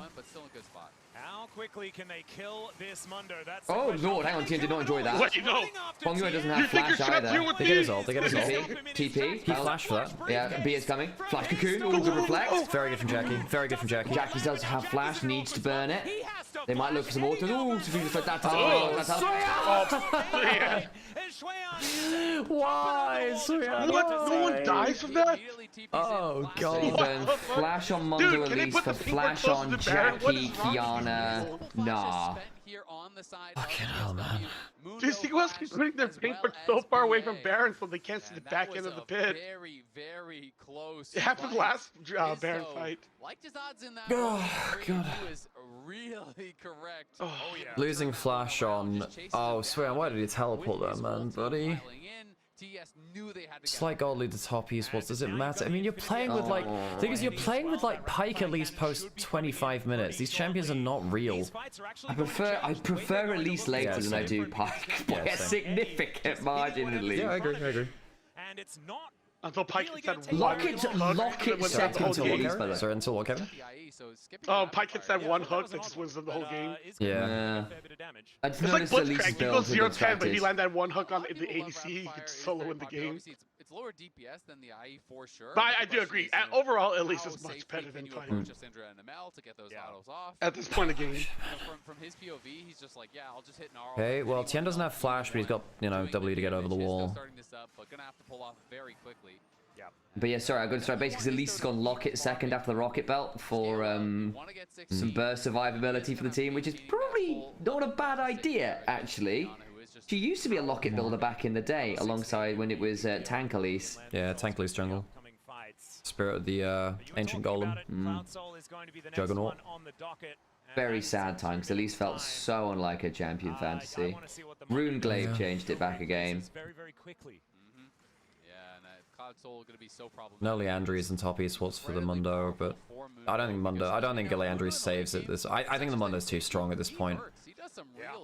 I think that in a game where he's like not 5-0, it's perhaps easy. Actually, that being said, Cream actually just took a crazy chunk out of him. At Baron as well. Yeah. To be fair, yeah, exactly. You can't give Cloud Soul. Mundo with Cloud Soul. Oh, it's GG if that happens, actually. Yeah. Victor's not awful with it either, actually. Elise is weird with it, because sometimes good. Wait, how does it work with your Oh, there's that hook, baby. Spooky. Barely misses. And the maiden gets herself out of the way. Okay, its Chaos Storm is not good there, actually. Okay. On the Pike, just not really existing at this stage of the game, can be a real issue for getting value. Okay, everything's gonna be back up by the Dragon fight. I mean, you have to be picture perfect on the engage, right? That's why so many players are afraid of playing Camille and Pike. Yeah. Because you have to play. We're getting the custody battle over Jace. It's Victor versus Mal. Value, right? When you're looking for yeah. flash across multiple members, and if you go for something Get the death cap on Syndra. You are 2k up. Maybe Cream just one-shots even the front line. Be so on point with your engage. You can't hesitate when the moment is there, or you will do nothing. And if you go in and you don't execute properly, you are just gonna die. So definitely a tough champion to be played this late in the game. Oblivion Orb's done for Jackie. That's actually significant. You need to have some anti-heal in here, and that's probably not a bad idea. And also Proto about to apply it. Yep. And it's about which team has the vision control, right? Being able to have control of brushes. Maybe they tried straight Dragon for Baron. He's getting pinged out. Battle shield off. We're about to begin to pop fancy bit. Yeah. It's one of the best uses of it, actually. Oh, Nars actually doing some okay damage versus Sister, though. Damn. Oh, okay. Hyperproc is nasty. Because we're sent. Dragon for Baron. I guess they just don't want. You can't allow Soul to go over to Mundo. It sucks to give over Baron. It will give him wave control, but. It's in trade for the Drake, but that is Dragon number 2. I mean, it depends what Seagulls can get off the Baron. But you also really don't want to give up Baron. Yeah, we'll see how much they can actually get done with this Baron. Again, it's her. It might, if they get the tier 2 bot as well, it might be alright. It's actually not bad. The wave is the map is not set up for a Baron push. Yeah, they might get another tier 2 here, and they at least get red side quadrant. This is not awful for a trade. They get 2 tier 2s, a dragon, and a full red quadrant. That's pretty good. Yeah. the Baron minions, so we have to see. And now that means they probably get death cap for the next dragon fight for both their big carries. If you feel like you didn't have a chance to get soul, If they can stop Pun getting this is huge. Flash. They might hop at this. Available, but he's not going to invest that into just getting out of the way of that wall. Mega's nearly here. Pun. Pun. Oh, Pun. Nice. What the fuck? That's not, man. Okay, credit to Swian. He's recovered that pretty well. Wits End completes gets to run. Exactly. No Baron buff on Yorick. That's good. 3 items, has the Wits End, chases him down and takes him out, and you know, Pun is a 700 goldie, but at this point in the game, it doesn't really mean anything. Swian didn't have to blow flash for that either. He's more than happy. Yeah. I felt like he kind of overgrouped a bit, and you know, was spending a lot of time with the How did top Esports win team fights? What's the angle? Or sorry, is this for from which side? I mean, Secret Whales, they just need to get Mondo into melee range of people. If Mondo gets into melee range, it's probably one. Top Esports, random picks, crazy play around your range. You've got triple executes, quadruple executes, I guess, if you can, like and a lot Gianna. of non-committal fit, like pick tools, right? You go fishing is the honest answer. You literally you go spearfishing. Yep. Land a stun, land a hit, pop the person you hit. Yep. Spray it as someone like Caitlyn. But I think I'm on your team. Death cap on both carries. To prioritize these dragons, get that Cloud Soul, and also open up the door for a potential play around an Elder, which could be difficult. Ken has Serilders. To play into. This is a really tough game here because when you're getting. Don't tell me we're getting a 5-game series out of this, man. We might. We might get a long series to HLE G2 as well. If you're going 35 40 minutes into the game, you get one fight. People have so much damage at this point in the game that you miss that. What's the next one, sorry? Dead. HLE G2. Hit 50, 60 seconds, and the game just ends. And so it is going to be. Alright, they're going to try to push back. Not bad damage from Keanu to Mondo, actually. I think if you, I don't think his, like, look, we've seen Syndra take like a third of the HP. Oh, one spot. 10. He gets inside the dark possession. He wastes his own ult, man, because the Yorick ult blocks it. Yeah. The Yorick, not the ult, the dark possession, the Ghoulie wall. Ghoulie wall. The whole team is coming. Yeah, they really do want to kill Shueyan, and that's gonna get stopped, isn't it? It is. Oh, just bloody hell! Going to miss, and by miss I mean he just barely gets out before it was definitely gonna hit him. I think BA flashes rather than just cocoons, and he has that. I thought that Shueyan was about, you know, a second away, half a second away from actually dying there. And when you die and you lose your TP, you lose full control of the map. Now that could be an inhibitor down at this point in the game, so that was. Dira is still not strong, by the way. Doesn't have death cap. Yep, that's the. How many items do you have? I can't see. Yeah, like no damage items. Instead. But he's also got like Rocket Belt, Banshee's Valve, so he's like defensive as hell. Well, Rocket Belt's a cheap item as well. Good for like 2 items. Beyond that, Rocket Belt starts to fall off pretty hard in terms of damage. Dream is. Yeah. In a minute and a half, if top Esports can get themselves the next one. It is absolutely true, and we haven't touched in on a while. Mel is also scary too. Just random skill shots can end the game now from top Esports. For a while at this point, Tien is capped out. He's level 18. He is ridiculously strong, but he did lose his flash and won't have it for this upcoming fight, which makes the playmaking that much harder. And they might just teleport. This is big play. So they see Pun. They don't have now. They don't have now TP. This is a 4v5. They need to play like full defense. Full defense. And Jackie Love you don't have Gnaw. You don't have Gnaw. You have to flash, man. But at least they can run towards the team secret. Oh, Jackie can flash? He had flash. He protobults and still gets hit. Yeah, they're trying to look for it. Okay, Cream doesn't have flash either now, right? Dodges the E, luckily. He's gonna get cut off by someone here. Tien is holding. Oh, shit, man. Fuck me. And that's Cloud Soul. Legitimately, that's because for once in his fucking career, Jackie Love doesn't flash. It's going to mean that they haven't necessarily found a lead. The AD carry most famous for using his flash. Oh, good flash from Eddie. Doesn't matter. It's not going to be enough to be able to keep him alive. Over the wall. Should be able to kill flash over. Good E. Can W to the side. Oh my god, Tien, my god. That's important. Fuck me, man. Does that mean they can contest Dragon? Does that mean they can contest Dragon? Cream's up in 30. I don't know if it is. Yes. Tien has to heal. back. Tien's healing off of camps. Dragon is 25 seconds till Cream's back though. Yep, Fengyue is going to go down to 50% health there as Suyan's well. actually really strong in mini now. Mundo doesn't seem to be Without Eddie, I don't know. I think they actually get Dragon. Seconds and they have TP. And then Wow. lose the maiden. Fucking Tien. Pun, what are you doing with your maiden? Oh, he gets out? Phew. D-Ray wasn't there, so they're in a 3v4, and they know that Cream is going to be up. What the fuck? Really clutch from Tien there. Huge pick, big time play by Wow, Tien, who Tien has saved the game. really been doing Yeah, Tien actually saves the game because like Jakilov almost throws it, and it's a shame because Jakilov's actually had a pretty good game, but yeah. No hesitation. Cocoon Flash gets him with the very edge of it. He's pulling the double of saving Flash for next series. Yeah. Did not. He goes down, but that whole time, Zueon, who had no teleport, Also, his missing was just every pushing Q was kind of topside. He cringe. was looking to just go for the base. And we're going to be looking to fight here once more. Remember, no flash. Zuyan also got the inhibitor off that as well, so Zuyan gets inhibitor, they still get the Dragon. Tien with a very clutch pick on the AD carry. Wow. I mean, in fact, the Kate also thought they were safe, right? Because they were stood next to the Mundo, having just killed off multiple members. Like, you should be fine there. Yeah. And he flashes the ult. Hang on. Tien wants to go into D-Ray, gets his ult, has GA. Fengyue's dead, I think. Maybe not. Jackie doesn't have flash now. Oh, he does have flash. Jackie still has flash. Is there? I think Wales win this. I think Wales win this. Oh, please. Please, pull in. His toe is in a really good spot. Yeah. Still got his passive, by the way. Still got his passive. I think they run him down here. Bonk them! Oh Hit my someone! lord. Oh! Jackie has not burned his flash. Oh boy. Doing it. And this time, Team Secret Whale should be able to find the angle. Oh, only one.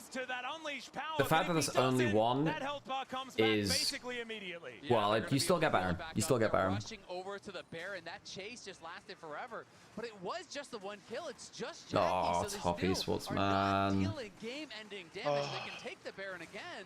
We saw how ineffective it was last time, though. TES has taken Dragon after Dragon after No, but this time the waves are actually pushed, so the Baron's a lot easier to use this time. Feels like it would be a game ender. Yeah. Look at these fights. Think about if they had Cloud Soul for this chase down. Think about if they had Cloud Soul for the chase down. Any of the chases down. down. Yeah, because, it's true. Yeah. Having more movement speed, I feel just means that they all die. I agree.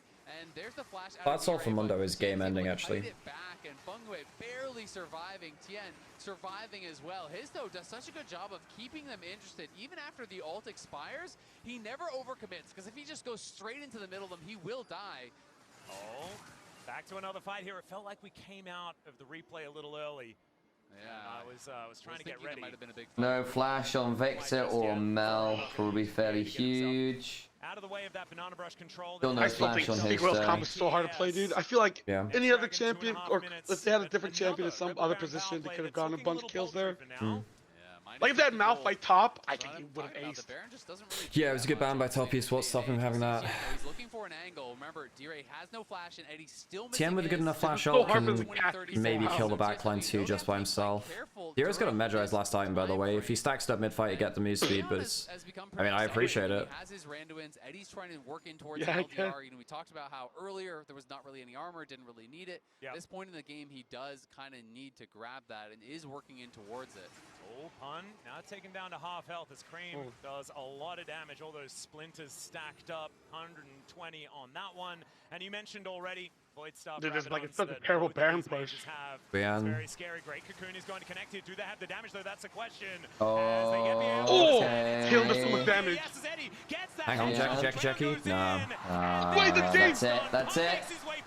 Jackie, the next That's target. it. Supreme display of talent. Mundo just laughs that off. Fengyue wanted to do the ult into flash stun combo, but the ult didn't connect, so he... Oh, man, okay. Congrats with Secret Whales, congrats. I'm not gonna be raining on your parade. Bottom Esports, you disappoint me once more! No, this is fucking huge for LCP though. It is. Huge for them. Oh, I'm so happy. Oh my god, dude. I'm sorry. Oh, no, be happy. Be happy. Be happy. Man, dude, they did it. Holy shit. 4 games. Time in history of Vietnamese team. They beat that, better say Vietnamese team built an LPL team. Jesus, man. Secret Whales that do it. It didn't even take them the full 5.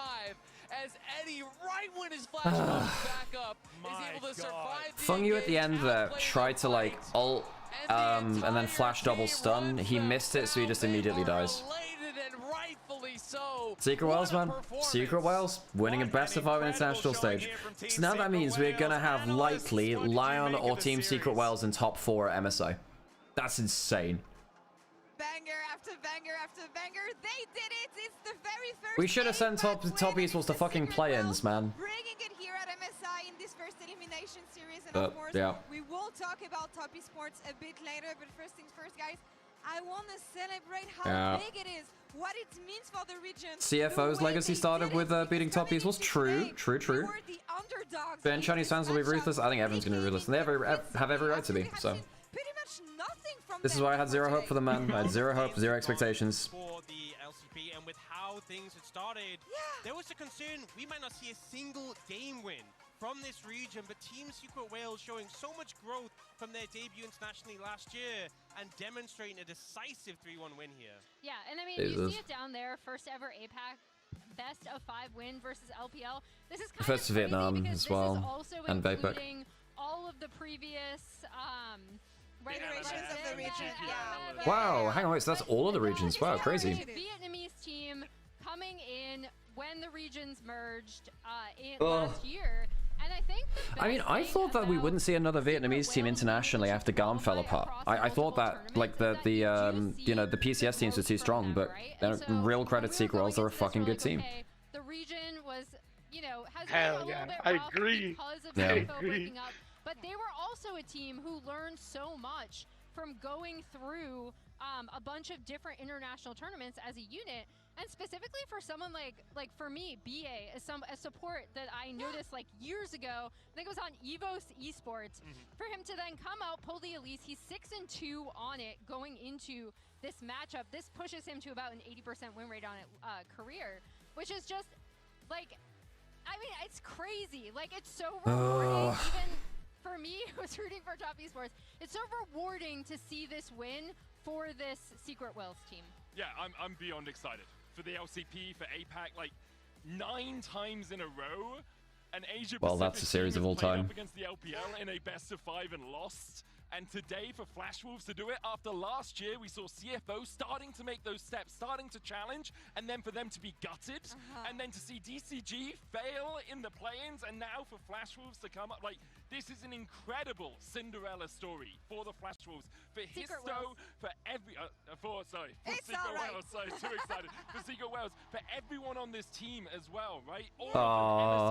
I'm happy for you, Kevin, but it is quite soul-crushing. It's just amazing. You were talking about Histo, Oppo player of the series today? Yeah. Deserved. Histo was fucking great. Statement series from him, honestly, massively deserved. I feel like we Histo had a great performance. And Dyer was human? Dude, that's all they needed. Yep. Like, this Secret Wales team was just like Dyer one choke away from being good. And Dyer didn't choke, and he played really well. I'm so happy for Dyer, dude. Like, I feel like people have been talking so much shit about him because he's like an international choker, but I'm so glad he had a decent performance. I think this is a performance he can be proud of. But Histo was pretty insane. He was a standout player. The idea of giving it to him because I think the team plays so well around his picks.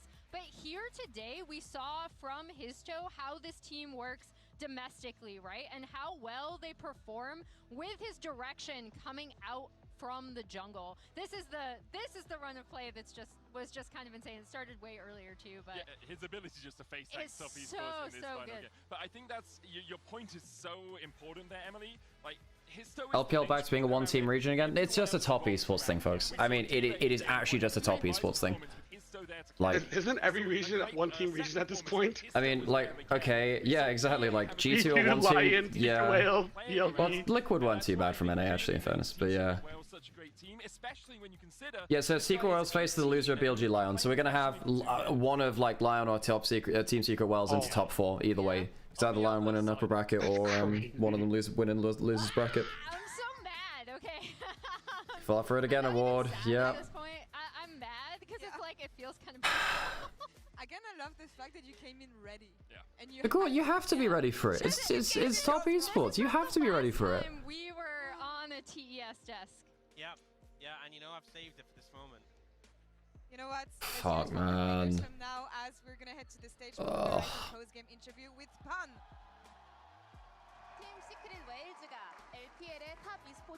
Do you still need a bullet? Oh, yeah, look I at actually that need. fella. No, now I need like several more bullets to, you know, take all the top esports fans with me as well. Yeah, we all need it. 승리 정말 축하드립니다. 가장 먼저 승리 소감 부탁드립니다. Congratulations on the win today. How do you feel right now? Chúc mừng Bull với chiến thắng vừa rồi. Hiện tại em đang cảm thấy như thế nào? Sau chiến thắng vừa rồi thì em cảm thấy kiểu I love you, Pun. Tại vì Oh, lúc so đầu good. em cũng không nghĩ là tụi em sẽ thắng TES với tỷ số là 3-1 như vậy. Thì em thấy khá là vui và kiểu hạnh phúc. I feel on top of the world right now. We never expected Alright. to win. Well, I'm sorry for your loss, but I am happy. Yeah, no, it's okay. No, this is historic. I'm really happy for Secret Worlds. No worries. No, thanks for hanging out with us. Appreciate it. I thought I was gonna be the one being depressed today, but No, it's us. Don't worry about it. All good. all right. Thanks for inviting me. Have a good day. No Enjoy worries. TT You too. versus You too. HLE. Okay. Bye bye. All right. Peace. Well, Team Secret Wales was Yeah, thanks to Kevin, KMT for joining us. Appreciate that. national stage, but you guys pulled off a series victory today. I bet it's gonna Well, mean a lot for you guys. man. Well, I think your performance was on top as well. Are you satisfied with your plays today? Có vẻ như là team mình đang rất là cần một cái chiến thắng trên cái đấu trường quốc tế ha. Thì lúc này là mình đã có được cái chiến thắng đầu tiên của mình rồi. Thì Cream was even pretty good in that last game, but Thì tụi I em don't know. cũng đã gỡ bỏ được cái áp lực gọi là lúc mà ở first stand cho tới LCB của DCG và trận thua trước HLE thì tụi em cũng đã Wait, why are they putting this on the break? Like, just keep it full screen, no? với chiến thắng đó kiểu tụi em giải tỏa được kiểu không còn mà thua trắng ấy. Ever since first stand until this MSI and with DCG's loss, we have been very hungry for a win right now, and we were so desperate for a win. Now that we have, Let me show you some of these late game misplays. Where was the game ending one? 부터 시작하여 이번 MSI까지 계속해서 세트승을 가져오지 못했고 연패를 달렸기 때문에 정말 Let me show you this. Let me show you this. 절실했는데 이렇게 1승을 따낸 만큼 너무너무 큰 Let 안도감을 me show you 느끼고 this. 있다고 합니다. 특히나 푼 선수는 본인만의 유니크한 챔프폭을 많이 보여주고 계십니다. 지난 경기 비록 패배했지만 볼리베어로도 정말 인상 깊은 활약을 보여주셨고 오늘도 it's not 세트 cool. Let me show you 올라프도 this. 정말 나만의 색깔을 보여주고 Okay, 계신데요. watch what Fung Yue does here. 모습을 보여주고 싶으신가요? It's really sad for him, but watch what he does. Champion pool. Last time, although it was not able to close out the game, but your Volibear was really impressive. So he tries to go for the alt flash, gets repelled, can't flash, so instead just flashes into them and misses the stun anyway. If he waits a second longer, he can just ult onto Eddie, who doesn't have flash. If he tries to hit Eddie, not BA, he will get the double stun. Instead, he flashes in place, misses the ult. Thì em muốn kiểu giống như là đặt nên cái hình tượng mình là một kiểu người chơi như thế nào? Theo em thì That one, what was the big play before that? Liên minh thì em luôn tìm những cái con mà người khác ít chơi á và kiểu em sẽ chơi những con đó cho người khác kiểu không biết cách đối phó nó ra sao ấy. Thì em luyện. Oh, what a horror show! He's got flash. Ở trong luyện tập thì em sẽ đem vô trong giải và nói với huấn viên là sẽ được đánh rồi. Ever What a since horror I show. started playing League of Legends, I have always liked champions that are like unique, that there's not a lot of players. Flash. So that my opponent will. You can flash and then play it out the extended chase down, man. I've been practicing these champions a lot lately, and as long as my coach give it a go, Jackie. to play it. 롤을 처음 시작할 때부터 사실은 많은 사람들이 픽하지 않는 그런 독특한 픽을 하는 것을 좋아했다고 합니다. 그래야 상대방이 대처법도 모르고 카운터 플레이도 없기 때문에 그런 픽을 즐겨했다고 하는데요. 최근 들어서도 이런 특이 픽들을 많이 연습을 했고 이번 MSI 기간 동안에도 코치진 분들이 허락만 해주신다면 계속해서 꺼내줄 생각이 있다고 합니다. 앞으로가 더욱더 기대되는 푼 선수입니다. 남은 MSI 각오 한마디 부탁드립니다. Then what is your mindset heading on to the rest of the MSI? Vậy cái tâm thế của em khi chơi những trận còn lại trong kỳ MSI này sẽ là gì? Em nghĩ tụi em sẽ cố gắng giành thêm một chiến thắng nữa, kiểu tiến tới top 4 ấy và để cho khu vực của LCB và VCS kiểu người Việt Nam tự hào. I will try to get at least one more win. Whereas I didn't see that, Zaref. Oh, thanks for the gift sub to might be early, by the way, Zaref, appreciate you. Also, Vincian, sorry, I'm a bit checked out right now. LCP라는 지역 그리고 베트남의 영광을 다시 돌려주고 싶다고 합니다. Thank you very much, Pun, and thank you very much, Koa, for the translation. 여기까지가 푼 선수였습니다. 감사합니다. I can't believe this, man. Oh, from yesterday. Oh, sorry. Wait, did we not do that yesterday? Oh, my bad then. Sorry. My bad. Be proud again of G2 today. We have a very I think special we did. That's really cool. G2 versus HLE. Hello, Wadid. Welcome. Hello, good to see you guys here. And maybe this guy is not happy about He's like not. me being here. He's already staring you down. What region do you work in? I support G2. I'm not gonna answer your question. Check how many fraudal points you have right now. Let me check. Sorry, what region are you from? What do you work in? Why did you support an LPL team? Don't play those games. Yeah, I'm not gonna play with you. But You know, Wadid, we offered him a HLE jersey, and he's like, nah, I'm good. I'm okay. but Wadid, I can see that you're. Zareth, I think you have like 5. Well, I think you've got 5. I think I'm still in my heart. I'm with Europe. You know. Even Okay, I gotta put on some adverts before we get into the next series, so I'm gonna put an ad break now. in Europe, so that's why I'm here to support my region, my G2 Esports.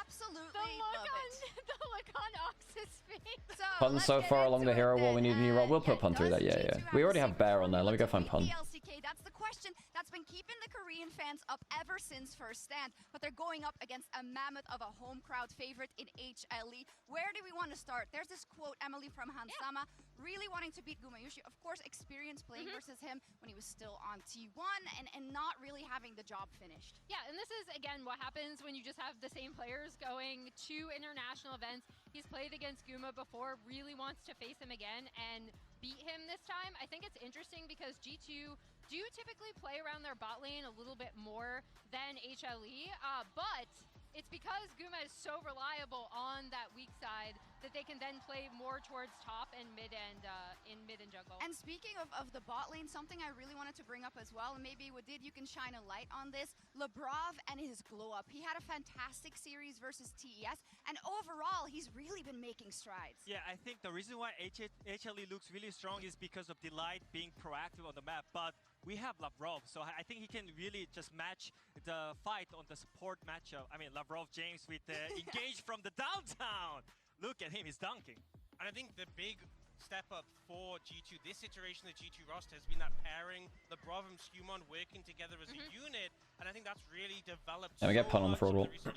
It's true, and that's maybe a focal point because we know that they've played against some of these players before. They played against TES as well last year, so Pun is on the wall as hero. Versus Kanavi, and I think, Emily, that's one of the matchups we'll be looking at to really see if there is market improvement coming. There you go, there is. Yeah, absolutely, because the last time they faced, Kanavi definitely got the better of Skumon. It was just that game 2 where Skumon brought out... Oh yeah, this was a disgusting series at Worlds. Like, Kanavi destroyed Skumon, sadly.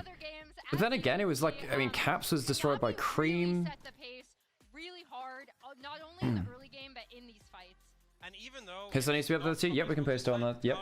it's still a team that is very much driven by him and HLE. He's been the driving force. Well, okay, someone's got to nominate them, but yeah. Where he was super aggressive, the team wasn't on the same page, but now everyone is in lockstep with him and following his charge. I mean, my biggest concern for G2 and HLE today is that I think it really turns out the draft is the most important thing right now. I think you can see it from the last series as well. Even though TS was favorite, I think TSW had such a great theme in terms of the matchup, and I think it's really important to have a favorite matchup in the jungle, especially when Skumon is one of the jungler who wants to play aggressive on the enemy jungler as well. Yes, now of course we mentioned first stand and we have to mention it again, Ox. There it was a fantastic result for G2, but I'm gonna be completely honest with you. I am a realistic Andy, okay? I realize that this is a completely different ball game. HLE are very, very strong, but there is of course that doubt, right? Has it been keeping you awake? A little bit. I think HLE are also a very vibes-based team. You know, we've had swings of form last year in particular after they lost at the road to MSI. May I introduce you to the top Esports song? What is this? They went on a slump for a while, and I don't think it would take much for G2 to come in with a smart approach as they did at first stand. If they have a draft strategy... Oh, it's a Billy Bill link? I might be able to watch that later. Throw HLE off their game, that's what I'm concerned about, because I think if both teams play at their best... Okay, G2 HLE. Hard to beat. Yeah, that's that's where I really agree with what did in terms of it's so draft dependent as well. How much prep each of these teams have done against each other, especially when it comes to how well jungle support are working together. Surprised you didn't know the song? Delight. I haven't clicked the link, so I don't know whether I know it or not. Coming back into the meta has been absolutely massive for HLE, kind of running through the back half of the road to MSI. Yes, let's take a look at the MasterCard. Dude, there are like some there's xenophobia in my my replies already because Top Esports lost. What is wrong with people, man? But there's some like proper slurs being thrown out there. What? Does also reflect a little bit our expectations or our hopium going into this match, but I want to hear everyone's predictions. We're gonna take a look. Emily, you want to kick us off? Yeah, so... Okay, G2 HLE. G2 need to really step up their drafts again, I think. I think they got better as they went through the series versus Top Esports. Their Top Esports are not a good drafting team right now. I think that jungle matchups, I mean, hey, Rack, how's it going? Top Esports just fucking exploded to the APAC team, so Team Secret Wales beat Top Esports. It's a disaster for LPL for that. Top Esports, man, how was stream today? How are things? It's ridiculous. Oh god. But we're literally about to get into G2 HLE, so it's gonna be EU versus Korea. And I think I actually think G2 can do it. I think they can. I mean, they beat GENG when they weren't favorites. They beat BFX when they weren't favorites. People have been continually doubting them. They ramp up as a series, as a tournament goes on. If they get themselves a good read on the meta, if Skewmon can beat Kanavi out, I think that HLE are in trouble. I think HLE are a very good early game team. I think they're great early laners. I think their drafts have been good on the whole. But if we do get a good jungle read, I think it's doable for G2. I think it's doable. It's not easy, but it's doable. Hello. Jaculov has become the first player to lose to all major regions in a best of 5. No. Lost in World 25 to LCK, World 2020 to LPL, MSI 24 to LEC, MSI 2019 to LCS because he was on IG versus Team Liquid, and then MSI now to LCP. So he's lost to all major regions with that. I guess CBLOL, I don't know where CBLOL slots into that one. Jackie had a weird series. Couple decent moments, but also a fair number of fairly critical mistakes. I think Cream had a better international tournament the last couple times, but again, the couple Yone games felt quite anemic. Not always his fault, I think. I think the two rookies struggled. TN was not great, bluntly. I think TN was the one that disappointed me the most. Yeah. He was coming in with the best form alongside Cream. And he was... Look, if you'd taken the nameplates off, I would not necessarily thought that was TN, you know? Do you think 369 instead of Sweon would have changed anything? Yes, it would have. In that series, it actually would have. Sweon fell to pieces. He was awful. Basically, the problem was, Sweon is a carry player, but they couldn't safely count... They couldn't play carries, basically. So at that point, Sweon is not a player with a good champion pool. And if you blind pick tanks, Pun would counterpick him. Yeah. That would end up to a losing draft. He was losing bog standard matchups, like Gnar versus York is a standard matchup. It shouldn't get blown out. He was misplaying to the point where he was losing huge leads. He was crumbling under the pressure, and it meant that it was kind of unplayable, really. I think also Fungyue really fell apart in that last series. It's a shame because I think his first series was fine. This one was bad. The Pike was awful. You know what's not awful? What? Opera GX. Opera GX is great. Opera GX is pretty phenomenal, guys. And if you want to celebrate / commiserate with us after the despair inflicted upon us by Top Esports' demise, consider signing up for Opera GX with the Nymaera link. Then we've got a fancy new link for the month as well, which is all very good. It's the is that the right link? Is it with the 2? Is this the correct one? The one I've been given, Sam. The one I've been given. Fantastic. About like 3 times. So you have checked it out quite okay. Because the reason I was asking because I know that was a conversation. I've checked it out. Cool. 3 times. Let's get into the draft, Sam. We'll see about the pick ban. Of course, banning his click on it, download it, get locked in, sign up to it. Makes a difference. I will say though, it's kind of interesting. You were talking about if they could have played him in split 1. G2 actually did quite well against LCK teams. Poppy, Bard, Varus versus the Ori, Jace, and Trundle. Those all make some sense. Rumble's up, Vi's up. Not necessarily what I'd expect a first pick in a game one, but it is Navi. Camille's up. So they choose the Vi over Camille or anything else, right? But yeah, Ashe Seraphine. Rumble. I don't think you Ashe Seraphine dry, do you? I think you get Lucian Miliod. I don't like Ashe Miliod off the. You can Ashe and maybe go. No, you can't go Ashe Braum into it. Maybe you go Ashe Seraphine just because you're comfortable on it, but I don't think it's excellent. You get Lucian Miliod, which is good with the Vi too, because like the culling is always able to kind of make a difference. I guess you just go Shinzao on 3. Is there any other jungler you want to go? There's a couple of junglers you can go with it. Delight, of course, we know we can play the ranged champions, but when this guy gets to play engage, yeah. he is freed from that. There are a lot of people already like dunking on LPL, but I'm like, this is a top esports problem, less of an LPL problem. Yeah. Like, JDG still did alright at first stand, you know? Really good into Vi because you can force fights early, and Zin's also really good with Ashe Seraphine, so yeah, they're immediately jumping to complete that combination. They don't have to lock the Ashe immediately, so they're going to go for the Zin part of it instead. Regardless, the Zin into Vi Diggs being considered. To be fair, do Guma and Delight put a lot of time into the Lucian Miliod? I'm trying to remember. That's a fair point. Maybe they think they can get away with this. They go for the Ziggs Camille, but now Delight's got Camille. Yeah. You can Ashe Seraphine, but it's still quite vulnerable. Still be a little bit dangerous for Camille. Oh, unless they Seraphine APC, or they can go Senna Seraphine instead. They don't have to Ashe Seraphine. They can. I actually think GT should be flexing this about a bit, because if they just lock the Seraphine, I think they can get HLE to ban out a load of different stuff. So they're not. Yeah, they've got some plans for the Seraphine. That's why I like it more now. I like it more now. The Seraphine is okay as an APC. You can stand at a really long range away. This is actually okay now. We're starting to see some really interesting drafts this MSI. You heard what D talk about on the desk, right? Give him a strong angle in mid lane. Rise in a vacuum, a strong champion, but now it could be backed up by 2 additional bans to ensure that Zeka isn't feeling. Yeah, they'll ban the cast, they'll ban the Anivia, and Rise feels very happy here. Also, well, we just banned the Silas. Zeka obviously very famous in X and Silas, and you're seeing Shinzao, you're seeing Encore. Realm Warp as a global to steal. I think that's probably not an awful option. Dives well with the Vi. Cassiopeia would have been a good pairing with it, so I think it makes some sense to me. You know, good answer into Rise that is very common. Anivia, Talia. These are the sorts of things that are kind of floating. Rel away from Labrov. He did have a very good Rel game the last time we saw it out. And the reason they do drop the Ashe, of course, like you're highlighting, is you get 2 protection bans for your Rise priority. And with Zeka having a lot of success on the Rise, it is also nice to get it out early on in Fearless. So there's a lot you can do with the Seraphine. I think they want an APC, Sam. I think they want an APC.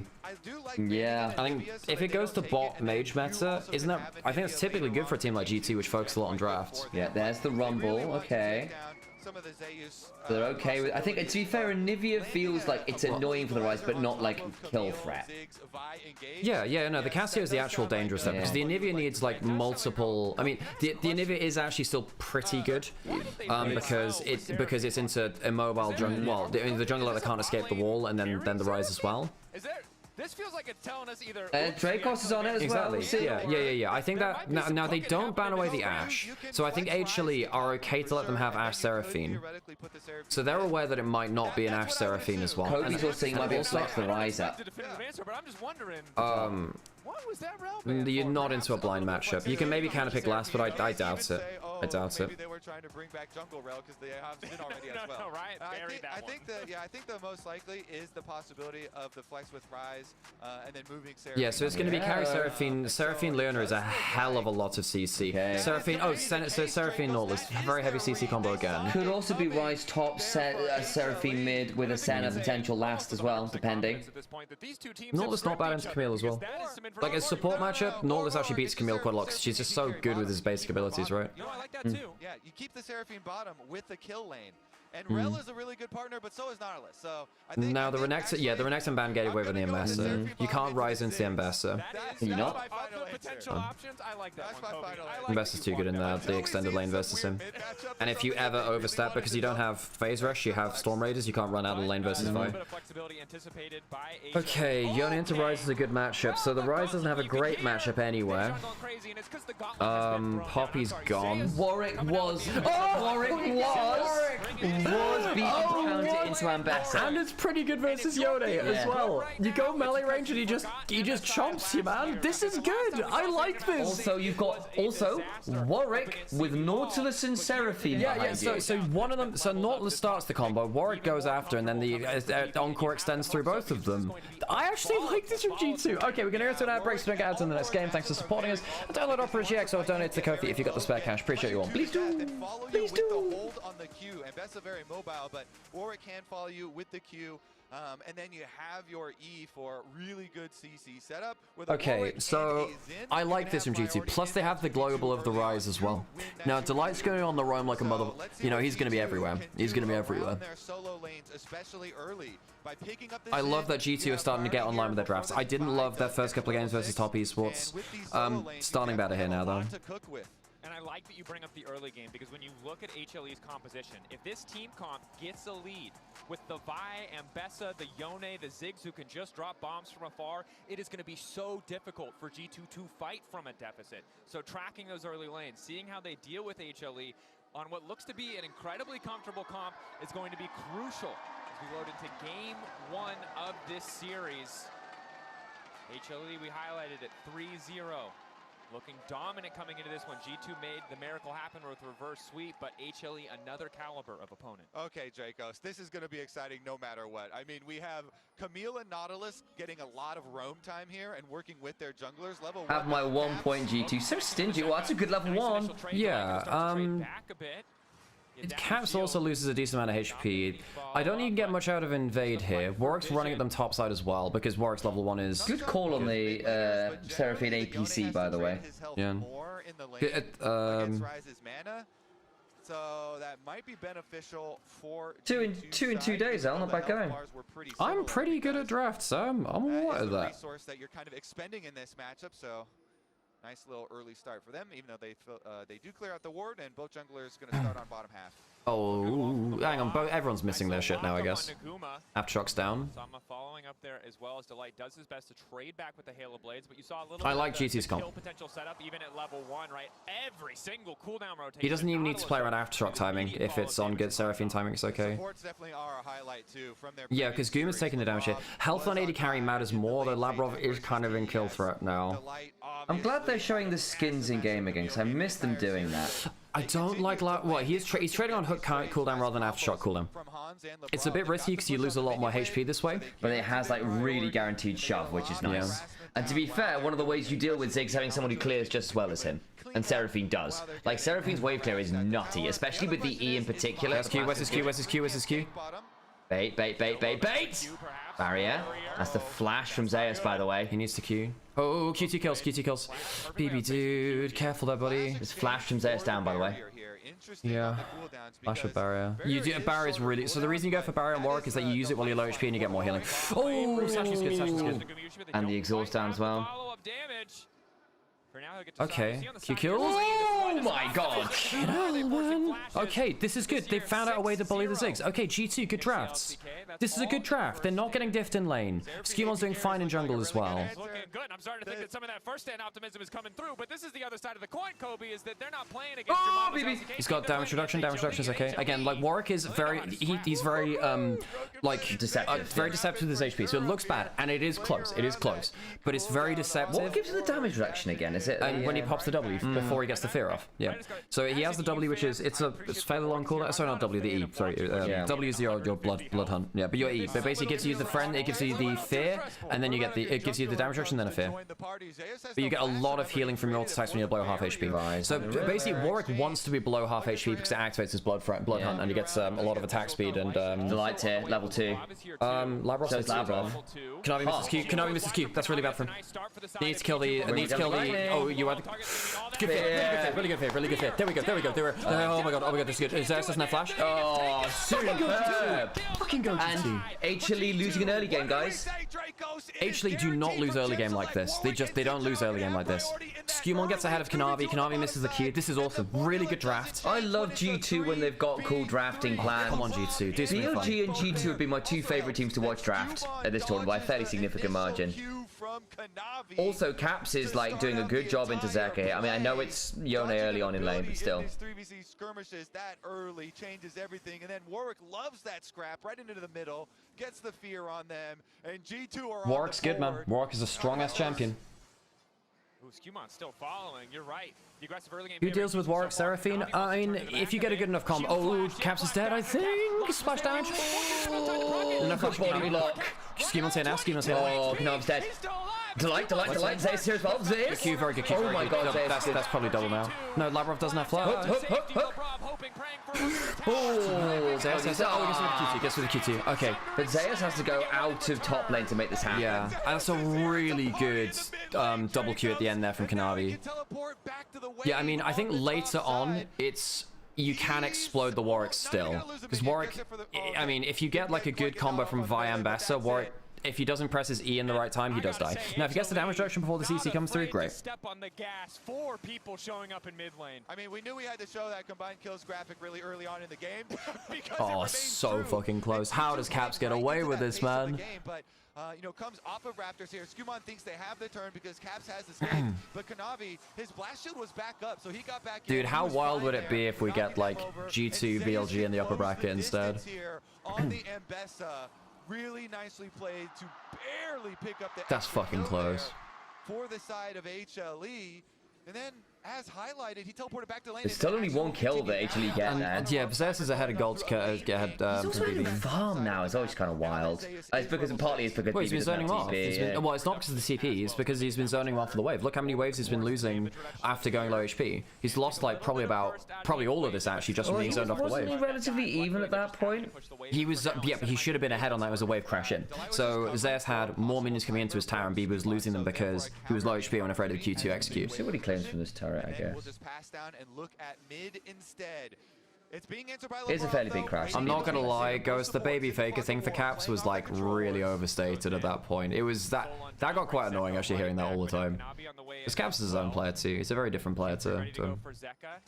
Oh, good from Zeka. Not bad from the body block. Do they have another cancel? Good round war. And for the blast. Nice, great shit, Caps. After the initial CC is gone, he knows he's free to just use the ulti. Caps has had several near-death experiences this game, but remains pristine. 0-0-0 and keeping the CS lead as well with all the action. HLE, though, they will transfer that pressure into the Dragon and get the still close in gold now, though. Can't really see anything between bot laners. That hook landed somehow. Is that Glabrov? You don't have hook, buddy. You actually might die here. They could trap Skewmon. Zeka's coming. There's level 6 for Skewmon's dead. Skewmon's dead. Okay, this is a bad read from G2. They just lose Skewmon and they yeah. Man, HLE unrelenting in the early game. So it's like they lost the first skirmish, but they haven't lost early game yet, you know? And also, BB's even in top lane matchup, which you're meant to be slaughtering this. Now, in fairness, they did play Pantheon Warwick into this in LEC. Was it last year they started playing that? Started playing Pantheon Warwick? That was before MSI last year, I think it was. So they played bits and pieces of the Warwick with globals before to just make sure that basically Mbessa can't do anything. Now, Rise Warwick's gonna be really nasty for Mbessa. If Rise gets the Realm Warp, gets the Rune Prison onto Zeus, then it's just freebie kill for Warwick as well. So they've played this a little bit before regionally. Yeah, of course, BB also not running the teleport means sometimes the resets get a bit weird for you. Early executioners for Mbessa, probably smart. You're into Shin's out, Warwick, Seraphine. They laid the blueprint and they put it into action. And yet, still is going to be heavily contested. Okay. Both supports on that same roam timer. Yeah, Gumayushi now assigned to the top side of the map. It's going to make things a little bit harder for Broken Blade. A lot more potential to get burst out here. Delight and Labrov have also been everywhere. Broken Blade still working with bits and pieces of itemization. And Hansama in the 1v1 has range, most certainly, but I get nervous the second any other member of HLE shows up in the bottom lane. Oh, he needs to flash that. He didn't even get the cannon. Hans tried to get that cannon with the snipe. He doesn't get it, and Not the end of the world. Whatever. Flash gone. You get all three here? I think you do, actually. That's good for the Warwick and the Rise, and it also denies it from Yone and Ambessa, who both love it. Also means if you end up like cross-mapping, you're much more powerful there too. Also takes it away from the Ziggs, which is actually probably bigger, actually, thinking about it. Quad melee into Warwick, Seraphine, and Chinzao could be unfun for HLE if they start falling behind. It doesn't. If they fail the engage, BB might just be dead here. He's got people behind him. They ignited him, so he didn't get the heal. He's got barrier still. Barrier. It's okay. Exhaust. Labrov is good flash. Bad encore. Bad encore. Yeah. They do have Warwick ult. GG. Yeah. Bad encore. Misread on the map. Really good play from HLE. One of the things which T1 struggled about against HLE is how good HLE were at dropping off a vision and making plays. And it happens again there. To G2 obviously. But, yeah, I mean, if the encore had landed, we might be in a different combo, but it doesn't happen. I don't think it significantly changes the fight because Zeus teleports in. I think BB gets a couple autos to heal and maybe an ult. I don't know. Not sure. Anyway, it's not a good encore. Yeah. I think it's still a losing fight. Maybe slightly less, but I think it's still a losing fight. That Q did not heal nearly as much as BB. He's got execution score, which is making a big difference, I think. Yeah, it does. I mean, Warwick is all healing, so. He also, remember, played the Warwick last MSI, and it was when they bombed out. It was really, really bad. He lost an individual match and couldn't do anything after. This time last year he was doing that. Yeah. Wait a second. Light? Trap here. Labrov dropping the vision down to light. So I don't think either of them spot each other. That's quite funny. Kanavi continues to clear. Staying slightly ahead of Skewmon, but Bocho with the Sundered Sky. Every time I see the Warwick go low, I'm always a little nervous, and then I go, oh, yeah, it's Warwick. Look how much healing he gets. Yeah. It's crazy, man. Champion's kind of busted if he's in the right spot. But where you kill Warwick is with CC chains. He's incredibly single target. If you can CC him, slash kiting. Yeah, but the problem is, like, if he ends up, like, ulting through your CC or whatever, then it's tough. Yeah. And again, he's also, because of Bloodhunt as well, he's just so annoying to kite out, because a lot of other bruises you can kite. Kanavi might want to go towards his... He's got the light behind him, he's alright. Oh, pulled the wrong side of there, so okay, just about alright. Oh, he's still top of it, watered down. Can Delight now be a hook option? No, okay. Still on cooldown. It only goes on to half cooldown if you hit a wall. So if you hit the wall, then it goes on half cooldown. If it's a champion, it's only level 5, so he's got 3 points in the ability. There was a glimmer of G2 early game looking dominant here, but HLE just nice little stun. Oh, that's probably wait, his flash is down. Yeah, this is kill. Okay, nice. They are still like 2k down. HLE are an incredibly good team at like utilizing their points of power and getting off a vision and making something happen. Yeah, but it's not blown out in a way it could have done, right? Still 2k at 12 minutes. Yeah, with 1.5, but yeah. Was 2k just before that last kill, so. Kuma's got a lot of gold, man. Yeah, Hans ended up moving around the map and then got to drop a couple waves to the Ambess in a way the Ziggs just hasn't. Like, the Seraphine to the Ziggs is a nice enough matchup because Ziggs hate anyone who can trade at his ranges, which Seraphine can with ease. Hey, Melody, thanks for the follow. And can mitigate his poke with the shield, right? So Ziggs goes, hang on, this isn't fair. Who scales better here? Actually think HLE do. I think if they get to hyper late game, I think they just one-shot the first person they combo with Vi and Bessa. Yeah. As with a lot of Drain tanks, they are tanky to a certain stage in the game, and then suddenly the HP only does so much because you die in 1 second because everyone has crazy damage. And Yone kind of hits a point at like 3 to 4 items where his basic autos do more than Warwick heals, and then you have a bad time. But you will still have these issues later on where Seraphine Rise with big frontline is very annoying for the melees to go through. It's still not simple. G2 have probably the better mid game, and I'll give you the better like late game, just not better hyper late game. I think is probably the way I put it. It's a bit of a weird curve in my mind.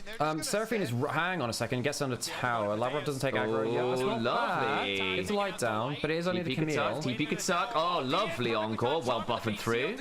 They've used the Warwick ult. Ziggs pretty good. Lavrov dies. Broken Blade also now. Hang on, Q. Oh, beating Zeus has to go back out.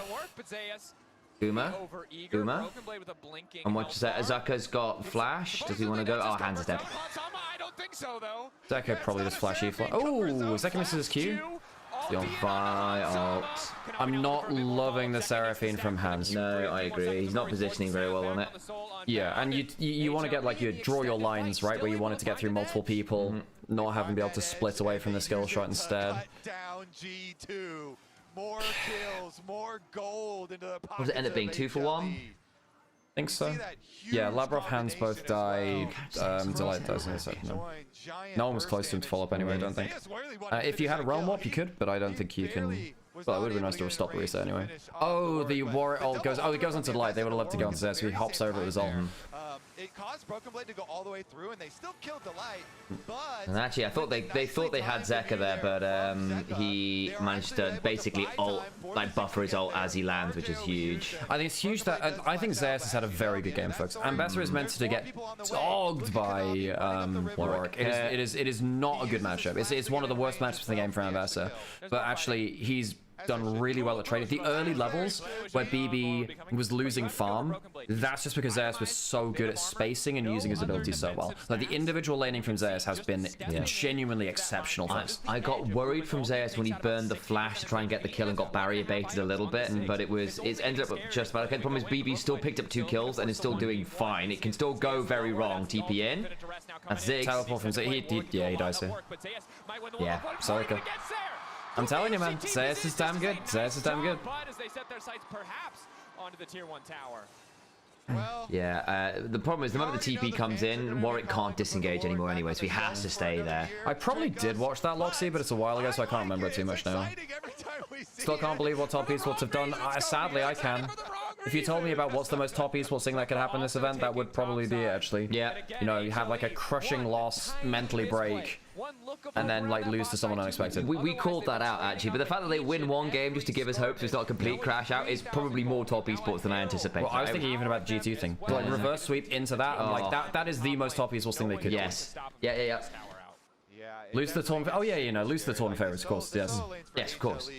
Of course. Because it's the secret world, man, and we had no idea about them. So, yeah. You know. Yeah. Hey, Guma on this Ziggs is destroying everything he sees, and he can just delete towers as well for HLE. So Guma is going to have that infinite wave clear, is going to have that priority in mid lane, and he can just lob bombs over to either of his solo laners that decide, hey, we're going to get into another scrap now.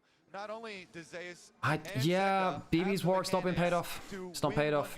You know, if you're going to pick these like odd matchups, make the most out of them. Zeus is incredible in lane. Zeus's laning has been insane here. This is very good from him. Yeah, because again, like I don't think, again, this is one of those conversations that people are having widely around here. I know Alex generally has the Shine Keen up as their kind of 1-2 in terms of greatest top lanes of all time. But I think if you're looking at other contenders in there, Zeus, Bin, go there. I think Bin of late might be dropping down that list a little bit. I think it's been a particularly the last 2 years, there's been some down dips in form. But if you look at like Zeus, like his strength of laning and like level of like holy man, this this guy can carry from lane. I know it's a little bit fraudulent, but remember like Zeus also finished last split in LCK. I know the format was a bit bad, but literally they bombed out last split. By the time you tick over to level Won first stand last year, but regionally not had the easiest time on ZOFGK either, right? So, and also even in his peak, he peaks at Worlds and stuff, right? But I think he was still beaten by Bin in peak and beaten by Keen in peak as well, you know? confident where Delight is, just makes it really hard for them to pull the trigger. I didn't remember where I was going with it. Okay, it's fine. This is gonna be a bloody and scrappy game with G2. No, it's a tight contest for the last few years between like Bin, Keen, Zeus. Okay. I think I had a wider point. I can't remember where I was going with it. Honestly, it's fine. As a Zeus being in the short list. Yeah, it's fine. If it comes back to me, I'll talk about it again. I think basically about like Zeus and like average laning strength basically across his career has just been better than everyone else. I mean, there were some weird numbers for him. I can't remember. Anyway, it's not that big a deal. It's gone. Would be a death sentence. Keen's are really good. Really good numbers. They certainly would be, and G2 do not want to accept that sentence just quite yet. So they will bide their time and look for a better opportunity. I think Zeus is the best top laner in the world, though, right now. I think that Bin's not lived up to that just yet, you know? Said that for quite a number of years, right? At least like he's been. Well, I know last year was different, but I feel like 22, 23, he was basically that. I know a lot of people largely considered him that. Yeah, but I think obviously he peaked there, but obviously lost MSI finals to Bin, lost World Finals to Kingen. 23, I think Keen was better than him. 369 was better than him throughout a lot of the year. I still think on average across those years he was significant. Oh no, he was definitely top 3. Because then you have similar conversations about like Smed, right? Oh, and they get the flash out of Goomer as well. Yeah. Zeka's. Oh, that's good. Nice from G2. Combo's good. Combo's good. And Zeus wasn't there. Zeus wasn't there. He might ult in now. He might ult in. He might flash ult. Might not matter. Broken Blade and Labra have taken a bit of an He might ult. He might ult. Just watch this. Watch this. There you go. There you go. There you go. He's really strong, man. He's really strong. Oh, hang on. Hang on. Oh, hang on. Look at Warwick. Warwick got on the backline. Goomer's dead. Goomer's dead. Yeah, but Zeus is killing everyone else. Kanavi's got Q up now, probably kills BB. Good Q out, actually. Needs to be careful of Zeus damage. Zeus missed his Q. Delighting. Kanavi Q is just really scary there. And he's now like 2k up. Zeus is just really good. He is, you know, as soon as he came in with that kind of clump, like flash ult is a real. I actually wonder if G2 should have just split and just gave up one. Yeah. You know how to ride a penny farthing-ish? I've seen someone do it before. I think I've ridden it once. I don't think I ever have, but yeah. Long time ago. But yeah. No, obviously Zeus is like probably up there as... He's definitely like been top 3 all of his time since 22. But like there are a couple of top lanes which have kept it pretty convincing actually. Oh shit. But yeah, I think on average 22, 23, even parts of 20, even 24, right? I think like Zeus was basically considered like, particularly regular seasons, the majority of international tournaments with like notable exceptions, like pretty much the best like laning stats player out there. It was pretty wild. Summer was really bad. That was the one dip, but outside of that was pretty ridiculous. Yeah, but even then, but then you have conversations about like say people like Smeb, right? Who was like, hey, he had some pretty high key loss, but we still consider him one of the real greats of his era. I'm not just talking about like just the peaks. I'm just thinking. I think it's like it overlooks Keen, Keen and Bin a bit. I think, and 369 from 23 as well. Yeah, I know. I'm just saying if you're looking at other people who are ending. No, I know. I'm just saying that like it's not like a one-horse race, you know. That's actually okay. Interesting. I think they got him.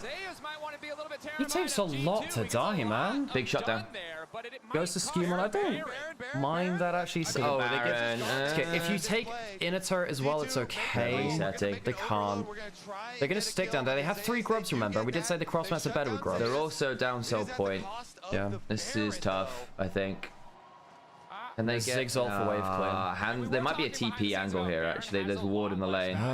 They don't have TPs to use. I wondered what. Yeah, no, I missed whether Zeka had it in the replay, right? So I was like, potential option. If you think you're already just not going to get any good trades anyway, and your bar for trades is like, I'm going to lose out on whatever trade I make, then you're like, you know what? Maybe a Zeus and a tower is sounding better than just kind of losing somewhere else anyway. And so you may as well get something, right? At least Zeus doesn't have Baron. It's still tough, and I think the problem is you're going to have to fight Mountain Soul like now. Trade on the other side, and then weather the storm of the Baron. The only problem is that you already have a timeline set for you. It's 1 minute on Mountain Soul, Dracos. That is incredibly not being Steamroller. I think the draft is good, Flab. I think that the early game had options. I think Zeus is too good in lane. I think BB's Warwick didn't get the lead it needed to because it was meant to shut down the Ambassador. Ambassador is still probably strongest person on the map. Probably. Even if that, you know, Kanavi's got the gold lead, I think Zeus is the most powerful person.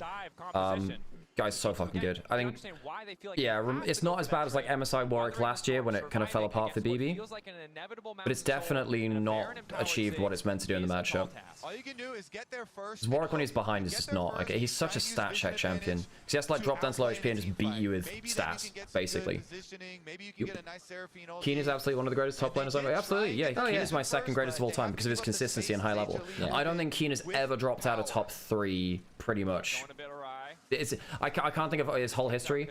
I think he's been the most consistent top laner of all time. He's one of the most versatile top laners of all time. For basically the last 4 or 5 years. Guma doesn't have flash. Guma doesn't flash. Really good combo. Nice. The gun's Seraphim though. Kanavi's onto him. Ambassador's coming in now. Ambassador's in now. Oh, that's really good CC chain. They kill Kanavi. Okay. Sarah finally falls, but it might be too little too late. The light's out. Zeus in the 1v4. Zeus hasn't got flash for like another 10 seconds or so. Okay, so Zeus is dead. Zeus is dead. Root, fear, CC chain. And that means that they don't get soul. Oh, God. Okay, that's good. Nicely done. Oh, that's nicely done. Holy shit, the team fight, man. But basically, the moment you group up, the Seraphim value is massive with all of the, actually with all of the disruption and stuff, because actually everyone's bringing CC and a load of shields. Yeah. That's Kraken first, by the way, from Ward, not Kraken second. Yeah, it was Kraken first, yeah. This was a great multi-angle. Like, really good lab rock. I think Guma doesn't realize how quickly the engage will come through. It's not great positioning, but I understand why it's hard to position here. Oh, man. And the exhaust was so good onto Zaka. Like, completely denied his damage. Yeah. 0-2 and A for us, good to see you. Oh, Jesus, okay. Should he go Deadman's or Death's Dance for it? I think Death's Dance. He's got Seraphim behind him. I think that's probably wiser. Although, yeah, you are into 4 AD carries with the Camille. It's Death's Dance just for the passive, if anything. Yeah. Ow. I actually wonder whether a Thorn Mail's not an awful idea for BB or 4th. Death Dance too important. No, I know. So I'm saying 4th. I think Death Dance into Thorn Mail. Jack Show or Unending Despair might also be alright. Because you're into like 4 melee AD threats. All of whom have Randuin's also not an awful idea. It's cheap builders though. And I don't like Randuin.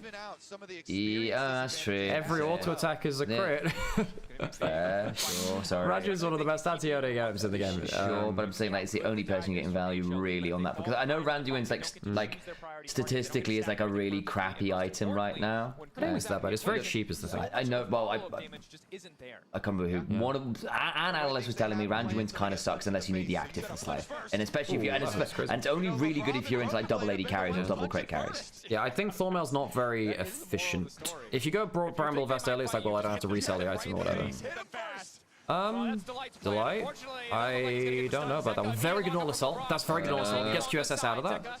It's important that he has QSS. Labrov's actually having a pretty decent game on the Normal. Yeah, I agree. Like, I think a lot of people overlook Labrov. Just don't overlook his body of work. His last series was really fucking good versus Top Esports. He was player of the series there. Although Hans was also really good too. This game's been good. Hans probably needs to do more here. He's gone for the Rylai so he can get the instant stun. Yeah, especially because you don't have anyone else providing that when he slows, really. I mean, obviously the Warwick does, but it's not that simple. Okay. Get on with the end of the hook. Okay, good catch out by Zest. Labrov's out of keep rolling. They have Viol. Minotaur Baron. They need to not lose more members. Hans has ult. Caps goes golden. He has flash. I'll probably go over the wall here. Doesn't matter. Encore's useless. Zay's gonna kill him. That's a wasted Encore.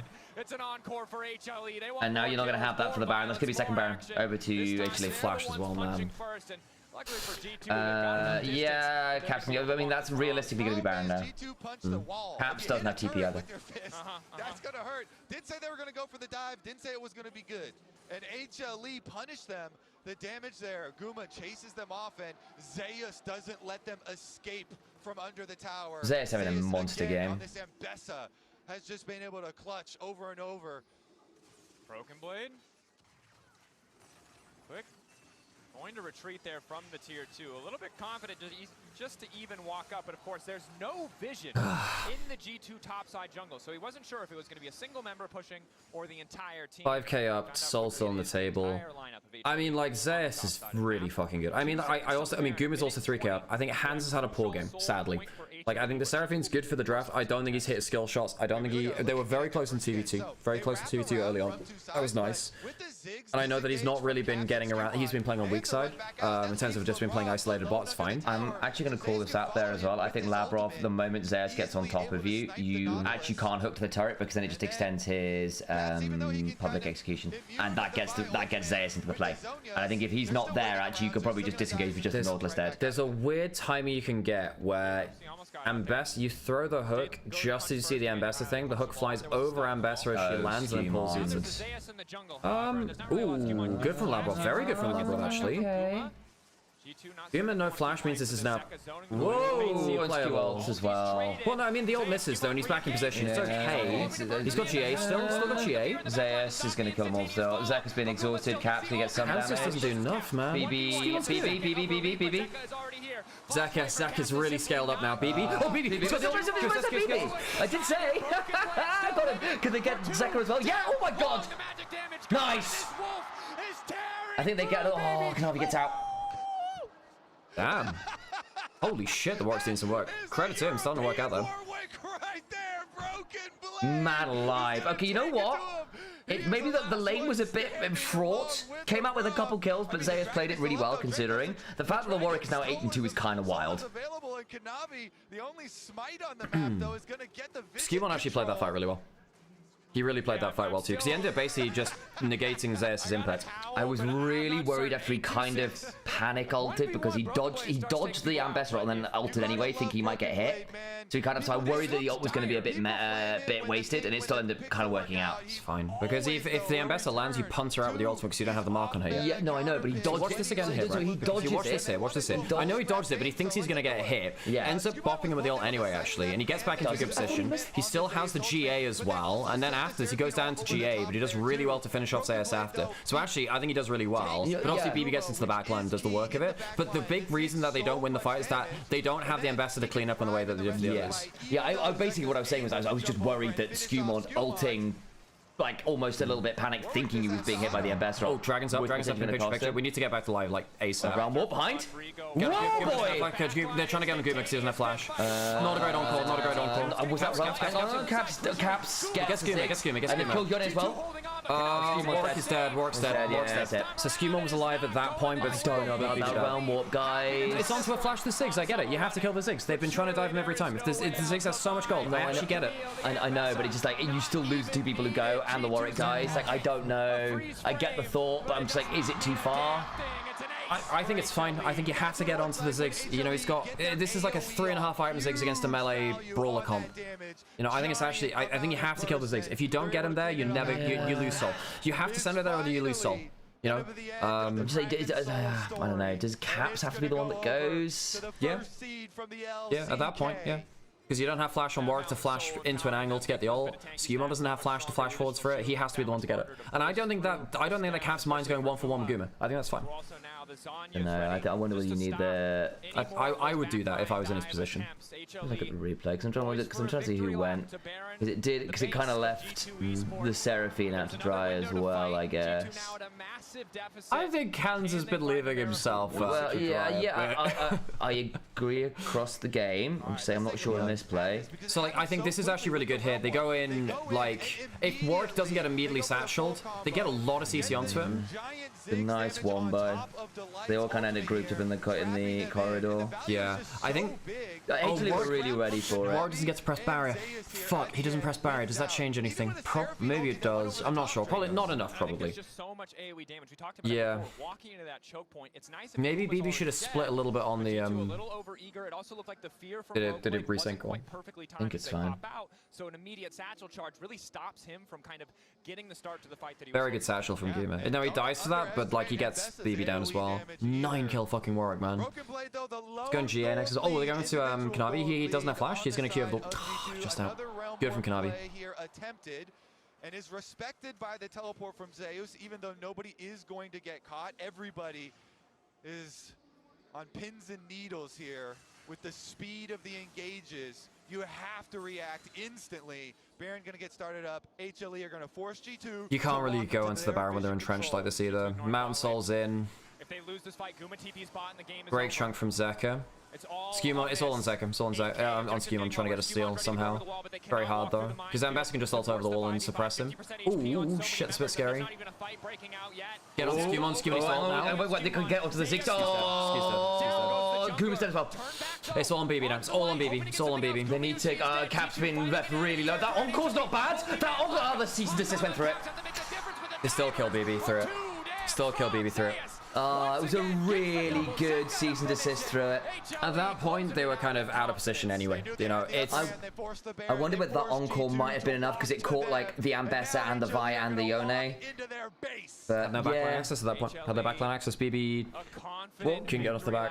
Well, yeah, I know. It's like I was hoping, but basically with the cease and desist buffering through it meant that the Warwick couldn't keep doing the things. I think he got hookshot anyway. I think there was another cancel on his ult. BB I think was dead anyway at that point. Look, to be honest, still a good draft from G2. Still angles for a win. I think it was a fun game. This was a competitive game despite the fact that the gold lead might tell you otherwise. This was still a good game from G2. I don't think they should be rattled by this. It's a good start.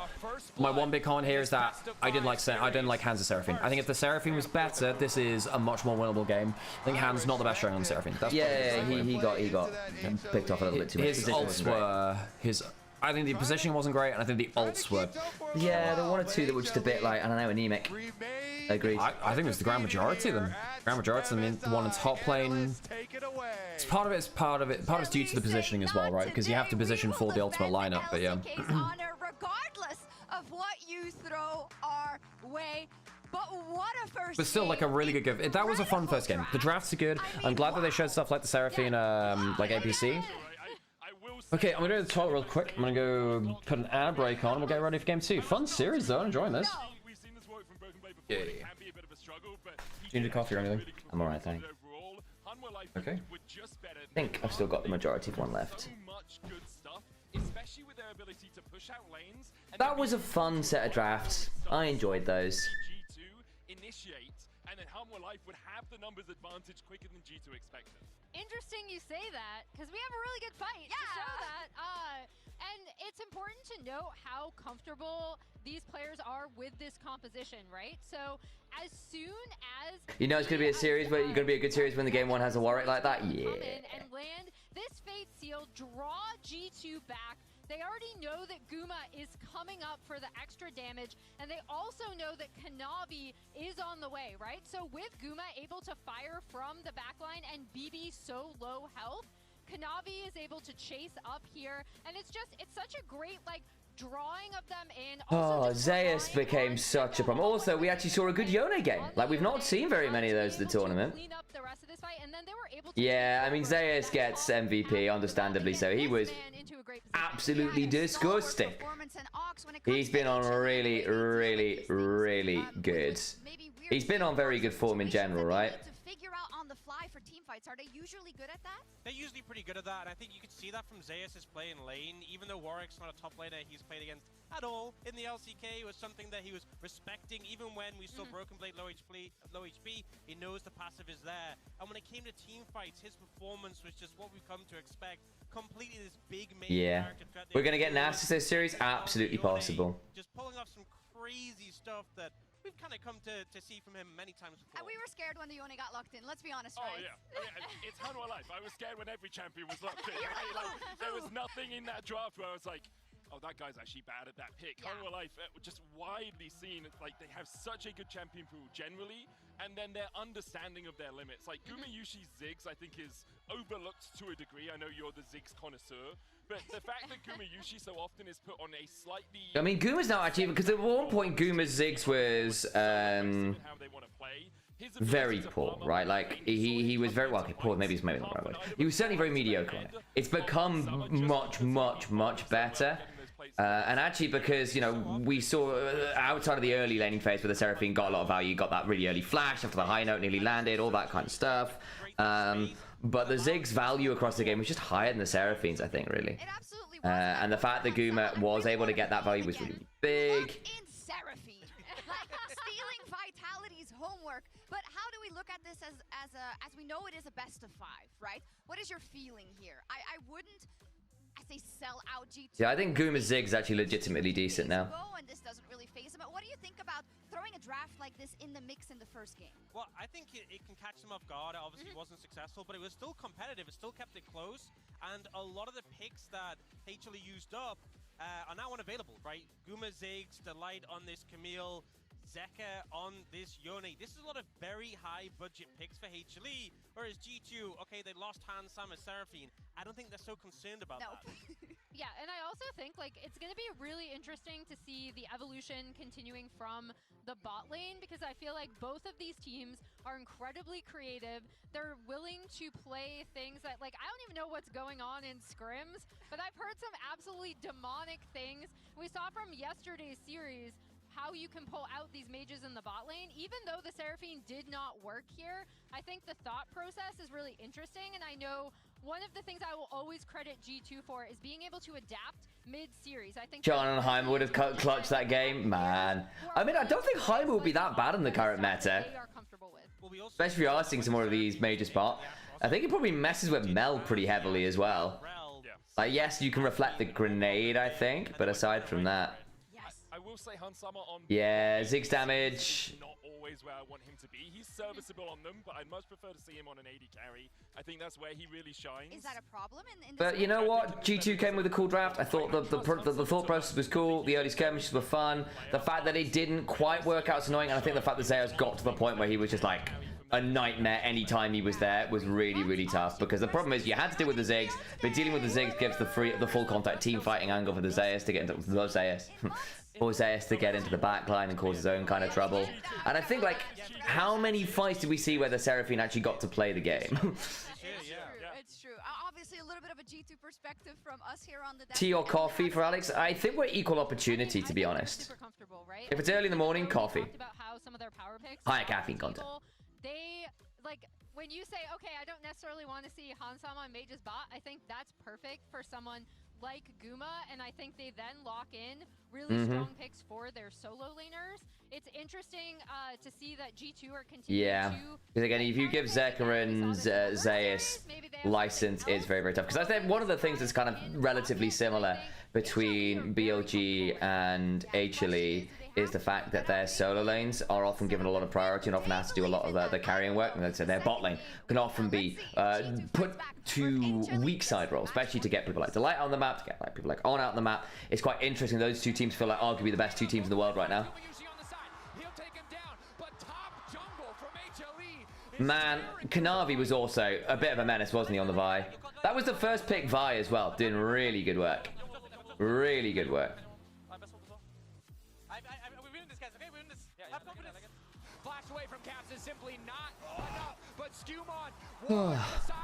Let me see if I can.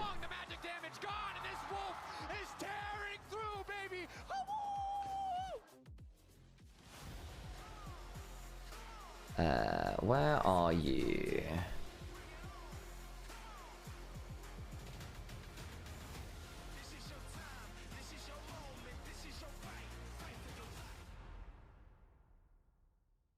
Tired of the off-season blues? This is the one, isn't it? Here we go. Fear not, because League of Legends is coming to the very first Esports Nations Cup. Players split from their clubs and compete for national pride. Will China test every limit imaginable?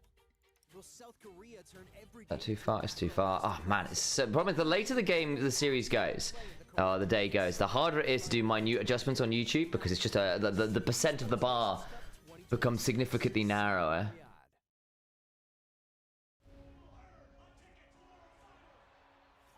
That's the one. Okay.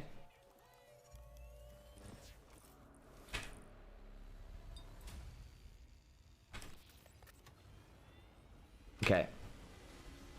Righty then. Let's have a quick look at this, shall we? Right. So this is coming out of the replay. We come straight into live. So Labrov looking for a hook, doesn't quite land it. I think if he catches Delight here, they might be able to look at that. But it forces Delight to backstep. And there's immediate realm. So where is everyone here?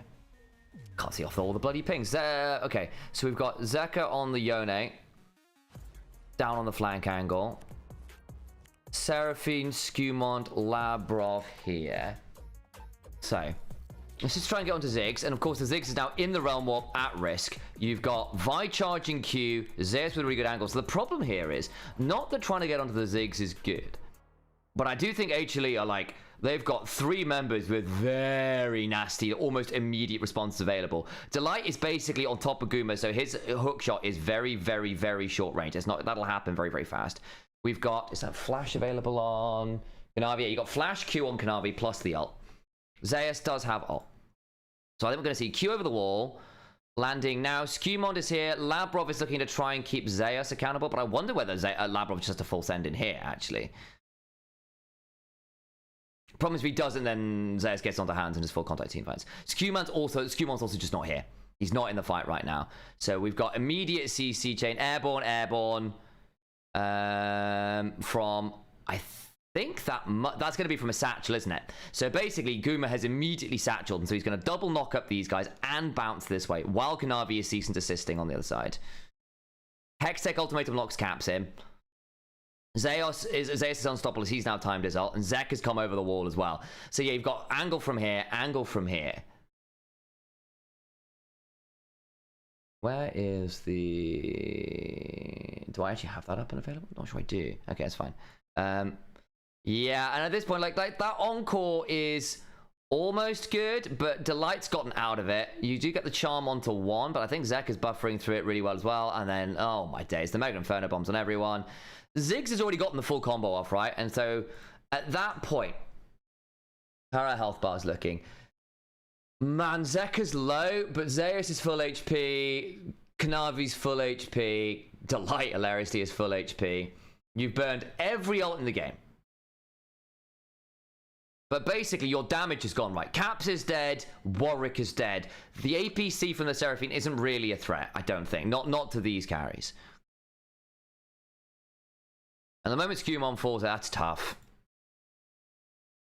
What do you do there instead? Like, trying to get onto the Ziggs is fine. But I do think HLE had like a lot of tools and a lot of members there ready to immediately annihilate the double carries that go. And the problem is, because it's both kind of like, we need these people alive to win the team fights that go in.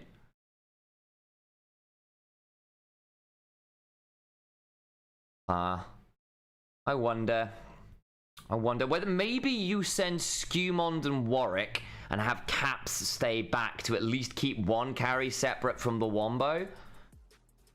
But then do you have enough damage to kill the Ziggs? At which point do you need to full send on the Ziggs? Because it's like, is there any world where you survive that play?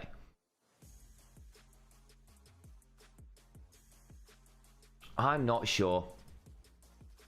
I see the thought process from G2. They do at least get a couple people, but yeah. I don't know. I wonder whether you need to leave Caps back here. Especially because HLE was so, like immediate on the response there. Right. Wake up, everybody. It's been a long day. Right. Late night for NA, early morning. Welcome back. For EU, but I have no doubt Draft should be here short. EU fans watching intently to see if G2 can bounce back, right? Because a lot of what the desk is talking about, If this back up a bit, so we're out of draft. In the pick economy, G2 have come out on top. In the game economy, they are very behind, however. So if they manage to pull this game 2 out, I think there's a lot of optimism. It's because it's an Ambessa counter for him, not Biohazard. He plays it into Ambessa specifically. One of the best of 5, you know, with fearless structure. I do like it, you know, opting into it and trying to use the we saw some madness, but I think G2 came in with a plan. We saw how the plan was supposed to work. It had some moments for Sean, but I think HLE were pretty ready for it. And the fact that basically Kanavi and Zeus end up so annoyingly strong with so much kind of backline access became a real problem. Yeah, he was wiser and richer at pretty much all stages. Picks and bans we go. Poppy, Bard, Varus away from G2. Wise. I think the Poppy in particular has been a bit of a clutch pick for them. Oriana has to stay banned. The Jace away from Zeus. Yeah, don't give him that. And the Rumble as well. Fair enough. So what's still up? Jarvan. Yeah, Kanavi. Okay, so the way Kanavi plays Jarvan is he had a statement basically saying if you're going backwards on Jarvan, you're a coward, basically. I only go forwards on Jarvan. So expect Kanavi to just keep doing that for better or worse. It's a very LPL way to play Jarvan. And it's a little bit tough because oftentimes when you want to focus down a single player, maybe someone like Kanavi, Still a fair number of picks, etc. But for Kanavi, support options available. There's no really point in chipping away. It's kind of inevitable that he is going to have this early game impact. with the J4 locked in, it's going to be the Lee Sin picked up by G2. I mean, another good early matchup here. Like, Lee Sin mobility is good into Jarvan because you can dodge his EQ, and, you know, that's, you know, most of his kit right there. So that's all the damage. If you dodge that early, you win the fight. It's a similar line of thinking as going with the Xin into the Vi and then trying to do, like, the pre-6 fight. Lee Sin for Skewmond. Okay, so I banked out for a second there. Lee Sin is something that Skewmond has in solo queue been excellent at. But I know I've chatted to some of the G2 coaching staff and they've gone, every time he plays on stage, it's just not worked out. And they say, okay, well, maybe we don't play the Lee Sin. But the fact he's going to the Lee Sin is a big nod in Skewmond's favor, saying, okay, we know there's been historically some dodgy performance on stage with it, but we trust you. Lucian Milio gets locked, so that's a lot of mobility. I think Lee Sin is good right now. We've seen a lot of pop-up performances on the Lee Sin. Skewmond, as we say, solo queue, monster on the champion. On stage, it's not been great for him. And I know, obviously, like Roman, and I've joked with him a little bit about it. I know, I want to say Dylan has a little as well. So we'll see. There's the Lucian Milio into the Yunara Lulu. I think Lucian Milio's kind of took over where Yunara Lulu was earlier in the year, and the Ashe Seraphine for that matter. Of course, basically, Ashe Seraphine was the answer to Yunara Lulu, which was the answer to Corki Nami. Or Corki Nami was kind of a way of dealing with the Yunara Lulu a little bit as well. And then obviously, to answer the Ashe Seraphine, Lucian Milio came out to say, yeah, well, you can't hit us with your CC chains. I still think the Lucian Milio is kind of annoying for the Yunara Lulu. We might have to play for some vision priority, as Kobe's saying, on that in the level 1 bushes. Then it can get problematic. So we'll see if there's any like level 1. Yunara Lulu is like pretty able to play early skirmishes. It's generically strong into most carries. It gives you a Lulu to go with the Lee Sin, which always feels good. Any kind of like high mobility AD bruiser in the jungle loves an enchanter behind them. Potentially enables an Olaf pick here as well. Actually, if G2 want to consider that for something like a top lane. Akali ban away from Zeka. Yeah, fair enough. It's actually quite good into the Lulu and the Yunara, unless you have very good wild growth.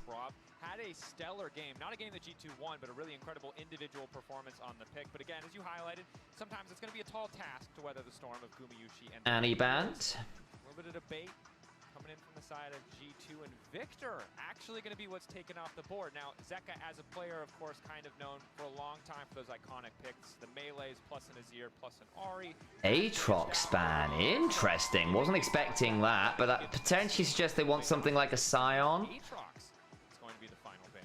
Or a Cassante. Might be a Cassante angle, actually, honestly. Wants to play like a tank up there that doesn't want to have to play into Aatrox. Yeah, I know, that's what I was wondering as well. The Syndra for Caps. I mean, Caps had a fantastic Syndra game. Going again, went 0-2 down against Top Esports. Then got a pentakill in game 3 on the champion. Very nasty. A pentakill on it. Galio for the Jarvan potentially. Some fun hovers. We won that MSI. Still a few series away. It's notably hard. It's a lot harder. You hovers, welcome back. Now, as a side note, Skewmond Lee Sin, he's being trusted with it. It's not been as most successful. I was just joking about the fact that Roman and Dylan have made some jokes about the Lee Sin before. And again, solo queue-wise, Skewmond's a monster on it, but it just never translated well to stage. Why do they keep blinding Yunara? Yunara's just a stable laner. You know what she does. She's a known quantity. She's not... Yunara Lulu versus Lucian Milio is playable. It's not easy, but it is playable. At least it's like similar power level. I'd argue the Lucian Milio is better. And Nivea's not... And also it means that you're very mobile besides the Syndra into the Nivea. That's a Nivea top lane. Or Sal's top lane. One of the two. Okay. Oh, okay. Okay. I'm gonna run to the bathroom quickly when I get a chance. Into a Nivea. Oh, yeah. Okay, folks. There's some really fun things you can do here, by the way. As Silas goes to steal at ultimate, you can actually windwall the ult steal so you can stop him from stealing stuff. Also, other issues here. Unless, what ults are actually good for you for, you know, Silas to steal? Yunara, useless. Lulu, okay. Syndra, useless. You only get the 3 balls. Lee Sin, decent, but not fantastic. Yasuo, situational, it's alright. This isn't a particularly good ult steal angle for Silas. Now the burst angle's great. You're very good at burst. I'm gonna go into a quick ad break, by the way, so we don't get ads in game. So sorry if you're not subbed. You can just watch the adverts and support us. We appreciate you all the same. Yeah, I think overall draft, no tanks for G2. Lee Sin Yasuo is a nasty ass combo. You do one-shot people. Not really shaking, not stepping back. Yeah, exactly. They have Jarvan for knockup, which is, and they have Milio Q. They technically have a Nivea wall as well, but realistically, the Yasuo ult, it's the best you've got in terms of Silas ult steals, but it's not fantastic. It's, you know, this is a mediocre ult style game. The reason why the Silas is still good is you can burst out anyone on that team if you don't get burst out first. This feels like a don't worry I got this from Broken Blade. I mean, he's a Yasuo top player. Remember at MSI 2024, G2 won against Top Esports 3-0 at that event, partly through, and then went to 5 games versus T1. Like with his Yasuo top, he was beating Zeus in Yasuo versus Gnar, right? He was playing really well at that event. Really good. He's played this well. Broken Blade spent his time in NA, so he's my boy. Okay. I mean, I hope that G2 keep up the creative drafting. I hope that they can lane well enough, and actually, I want to see them take a game off HLE. If they take a game off HLE, that gives them a lot of hope for even if they go into the lower bracket, ramping up. And if they go through the lower bracket, though. I mean, hang on. What's the lower bracket looking like right now? Well, I mean, they're likely up against T1 in the lower bracket, right? If they go lower bracket, you're likely against T1. But if they draft like they're doing right now, with T1's poor drafting, and with Doran's not great form, which, I mean, if you look at the way that he's playing as BLG as well. Oh, hang on, this is flash angle? Fucking hell, man. This is a perfect start to the lane for Caps. See, yeah, he's burned both pots already. Not that Caps hasn't. Oh, he actually stops the recall there. Yeah, he stops the recall. So now the wave's against him. The wave's against him. Look at this. The wave's against him. That's crazy good for him. They were able to snipe the that's crazy good for him. I'm gonna put my epic pen. I realize I didn't start that. I hope it doesn't crash my PC. We'll see. That's really, really good for him. Yeah, I think lower bracket would be with T1. So look, you're gonna have to take yourself against all comers. It is what it is. But the stats really tell a story of Guma all the way. So the fact that now he has an even more dominant champion in the Lucian is a bit concerning, especially no, but the thing is that Guma's not really been a strong side AD carry. And actually, I would argue that he's actually looked not very good on strong side as much when he played the Cog Lulu versus T1, and when he played the Xayah versus them. He had some pretty critical errors as a frontline ADC in those moments. In fact, they lost the one game they did because of his mistakes, really. Now, obviously, he's still really good. I think there are individual moments where he doesn't look good on those strong side carries, though. He was really good on Zig's last game, on the whole. His position was a little bit off. Yeah. Oh, nasty from Zeus. Ultra Mega Fire Cam. This is an unnecessary mouthful, yeah. Oh, there's a chance that Skew1 pops egg here. I don't think they kill if it goes to egg. Oh, they spot Kanavi. Did they spot him? Did they spot him? Oh, this is... Holy shit, this is huge, no? He needs to wait like another like 10 seconds. You need this wave to like fully crash. Skew1, you need to be really careful here. Okay, he's gone, right? Okay. Zeus's laning has been really good though. No surprise, but his laning's been really good. Bot lane's going pretty well for Guma Delight. We looked away from bot lane for 20 seconds. That bot lane's so bursty too. These are very flippy lanes. So Caps is doing well in mid. Zeus is still getting a little bit the better of Broken Blade top. Bot lane hang on. He's off vision. He's off vision. He's managed to get around vision here. Hang on, this is at least flash blown, no? Depends how good the Q is from Milio. Oh, scary. Where's the Q? It goes onto the light. Skew1 has to flash. Kanavi flashes too. Looked for the knockup, didn't get it. Good body block by Delight there. I think they would have liked a lot more out of that. Maybe they had to barrier bait with hands, but I guess he dies even if he barriers. Kanavi doesn't have flash, but he's in range. Shit, he's in range. Okay, he goes for Q instead.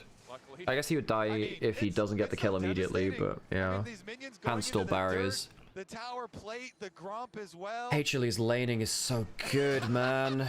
And Kanavi gets to leverage off it. This was the dream for HLE, is that you have Kanavi with winning lanes, like some of the very best lanes in the world.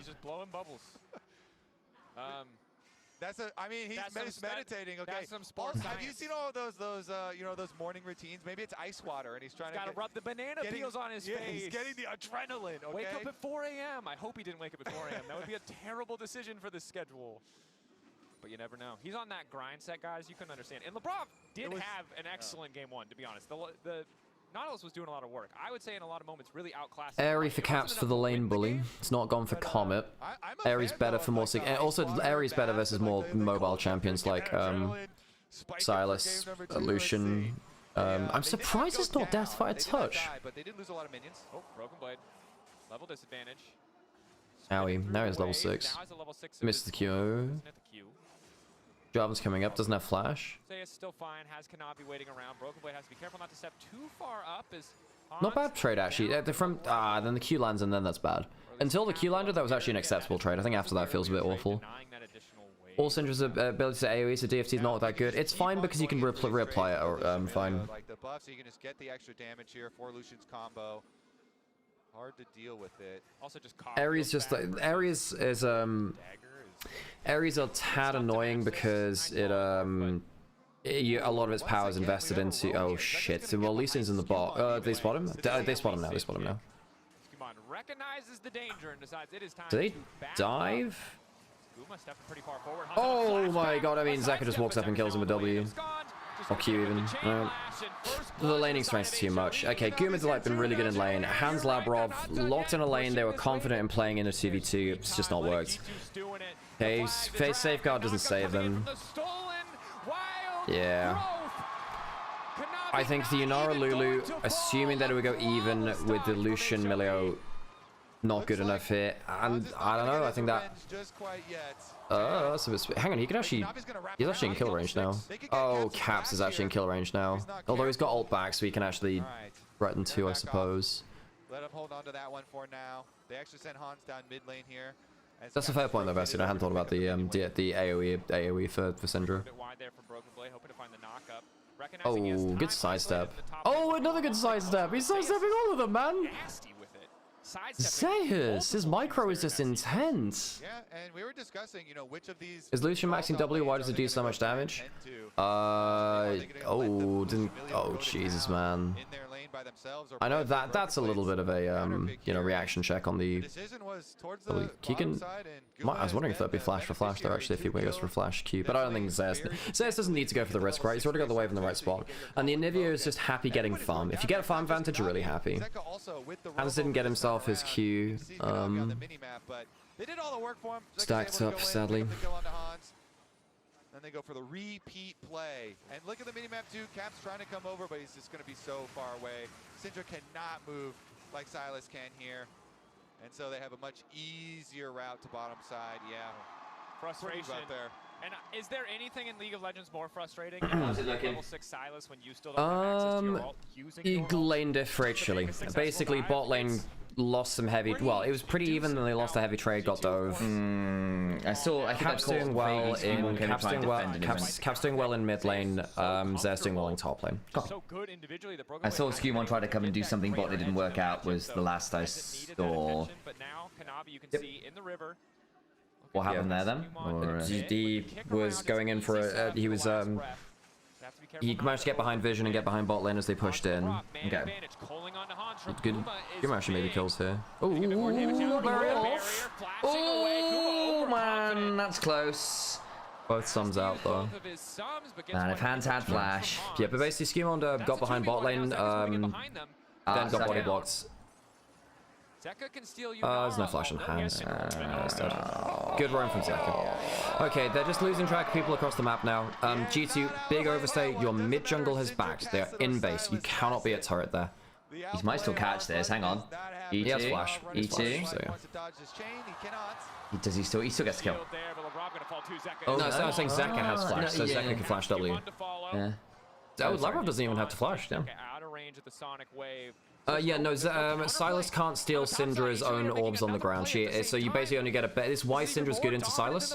Because Syndra, you only get the minimum damage from Syndra ult if you steal it as Silas. It's good for a passive reset, that's it. It's not great. And you don't obviously have like the upgrades from Syndra ult either, I don't believe.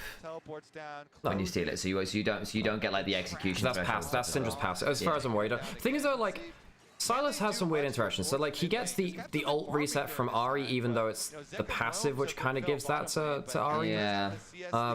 Which really, frankly, breaks that matchup more than it should do. Oh, flash from Kanavi and from Caps. Caps has ult. If you can survive through to ult, it's fine. Good polymorph, very good polymorph. Lee Sin kick for disengage. I think Zeka does have flash, has to blow it. Okay, Caps is the win condition. Caps is the only like winning lane. Broken Blade's not getting that much out of the Anivia matchup. I think BB going for the silver bullet. It's against S. It's against S. He's just really harsh, right? But yeah, the Yasuo, it's been fine, much like the Warwick was fine. At least the Warwick was very good in team fights. Need to see BB get that team fight impact again though. It's very hard to get that on Yasuo though. Yasuo is a very hard champion to team fight with. We'll see afterwards. They get the flash and then Kanavi's like, all right, well, if it's 2v2, we can handle this. Really good discipline to say, yeah, we can actually fight this, knowing that they had the wild growth as well to get an extra knock up and yeah. Oh, top side misses the Q. Moving up, Zeus would push the wave all the way in. Here comes it's Jarvan. Oh, nasty. Zeus is just too damn clean. If you got the angle with that better, he might have been able to get onto him. Doesn't even get the egg, man. Zeus is too good. His micro's too good, man. I hope Skimon doesn't tunnel vision early if he kicks into Yasuo ult. That's the combo you pick for, but yeah. The problem is BB's losing on his own now, too. You kind of need to bail the Yasuo out, because the Yasuo who doesn't get ahead is not good. Oh, he put 2 points into the W, by the way. You max, if you go Flicker Blade second with Essence Reaver, you go QW max. You don't need your E max, because the mana cost is the big thing you get from leveling it up. And you get enough cooldown rush anyway from... Q uses Q, so might not be able to get in too easy. There comes the poly. He also didn't have his ult either until now. The consolation prize looks like it might be going to HLE, and they seem pretty well consoled already, Kobe. HLE's lanes are too good, man. All of the prizes are theirs. Console G2, what are they getting back, Kobe? Your friend just, you know, won a hand in poker, and you're like, oh, I'm going to come console you. Really, really tough time you've been having over here. Making money. Being wildly far ahead, as it were. 2K advantage for HLE, and this is so frustrating for Okay, well, BB's got a half-bound axe and a dream. Syndra's coming up. Maybe. Oh, Zest doesn't have flash. Okay, good. That's good. That's good. Might be able to get something more here. They'll get the egg at least. Oh, they 100% killed. They got Syndra ult. In fact, they might need to use that now. Caps press R, maybe? Okay, doesn't need it. Okay, cool. He had no flash anyway. I think even if he revived it, all he does is get like spot Q. I don't like going for the 3v3. They get Lucian though. Okay, it's not bad. Kanavi doesn't have flash. Kanavi doesn't have flash, but he has ult. Oh, Hans doesn't take damage. Hans doesn't take damage. Nicely done. He thought he could get 2, but Hans skipped over that. So that was really good from Hans. Just separate away from Skewmon. That's actually fine. And Hans is back, you know, more in the game now. He's still down gold, but it's more in the game. That was a huge pickup. Nicely done. Yeah. Okay, G2 still fighting back. Gold's almost even now. Able to get some back there, get a kill, and make his Kraken Slayer at the very least. And an overstep from Guma, it feels like actually underestimating. And that's big. Gets something. Also is going to be empowered by the Lulu. You can see the Ardent Sensor there for that additional. Echoes of Helia, also a very good item coming in for Delight, but in the extended fights, Labrov really amping up that 80 carry. So Labrov is actually on vision here where he comes to do this. They just fire up the culling, he flashes out, and then they've gone too deep. The Skewmon's actually being hit. Oh, that interrupt of the kick was actually really nice. Safeguard. No, yes, as in Delight kicked him, and that interrupt on his kick. I thought you meant like interrupt on the kick as in interrupting Q2. Because like I thought it because it interrupted. Yeah, sorry. I thought because with Lee Sin when you say interrupt on the kick, obviously there's 2 champions with kicks. Yeah, that's the reason I said. Sorry, my bad. I misunderstood. That was incredibly close. It looks like Hans's dash just barely. Yeah, he still got the Q on target after that, obviously, which was the saver there. If he didn't get that, then it was obviously doomed, because he wasn't even in melee range. It meant that he didn't get the easiest combo of like R into Q. Sorry. Yeah. I'm sorry. I thought you said interrupted like Lee Sin Q or kick or something. I apologize. My bad. Go-to against magic damage, especially when you're forced to, or when you go Berserker's Greave. It's a nice early spike, but you know, not having Mercs is What do we do with this next dragon then? That's probably the Herald for the next big fight. Credit to Caps though. Caps has had a good fucking game here. And last game as well on the Rise, also not bad. Like he almost solo killed Zeka in lane. Like Zeka has not been destroying Caps at all. You know, first series, I mean, I think Cream was actually maybe a hair better than Caps across that series. But the fact that Zeka was probably HLE's best performing member across this split, I think anyway. Oh no, Kanavi is really good too. Anyway, Zeka's been really good. It's the good hop away hands! Holy shit, that was good. He took no damage there. That was insane. Labrov, pretty low. Ah, that's unfortunate. Didn't get to use wild growth. Fuck, they don't have wild growth. Oh, that's unfortunate. It doesn't matter. He says he's not before. He might get Kanavi. Okay, gets him. Okay, they can maybe play around second. If they can survive long enough, they get Syndra E and maybe get for a knockup. BB needs to flash. Ah, he's dead. Okay, at least he takes someone with him. Just a one wave play now. Labrov dying before using ult really changed the HP differential, because what they wanted was to use wild growth for a Yasuo knockup, I'd imagine, but they called him down too late. Yeah. Doing work that entire time as Broken Blade used his teleport to go cut off that play and try and get Caps an avenue to escape, but even with that, unable to do so. Flash down from him as well. Zeus just canceling recall after recall after recall, knowing that no one on G2 is in a good position to threaten him here, and now having his entire team. Oh, hang on, no hands! Got hit by Zeus. Stun. Well, I think G2 assumed they'd be safe wave clearing. He didn't have flash or ult for the dash. Siton's down again. And Hans was really good last series. First two games in this one, I know he did a really good hop out of the. He's had a couple of okay points, but like the laning phase wasn't awesome in this game, nor was the Seraphine in the last game really. Yeah, no, like I think his positioning in general has been quite punishable. Like every time he's kind of tried to move with the team. Ooh, Beyblade, nice. Not bad. That's a good Keyblade there. Oh, Labrov's here. Can that turn it? Ah, man, Zeus hurt. What? Yeah, well... Yeah. Flash for the Glacial Storm Slow. Next wall. Flash. Zeus is just too good. Zeus is way too good. Initial 1v1, very good from BB though. But I think that HLE, again, just moving around the map unseen much quicker. They're seeing where the next play's coming in really well. Like they spot out, they're pretty good at sniffing out when the next 1v1 in a side lane's going to happen, which actually would be very interesting versus BLG, because BLG also play around that really well. Yeah, I think it's going to be really good fun. Again, I can't wait to see those guys go up against each other, assuming we get there. I hope we do. It'd be a real shame if we don't. Oh, Caps. Oh, he's dead. Zeka, my days. He's 4-0-4 now. Fuck. 10 stacks. It is just a bit of a mechanics diff at points, isn't it? They're just so good. Like, not that G2 are bad, it's just HLE are like all vying for like best in the world. And real credit to Goomer as well. Goomer's not necessarily been like quote-unquote strong side AD carry, right? But he's played really well at just dominating lane, which is not necessarily what HLE have played for. Oh. I guess he misused his cooldowns? I didn't see, to be honest. I think because we went over a little late to find out. And also, I think Zeka just basically TPs in, has got Rocket Belt and 10 stacks on the Dark Seal, and just goes, I just stat checking. And that's despite actually being down a lot of CS. Caps was up 600 gold, remember, which is kind of wild. You are a low mobility, fragile mage. You are gonna have a very big issue, as we just saw. And again, yeah, this is not the. You've not got Merc Treads, you've not got a second item yet. I think at this point, Zeka being even in levels makes this quite messy if the Silas gets on top of you, just in general. Oh, they've not tracked Kanavi, he's in the bush! Oh, flag and dragged out of the Baron pit. At this point, it's really hard to track anyone, because you're just so far behind on the map. Oh, they get Guma? That's the disengage out there? Caps split off though, he's dead again. He's got a second E. He's in the Cataclysm. Yeah, it's more like if whether G2 wanted to commit to a fight there, which they do not. Oh, valiant effort, Caps, for Breath of Life, yeah. I was just saying, like, it's not awful from Caps, actually, like, given the situation. And that's why I was wondering if G2 commits to the fight. Syndra's actually still pretty strong. Oh, Zek's still 5-0-4 though. Fucking hell, man. HLE, basically, the moment this time in the game rolls around, are so active on the map. It feels like they are always doing something. Oh, hang on, Zeka, like, as I was saying, always doing something. BB can maybe look for the good flash, good flash. Now he's dead. Oh, hang on. Yeah, he is, he's dead. I think.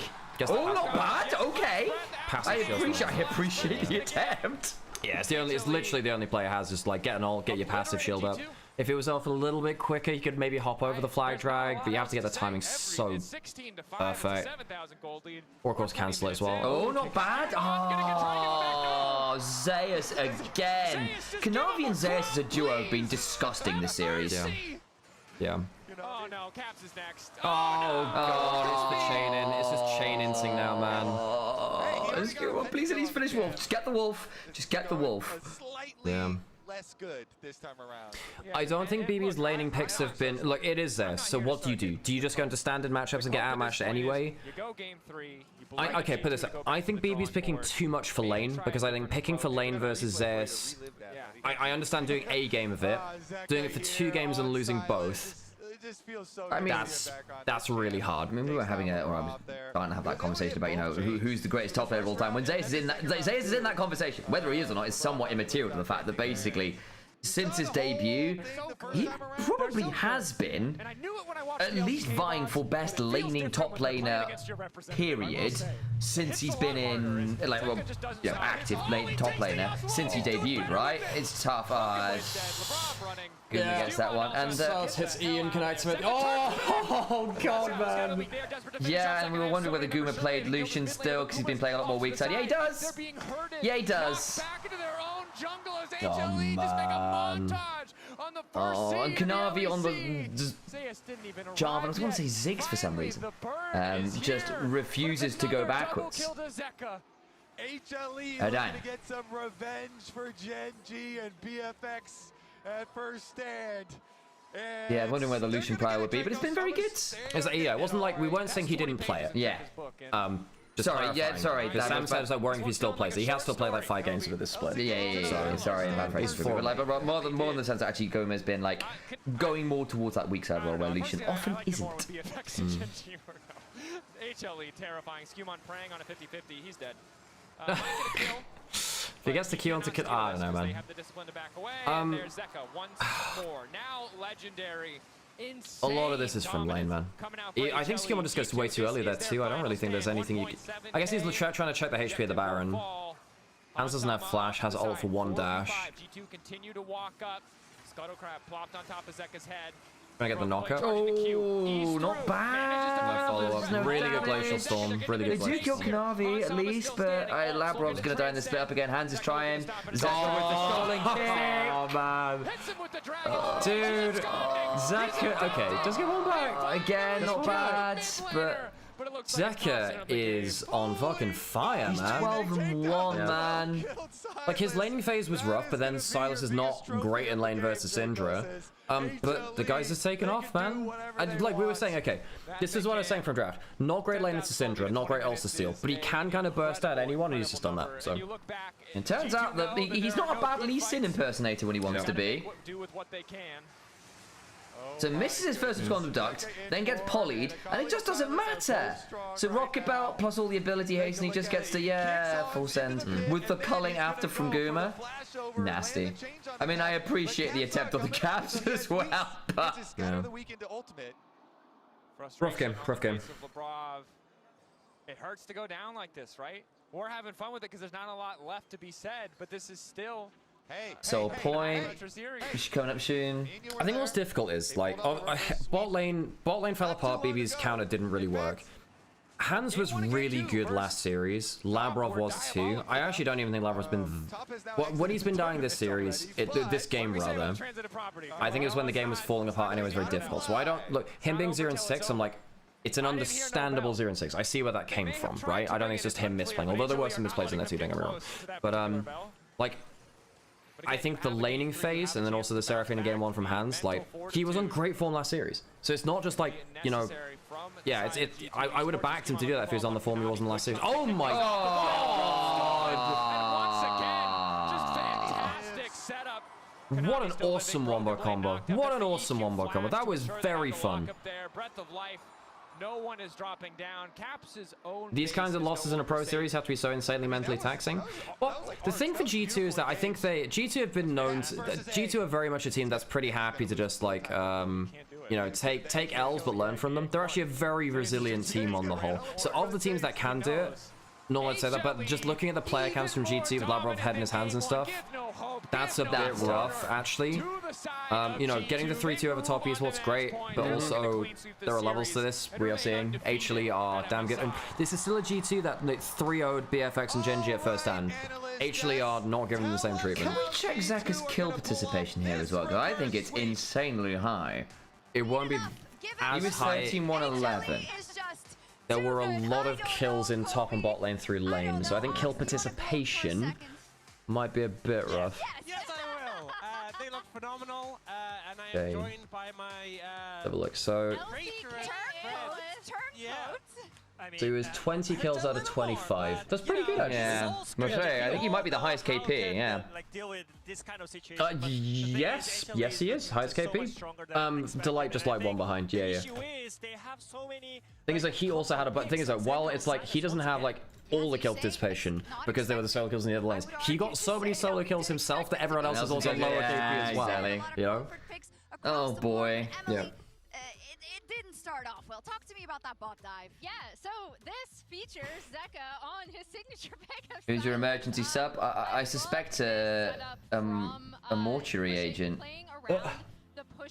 Yeah, I think it was a really good laning phase. This is the play which didn't quite go well. If they get this play here, 'cause they get him. No, it wasn't this one. Sorry, that was a little late actually. But yeah, I think bot lane where like the multiple plays in bot lane didn't quite go their way, and then the dive started happening. That's when I think the game's kind of unplayable. Because like mid lane went well, top lane didn't, bot lane was disaster.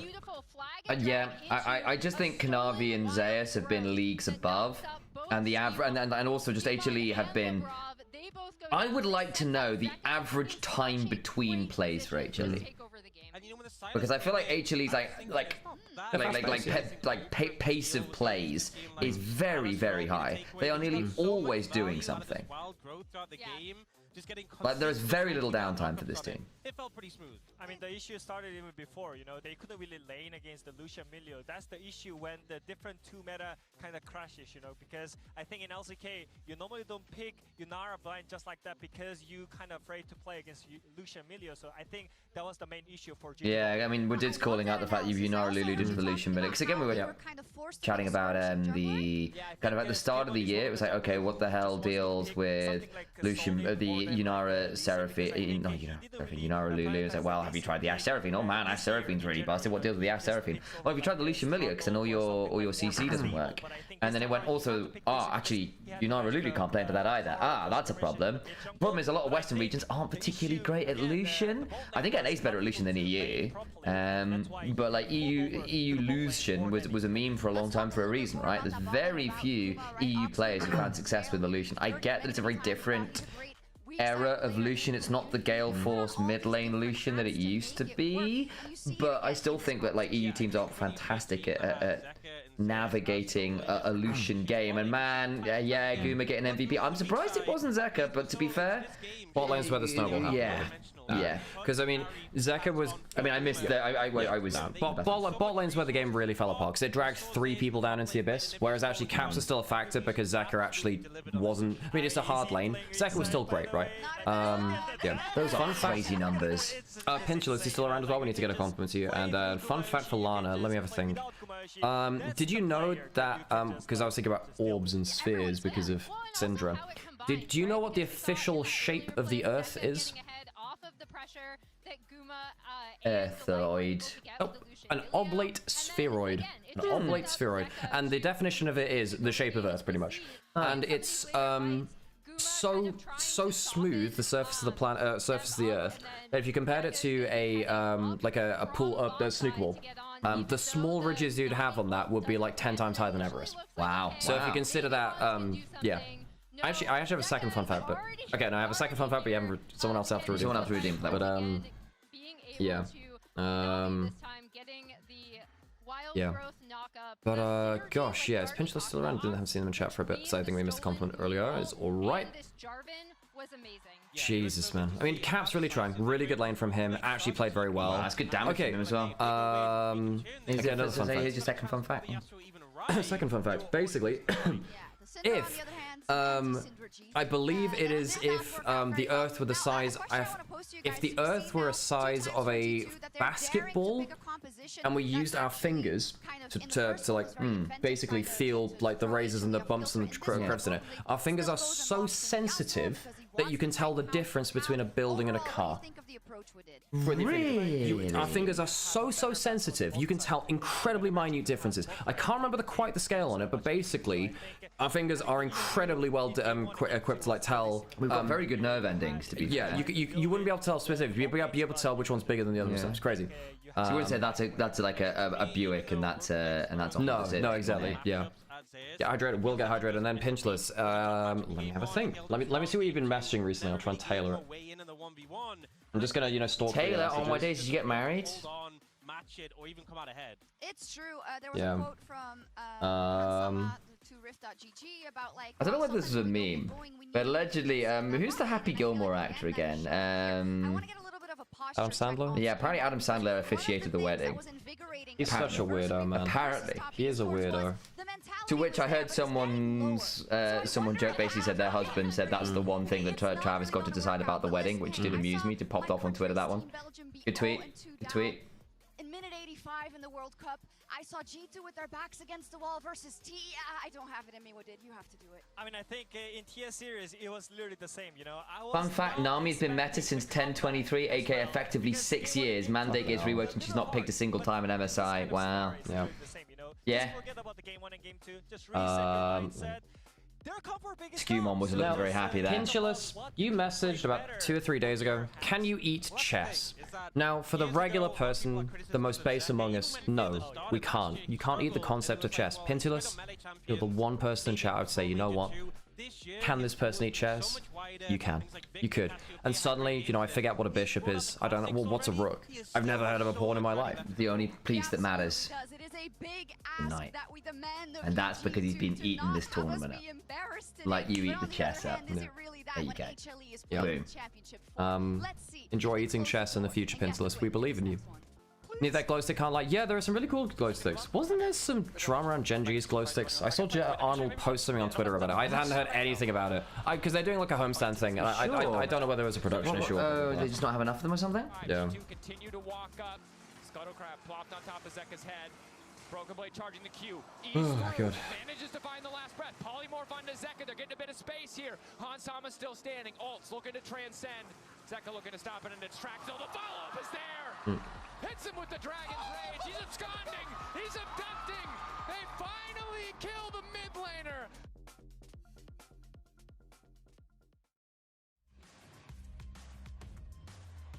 I'd argue when Rainbow, great band by the way. Funnily enough, did we see them? No, we never. But we saw a lot of the band members because we saw Deep Purple so many times. We saw a lot. We went to see with Mark and Janet. We went to go see David Coverdale's band, Whitesnake, and Whitesnake Journey. Was there a third? Was it just those two? No, there was just those two because they were like a dual headline. I can't remember whether there was a support act of Rainbow or not, but no. It was a good gig, and it was they'd split who was headlining or doing which set each different. Yeah. I would argue that Whitesnake were the better band, actually. They were really good. I agree. And they had a really good sound live. Journey were good, but Whitesnake were just special. Yeah, they were. Because I think, also by the way, when you listen to Whitesnake on Spotify, don't listen to the remastered versions. They sound... The original recordings are way better with the guitar tone and stuff. They completely changed the guitar tone, a lot of the effects on a lot of the instruments for the remix. I'm not sure I have listened to it. Well, I tried to listen, like, Here We Go Again, and a couple of the other ones, and they changed a lot of everything. It wasn't good. They are of the era. They are very 80s, classic, like, not quite hair metal, but like classic rock, right? But it doesn't sound right when they changed like a lot of the reverb and stuff like that. David Coverdale was Whitesnake's it was the Whitesnake vocalist, yeah. And he also sang on Burn for Deep Purple. He was there for only one album, I think, but he was there for Deep Purple's Burn album. Hilariously, I think Burn's my favorite Deep Purple song. It's great. But the joke was effectively because the bassist also sang in that. He was another really high top. But basically, the funny thing was effectively, the joke was they had to get two vocalists to replace David Gilmour. because like he did everything for them. And he's a fantastic vocalist. Dave Gilmour was one of the. I think that Deep Purple are overlooked because Led Zeppelin, Black Sabbath are so legendary. They're often overlooked. I think that they were still as legendary as. Yeah, I mean Deep Purple were the more mechanically gifted of the musicians. I gotta go put an ad break. But I collect original LPs. Spotify can't compare to listening to the way it's meant to be heard. There's a warmth to vinyl as well, which I really like. Yeah, different tone. There's a specific vinyl EQ thing that does matter. It's a lot like digital recordings are inherently colder. It's the same deal with that big one. Is like if you listen to different kinds of microphones, ribbon mics are natively warmer. So if you go listen to a lot of like the old school sort of like recordings like I don't want to set the world on fire, you know, from the Fallout 3, the one that got famous from the Fallout 3 trailer and stuff. It might have been Fallout 4 trailer at that point. But that's all on ribbon mic, which is a very specific tone. Yes. Ribbon mics are really hard to fix. If you ever get the ribbon inside it misaligned, it's really, really hard to fix them. Yeah, because it's basically ribbon mics are basically a ribbon which is magnetically levitating. Effectively, it's held in place, and then that vibration is then translated into a sound signal. Yeah, and they do a similar thing with like plate reverbs, right? Which is like wobbling, which is actually just a plate. Yeah. Ian Gillan, Ian Gillan, not Ian Gilmour. Sorry, my bad. Yeah. It's tired. I've actually Deep Purple are one of my favorite bands. We've seen them like 5 times live, legitimately, maybe 4 times. Saw them with John Lord back in the day. No, we didn't. No. First time we saw them. Really? Oh, I thought that was still Don Airy. Sure, that one with John Lord. Dad seems to think it was. Yeah. Top Esports loss. How bad were they? They mental boomed. Swian in particular had a nightmare versus Pun. Pun's actually very good. He played versus Zayas very well in their other series versus HLE as well. Pun and his still had a really good series. And Tien had a poor one, and Zuyan was mashed. Feng Yue also looked pretty lost on the whole. I think Jackie was okay, but had some positional errors as ever. But part of that, not going to lie, is because the rest of the team was falling apart. I think he felt like he had to try and do something, which is very Jackie. I think Cream on the whole was probably the best player across the tournament. I don't think it's really on Cream. Even then, he had a dodgy Yone game or two. They must have such a mental block in internationals. Yep, Hom said that when he was coaching them to first stand at MSI last year. No, not MSI, first down in Worlds last year. I know that they made World semifinals, but that was... Yeah, even then, the way they bombed out was kind of crazy. Right, they struggled to semis, and then... Yes. Yeah, the G2 series was good in quarters, but the semis was just awful. Yeah.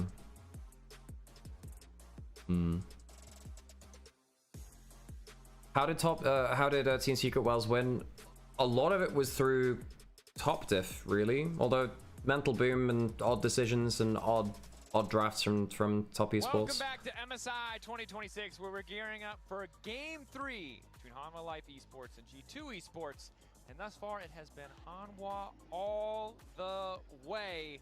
But you know what they say about Game 3s? Okay. Yeah, I think G2 took a gamble on saying that they could play their lane counters well enough to make the most out of them. I think the problem is a lot of their win conditions in the last couple of drafts have been, I need to win lane.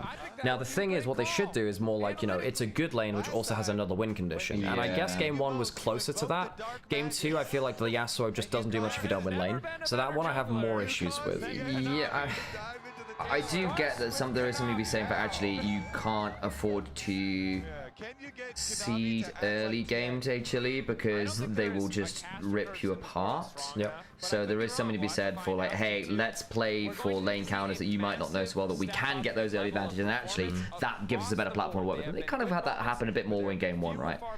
Game 2, as I agree that they didn't really get enough from it. I appreciate the attempt, but it's risky, and when it doesn't work, it looks like that.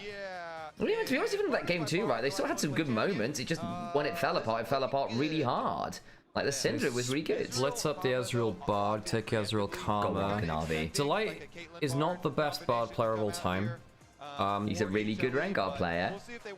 Delight, where would the Bard go then? No, Rengar to John.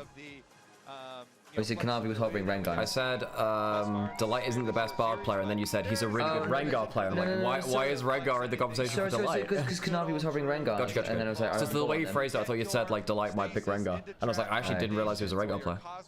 I have no idea, to be honest. When I was chatting about Kanavi, he was hovering it, so that might be quite good fun. Kate Bard, I mean, we've seen this kind of like blind pick be dodgy, but you know it's into Ezreal Karma, this is a playable lane. But I will say Ezreal Karma, we've seen some into Kate Bard, and it's done quite well into it before. It's certainly a playable lane, because you can kind of match the poke with the poke and the shove. But then again, you can also do this, the thing where Bard just doesn't care and leaves, which is often the way that Guma likes to play with the Caitlyn anyway. Neferi for Kanavi. What are we doing then for Skumond? I mean, Skumond is a good Wukong. Use your dark magic of making the jungler tower dive for a scuttle crab. Okay. The best tower diving jungler. Fine, not exactly exciting, but it's there. Bad win rate for the Wukong, 3-6. Tien played a couple of games because he lost in both of his series. The top esports are 2 of those losses. Remember the Tien under tower fiasco? I do. Yeah. Obviously, fantastic team fighting pick. The armor as well from that stone skin. It's not really Skumon getting ahead from jungle though, is it? I mean, Skumon doesn't feel like he's like nailed the jungle meta as much. I don't think they've got these jungle silver bullet picks. Like, we haven't seen the Nasus, we haven't seen, not that you played into Neferi anyway, but we haven't seen Skumon flex his champion pool really this event. Which is a shame, because I think he was so good at first stand. I don't believe we can win against HLE by playing the meta. Well, they tried that for the last... They tried counter meta the last 2 games, and they didn't have the hands to play the lanes, I don't think. Caps did. Caps did doing quite well, on the whole. HLE playing by the book here. Where's the spice? We just had Yasuo into Nivea, Warwick last game. I mean, where is it in this draft? It's not. I agree. This is a lot more normal as a draft compared to the first 2 games. They haven't picked solo lanes yet, so we'll see what they can do with that. There's still space for it. Respect fans to Zeka, Akali kind of the old school comfort pick, Victor the modern, more refined Zeka, the broader champion pool. So what is the final ban going to be here from? It'll be another caps ban, I imagine. Okay, double play making mids. I mean, Ahri Wukong is a good combo, Annie Wukong's a good combo. You can Aurora. Why did Annie Wukong become such a crazy combo? Annie was AoE damage of differing types. Yeah. Presence in lane from Annie right through the game. Very few things which Annie can't lane against, so it gives Wukong a platform to play around, and then Wukong doesn't have instant CC early into the game, nor is the CC that good to lead a combo later on, so Annie does it for her. Follow-up, so yeah, I don't like picking Cassiopeia into Bard Neferi. I think that, well, Bard particularly, I feel like that's a good way to get removed. Although it's fine for laning phase. You don't have many great options into Cassio, because Syndra's the best option into Cassio. Rumble's been let through, which is risky. Delay us a little bit longer. I know, obviously it's been nerfed, but it is just very good. Blind Rumble obviously pairs nicely with the long range of the Bard.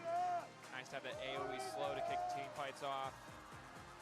From the equalizer. I mean, you are lacking in hard CC. Oh, okay. Well, there's the LeBlanc. This is a really risky lane. It's a very risky lane. Didn't Caps try this matchup? Versus Freeman lost horribly. Yeah. He was solo killed in lane. Yeah, in fact, that's what Kobe's talking about now. Okay, TF top into the Rumble. Oh. So theoretically, so from what I understand, it's actually not. It's actually pretty good into the Rumble, especially if you get to early. I want to say Merc Tread's what it is. My understanding was what I was told, but I will see, because I think TF in general is pretty good into every melee right now. Top lane. Allegedly. I don't like GT's draft. TF and Cassio are both really vulnerable to Bard ults. TF needs to get Fire Cannon, but you need to get Lich Bane first. Your engage from G2 is very limited. Now, the LeBlanc might get outlaned. We need to go for an ad break, by the way, so apologies for that. So, subscribe if you don't want adverts. I think also if this Neferi and LeBlanc get fed, like, what do you do? Because then the problem is that roaming duo heads to a side lane, and I don't think TF or Cassio are going to be able to manage that. I mean, maybe a TF response like ult to a play is doable, but I think if they get ahead from mid-jungle, they are going to be ahead, period. And especially if Bard gets involved as well. Like that little trio roaming about to a side lane sounds pretty horrifying to me. You can't, as Pillows mentioned it in chat as well, but you can't TF port into range of the Caitlyn. Bard, yeah. You might get Caitlyn, you actually might get Bard ulted on arrival, and then the trap will come in after anyway. The reason why Kate sometimes been quite good into things like Pantheon as well, because you just put a trap under the spear and he just lands into a trap. Yep, sometimes. Yep. It's a bit mixed, isn't it, though? Because like, if Panther ever gets behind the Caitlyn, like it's very intricate. Yeah, I mean, oh no! Delight's now gonna get taken low. Guma eats a fair amount of damage as well. So Lebrov down in HP overall, but with the lethal okay, ends up being better. Job of getting value there, and now it's Caps. This is a bit bold. Oh, he didn't even dodge it. He was walking full speed and still got hit by that. Didn't get hit by that. Hans eats a Piltover Peacemaker. The exhaust has to be used. Good as that initial trade was. Hans taking a big chunk there. Oh dear. Yeah, because Zeka does not want to use his flash, the early flash with his chain. And then Lebrov is able to sidestep there. The wave push is still pushing him. Does not get the Cosmic Binding into the wall. They do escape. Zeka did go for the chain first, but yeah, I think if Caps had got that Q onto the way back to lane, well, I mean, his laning phase is going fine. I think Caps has laned very well versus Zeka, actually. Yeah, the first 10 minutes have been good. The problem is the moment Zeka leaves lane, it's a disaster, because Zeka's been playmaking incredibly well with Kanavi and Delight. Although I think what? I think part of the I was gonna say, man, mine's all over the place. I think that Zeka's been benefiting from the fact that like Kanavi Delight have been very active and the lanes are winning elsewhere. Too, yeah, obviously things like Zeus also basically being a complete menace. Like even in the double counters has basically come away even to a head, which is pretty bloody wild. Exhaust of BB, I think that's actually probably quite smart into Neferi LeBlanc Rumble.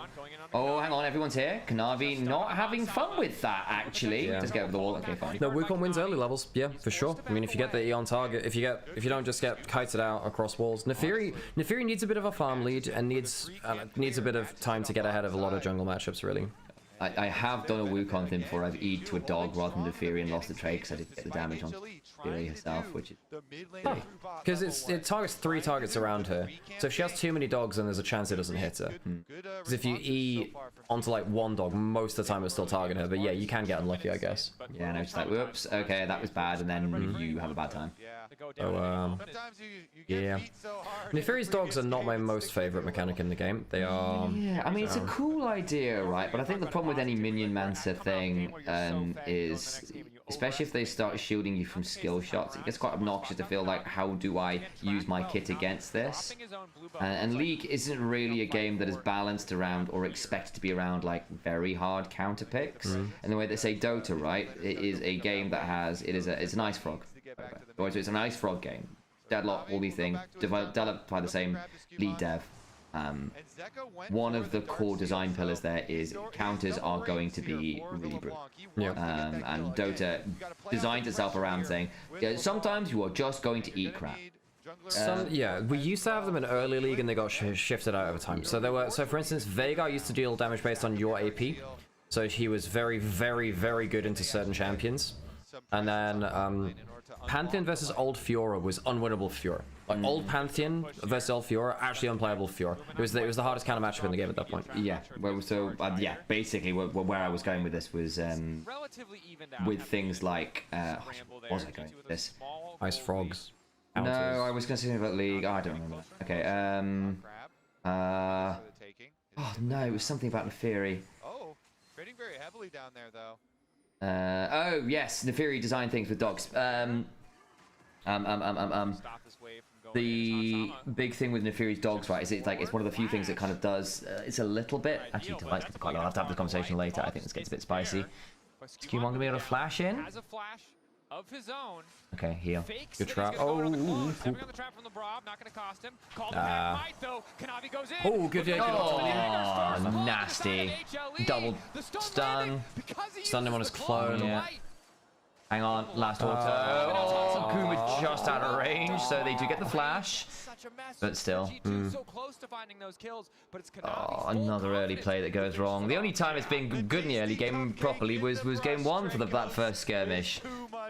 The laning's not been good enough from G2. HLE's laning is just too good. Yeah. Now this is why I want to see BLG versus HLE, because they're both really brutal laning teams with really good ability to make things happen early. Yeah, I think that should be really good fun, right? Because I think particularly the top side of the map. Because weirdly, I was having this conversation in break when you were out the room, so I'm actually curious what your thoughts are. I feel like BLG and HLE are actually somewhat mirrored in where they like to put resource on the map, because actually both teams are surprisingly top side focused in last few years, really, where it has largely been about, yo, bot lane's kind of a cool lane, guys. We maybe want to play towards that. Yeah, no, the players have talked about them having similar styles. So I think it's Viper and Gumiishi both talking about. Well, Viper at least talked about it, basically saying that BLG and HLE play similar styles. Yeah. Which makes it quite a fun matchup in terms of one's the LCK take on it, one's the LPL take on it. Though I will grant you, HLE is probably the most LPL style LCK team. Yeah, exactly. I mean, at the end of the day, they're a Kanavi team, so especially now they brought into Kanavi's play style. Oh, fraud wall from Ghost. Well, who do you want on the fraud wall, Ghost? If you don't have the extra pressure, like Caps is doing well in CS. I was talking about I was trying to finish the fairy thing.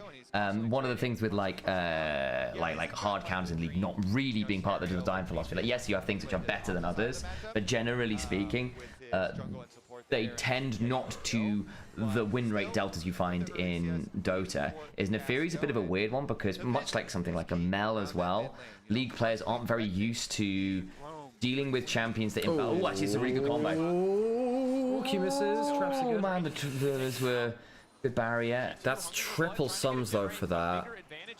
Yeah. Yeah. Hang on, Caps. Navi was on wraps, of course he was. Castle has ult. Yes, not bad from Zekro, actually. Good trade. The thing with design philosophy and dogs, right, is that the Neferi blocking out a lot of skill shots as a champion, as a baseline thing, is something a lot of League players aren't used to, in terms of it kind of being like, oh, that somewhat invalidates a lot of my kit. How do I deal with this? And League players aren't necessarily used to having something that is, oh, hang on, topside play. Drops the tower aggro, flash out coming in from Zayas. Easy kill pickup for HLE. He's 10 CS down, he's died in a dive. And they kill in mid. How much of that was he 10 CS down with a wave coming, or was he just 10 CS down, 10 CS down? Even wave at that point. It's about there. It's low. But... He was getting low, Dracos, and we were talking about how are you oh, God. So nice. Just a solo kill, man. Just a solo kill. Does flash as well, and then he has plenty of time to turn his back. Yeah. It's a 3-0, isn't it? Yeah, it's a 3-0. And G2. I haven't even minded the drafts, just the laning's not been good enough to pull the rafts off. Yeah.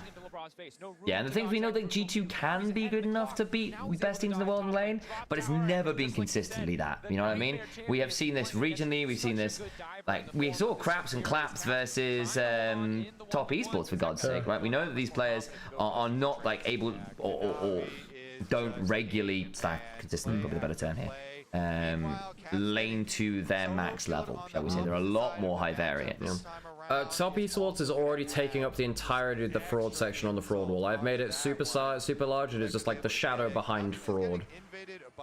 Yeah, no, Ghost, I saw what you put there. You didn't tell me where to put it. So Broken Blade building Kraken on every single pick, but that doesn't tell me where you want it. Yeah. Which category, Ghost? You know the rules, Ghost. You know the rules. We can put it there. That Caitlyn is wailing on the tower. And we've been here before. We've seen it. I think in the oh, such a shame for GT. Because obviously last time we saw them internationally, first stand, they ended up. Obviously, the thing is, at that event, they had a pretty rough series versus BLG and had to bounce back there. They will ramp up through the event. They will do.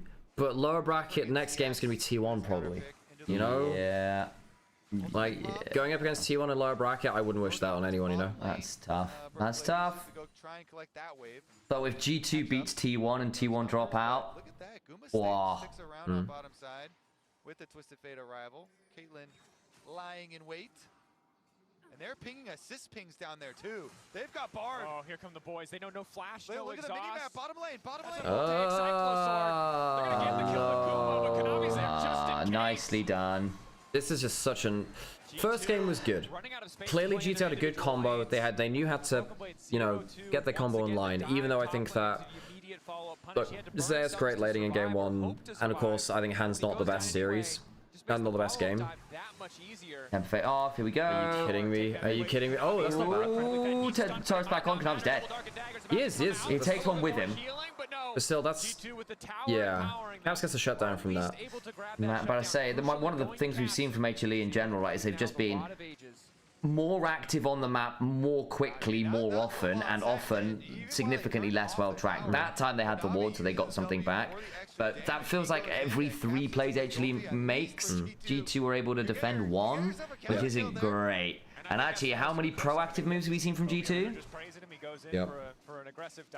Like, I think I'd count it on not even one hand right now. But like, how can you with this comp? This comp is not early proactivity. No, and that feels risky into HLE. Oh my god, BB. Oh, the damage count. Okay, Zek is on great form. Any meta where you can go for 1v1 kills and 1v1 plays, Zek is a monster. This was a hard lane. Caps is doing well early, and then just like one solo kill later. Okay, cool. You know.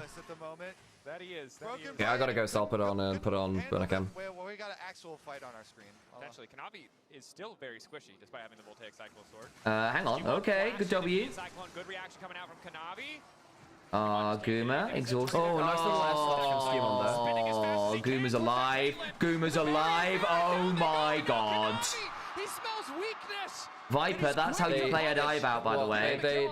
Well, G2 split damage onto Delight when they missed Guma because the Karma flash Q went onto the Bard rather than the Caitlyn. Oh, what were the comms there, guys? I'd imagine they look a bit mentally broken, mate. They look, yeah, I agree. This is the worst game we've seen them from. This game is a tragedy. Let's talk Uma Musume instead. Yeah, I'm trying to build a Suzuka runaway for the sprint CM, I think. I think I am. So it's not that her ult is that useful. Well, it's good on the home stretch chase, I think. I can't remember, but it's good. I just want to try a runaway because she gets unrestrained in concentration. I think her gold skills are really good for that. And they want to keep this world tour going. Wherever he goes, they're going to kill him. They know how vulnerable this TF is. He's so far behind. Gold card is his only defensive tool. The second it's gone, they pounce. Flash away. But like, where is G2's? Their playmaking is all in TF gold card, and the TF is 0 and 3. Like, how can play? Well, it's also because the TF is like under turret the entire time. Well, yeah, because the lane went poorly. You know, he was 10 CS down naturally, and then he got dove. Yeah, because again, being 0 and 3 is one thing, right? And it's not good. But the fact that you're trying to turret, we've like seen no ults from Broken Blade, not even attempts to make moves. But because he lost lane. Yeah, well, yeah, I know. But so he's like trapped into turret, unable to make moves, losing in multiple sides of the map simultaneously. Temper fake catches too. BB finally TP's in. I don't know whether Kanavi cares. He's up now. Yeah, BB's got to have to run away into the Oh my god. And that's reset ult, reset ult. Oh, the healing. Oh, they finally bring him low, but it's too little too late. Who's gonna keep going? HLE are so good. They are. I think they might be better than BOG if they're playing like this, yeah. No, I want to see them versus each other because HLE without winning lanes and whatever is a different thing. We've seen HLE I think that games, yeah. I think that Viper needs to clean up his act. Bin needs to clean up his act a bit. I think that Knight is still incredible. Knight versus Zek is going to be great as we predicted, you know. I think I still prefer On over Delight, but yes, Navi's kind of special. Yeah, those distinctions have been pretty good too. Yeah, I agree. I think the main thing is like BLG's drafts are really good. I don't think HLE are bad at drafting, but I think BLG's drafts are the best in the tournament so far. Yeah. And I think that BLG tend to lose to themselves more often than not, on the whole. They tend to lose to like, yeah, on the whole. Although I thought game 4 of them versus T1 played really well. Yeah. Like I said, I criticized Viper and On for their play on weak side. I think they gave some very avoidable deaths over. But yeah, I think HLE, from based on what I've seen, should be viewed as favorites versus BLG. Now I know I said pre-tournament BLG would be my favorites to win it. I think if they meet up in the first best of 5, I think BLG would lose on the form that they just showed until like BLG lock in with particularly top lane. I think if Bin can play better than Zes and he can start winning lane, and Zes you know, can't just stomp every lane, then I think it's an interesting conversation. I think that mid lane as well. If Zeka and Zes don't get to just like trounce every lane, I think that it is a winnable series for BLG. Yeah, I think with that as well, there is something to be said for. I need Bin, if he does get a lead, to be responsible with it. Like, I've seen him, I mean, like, basically every game but the Jax game, he was actually pretty poor at playing with his lead. Okay, they do kill off at least one, but Kanavi's got a reset. Can he hop over the wall? And then Scumon's trying to get onto Guma, but I don't think he wins it. Oh my days, a Wukong loses a 1v1 to a Caitlyn. Oh my god. This he 1v1 to Wukong. Sam, it's 15 minutes in. HLE have 1 kill a minute. This is one of the most... This actually reminds me of like IG 2019. It does a bit, doesn't it? It's just like everywhere wins in just a hilarious level. This does remind me of like the very, very... They've got Knavi, not Ning. And you know, and Zeus was one of the guys who took on from the Shire. Went, yeah, well, maybe I can do what you did, but you know, for more than a year. So I will say, I feel it is so Caps is good at the start of Series 2. I think what HLE are really good at doing is just finding that one opening when a team makes a mistake and then game's over, right? Yeah, and I'm like, also the moment someone drops off vision, you have to know that they're not in lane or where you think they are within 5 seconds, or it's kind of doomed. Okay, play on Zeus. BB's gonna die for it. BB's gonna die for. Oh my god, he just about got away with it. Jesus. I wonder whether if Zeus flashed for an auto. This was G2's worst draft of the series. Yeah. And I think their laning has just not been good enough. It's so sad because like laning is a hard thing to just level up over time. Level up quickly rather. Like it's really hard to level up down there. This is what HLE promised in off season. It's like we're going to be really good laners with a jungler that benefits off of pushing lanes. TF doesn't have an item. No. It's 16 minutes in the game. Yeah. 0-4. Oh, there we go. Sit down. It's 16 minutes in. Yeah. 16 minutes in. Yeah. We're blaming this on G2 draft big lead. Nah, I think that the draft was still good. The draft is still good. They just weren't good enough in lane. Yeah. You know? Like I actually thought games 1 and 2 drafts. I saw what they were supposed to do. I thought they were creative. I thought they had vision in terms of like what they were supposed to do and how it was supposed to achieve it into what HLE were drafting. But then you've got to execute it. They don't manage to do that. We come to game 3. They go for something a bit more standard, with the exception of TF, which goes worse than the other lane. He's down 50 CS in 3 levels. What can G2 even do to be better short term? That's hard, but hey, they managed to bounce back from a 3-0 versus BLG where they looked similarly schooled at first stand and then come back to finals there. It has been done. And they've done this quite, but again, G2 are a very resilient team, very mentally resilient team as well. They've had a lot of tournaments where they've lost series and come bounce back. Hey, the MSI series, or the MSI year they won, I think they went even in groups. They went 5-5, remember? They got through into playoffs off a tiebreaker, if I remember correctly, with Caps popping off on a Yasuo. Gotta go through some steps, and also the one holding it is very poor and not able to purchase a rapid fire cannon. Ooh, Zek has just bought a Medjai's, my guy. 7 stacks, all you need. Yeah. Well, 1 kill and then it's and also it is best as second item. It is. Oh, yeah. Medjai's is best as a second item, and you're getting so many kills. You have a kill a minute. It was probably at its best when mythic items were a thing, because it counted as a legendary, and it was very cheap. Yeah, it was very good for Luden's Medjai's because it gave you an extra flat magic pen, which meant flat magic pen. You don't want to overcap on flat magic pen. That's unfortunate anti-synergy. Doesn't matter. Gets the reset anyway. Interrupted by the clone. Yeah. That's funny. The Wukong ult actually interrupted that. Ace in the hole. Oh no. Zek has got their stacks on Medjai's now. Yup. Caps. I think Caps gets cleanse on the petrifying gaze. Zeus gets to run at him.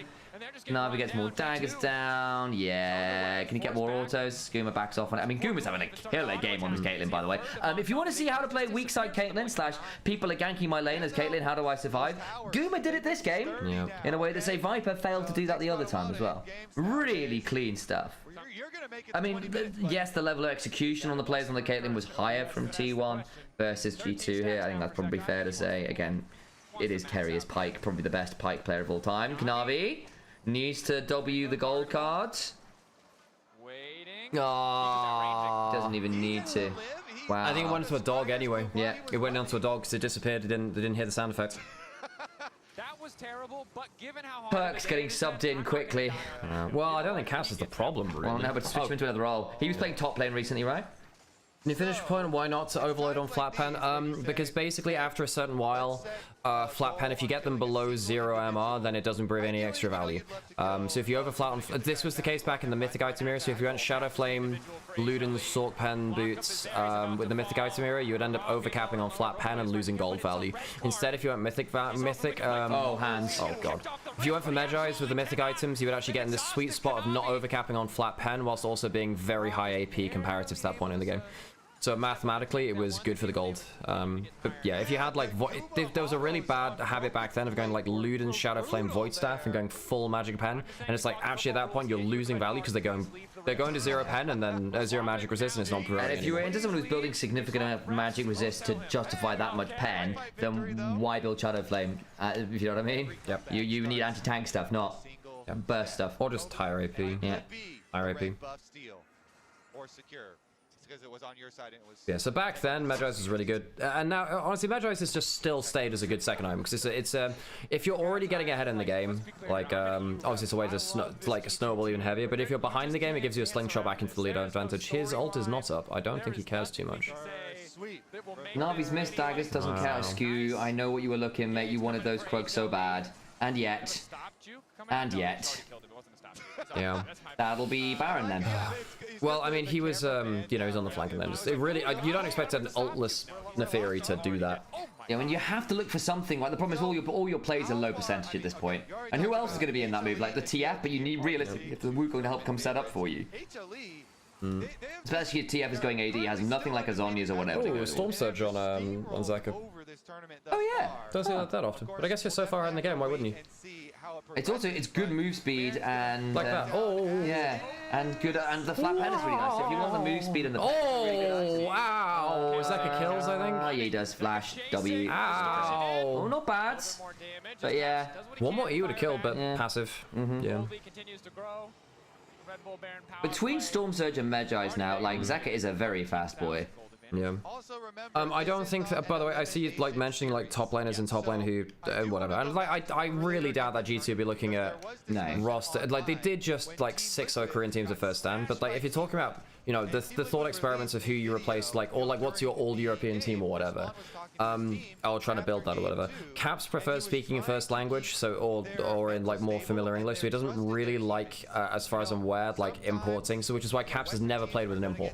See, he really values communication, and I think that's one of the reasons why G2 have ended up being such a creative team over time, because they can more clearly communicate their idea about the game than some others.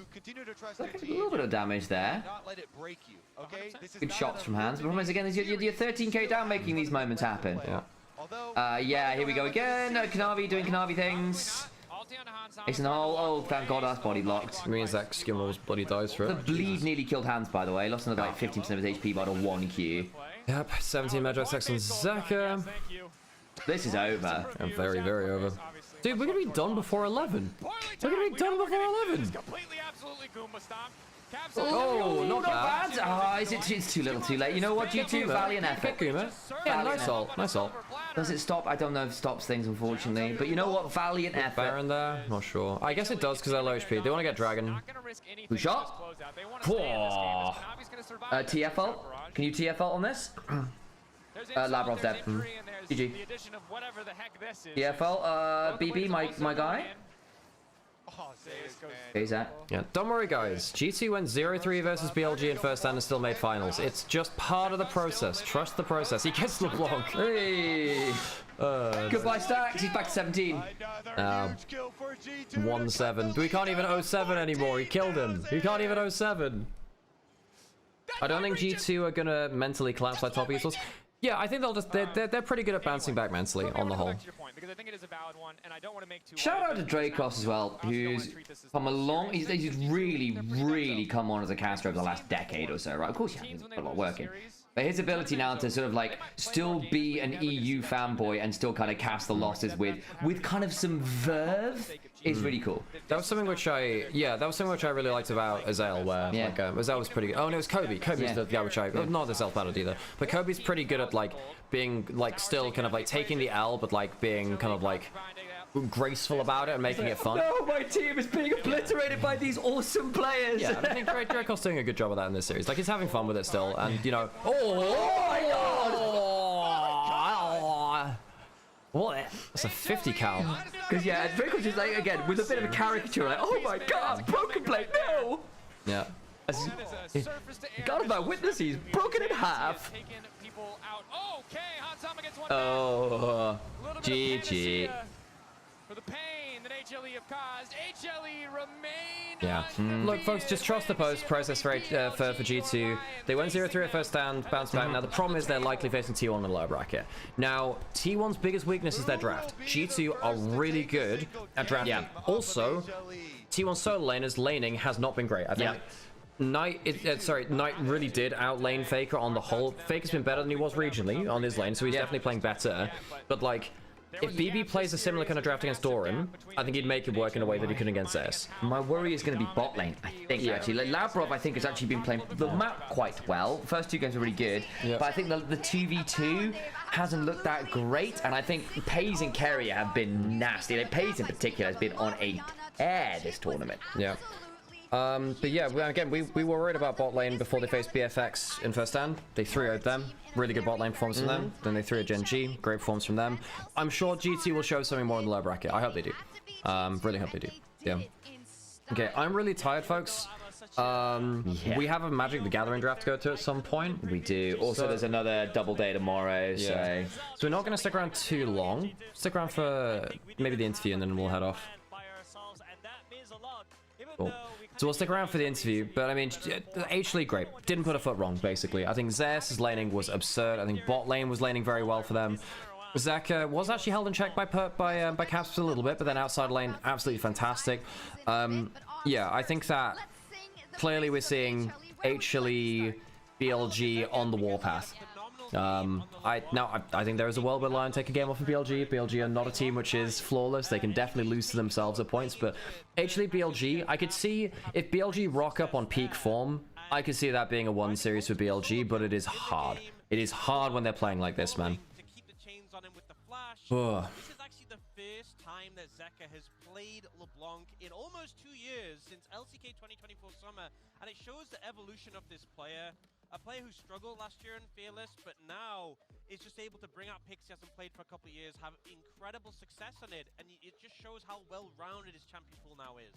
Well, and it makes HLE a more well-rounded team too, right? Because we have talked about how, okay, this is how they typically play, and part of that wow, I'm falling asleep in the seat. Yeah. Is due to the fact that he has expanded his champion pool so much. Wait, what I'm thinking about it. They don't necessarily have to play that way, as we saw. They did. Okay.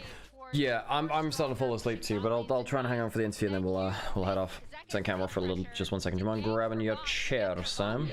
Cool. Hey, thanks for the follows, by the way. I appreciate it. Great use of the strength of these players, and a really good nod to how Zeka has just continued to improve himself over time. And also, well, yeah, and I think one of the things for HLE which didn't happen with GENG is that GENG were bad drafters at first stand as well, and they got punished for that. And that's not going to be the case with HLE. I think HLE's drafts are much more solid. I think they're the best drafting LCK team out of like the top 3, top 4 maybe. Just play something like Talia to get the priority, but I think Zeka is the player who wants to take the risk when there is something that you have to deal with it. And how you deal with it? I knew it! I work for LCK, so I know that HLE is just scary, but... Well, actually, I would check that. You have a message from Cheese then. You may no longer work for the LCK. But, like, it was even, like, better, like, so much better than I expected, you know? I think the way how they draft around, like, we kind of expected Guma to just peel back and pick something like losing lane, but he picked up the Lucian, and he showed who is the GOAT. Yeah, and the GOAT! There he goes. He called him the GOAT. I don't think Guma is the GOAT ADC. I don't think Guma is the GOAT ADC. He's definitely, like... I think that's... Yeah, I think that overlooks a lot of the achievements of, like... Well, Deft. I think Deft is the second best player of all... I think Deft is the second GOAT anyway across all time. And I think he's the GOAT AD carry. He's been doing it... He was, like, top tier all the way from 2014 through to the end of his career. Guma's a great player. He's not the GOAT ADC for me. I think you have Deft. I think you have Ruler and Viper also in there too, in the conversation. And then people will mention Uzi as well. I think Uzi is like a worthy shout out to a point. GOAT of AD. I would put Deft over Uzi, Zerif. I would put Deft over Uzi. I think that Deft... he broke Uzi regionally over years. Yeah. Struggles recently, but Zeka is the one still prominently at the forefront of the LCK. Yeah, and I remember back in the LPL, he was really struggling as well with his champion pool. Found his footing when he returned to the LCK, won that Worlds, and then continued. Paze is a demon right now. Yeah, I think Paze is the best AD carry in the world right now. I mean, Paze is on incredible form. That being said, they did lose versus T1, and he struggled. His Mel was good, but he struggled against the mage bot lanes, which might be a way to neutralize him. Goomer has never won a double elimination tournament. Well, no time like the present, but yep. Does Goomer still only have one LCK title? No, he has two now. Well, oh, that's true actually, because there wasn't an LCK title for this split. Technically, was there? There was no title. And he didn't win last split. So technically, yes, technically, because this one, Road to MSI doesn't count as an LCK title. Yeah. Yeah, the Shy only has one LPL title, which is one of the things which people hold against him, I suppose. 2019 spring. Wasn't even in the year where she won Worlds.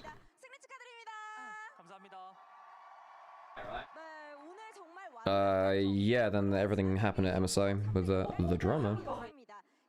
Not really sure. Let me turn the volume up.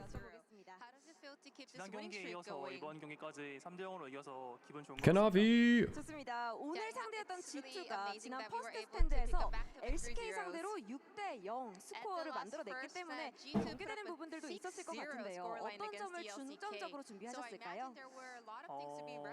일단 퍼스트 스탠드 때 G2가 좀 폼이 좋았어가지고 많이 그래서 살짝 경기했었는데 근데 이제 어제 경기 TS랑 하는 거 보면서 저희가 이번에 3대0으로 좀 갚아줄 수 있지 않을까 생각한 것 같습니다. 예상을 하고 계셨군요. 좋습니다. G2의 깜짝 픽은 오늘도 등장했습니다. 하지만 하나생명은 그 대처법을 모두 알고 있는 듯 했는데요. 모두 예상이 되신 걸까요? 세라핀 원딜 같은 경우에는 가끔 다른 팀도 써가지고 대처 잘했던 것 같고 또 워익은 저희가 운이 좋게 연습 경기 때 또 만나봤어가지고 그래서 또 좋은 대처 한 것 같습니다. 와, 좋은 연습 경기가 있었던 것 같습니다. 그리고 MSI에서 G2의 정글러 스크먼드 선수를 맞붙고 싶다고 했었던 카나비 선수인데요. 직접 오늘 상대해보니까 어떠셨는지 궁금합니다. 오늘 일단 라이너들이 너무 잘해가지고 딱히 정글 싸움에서 뭔가 본 건 없는 것 같고 Honestly, today it was all about the laners. You know, they were doing an amazing job, so it was not really much of a jungle matchup. I was looking forward to Scumon's pocket picks, but we were not able to see it today, so it was a little bit of a bummer. Now you will be facing the winner of Lion versus BLG. Yesterday, Viper said he would come meet Hana Life Esports. Do you think things would go the way Viper wants? 그래도 뭔가 보여준 모습 보면은 BLG가 올라올 Based 것 같긴 on the 한데 performance so far, I do think that BLG would make it, but Lion is also a very strong team, so it's really hard to predict. 이제 하나생명 e스포츠는 한 번 더 이기면 결승전으로 향하게 됩니다. And one more win, Hana Life Esports will be heading to the finals. What is your mindset going into the upcoming match? Hey, thanks for the follow, Bomb. So we are keeping a 3-0 win streak. Currently, I hope we can pick another 3-0 victory up in the next match. Thank you very much, Kanavi. And please give it up one more time for Kanavi, everyone. Thank you very much. Let's see if it's 3-0s across the board into that grand final. But did we lose G-Sun there for a second? We heard something about Warwick and about Seraphine? Yeah, so Kanabi mentioned about he already practiced against Seraphine as well, because some teams are also playing Okay. and luckily he said he had time to play against Warwick as well, so I think some teams are also cooking, but yeah, I gotta like spotlight the Kanabi. Okay, right folks, I'm gonna go raid over to someone. If you're on YouTube, the show's gonna end here. If you're on Twitch, we're gonna go raid over to someone. Thanks everyone.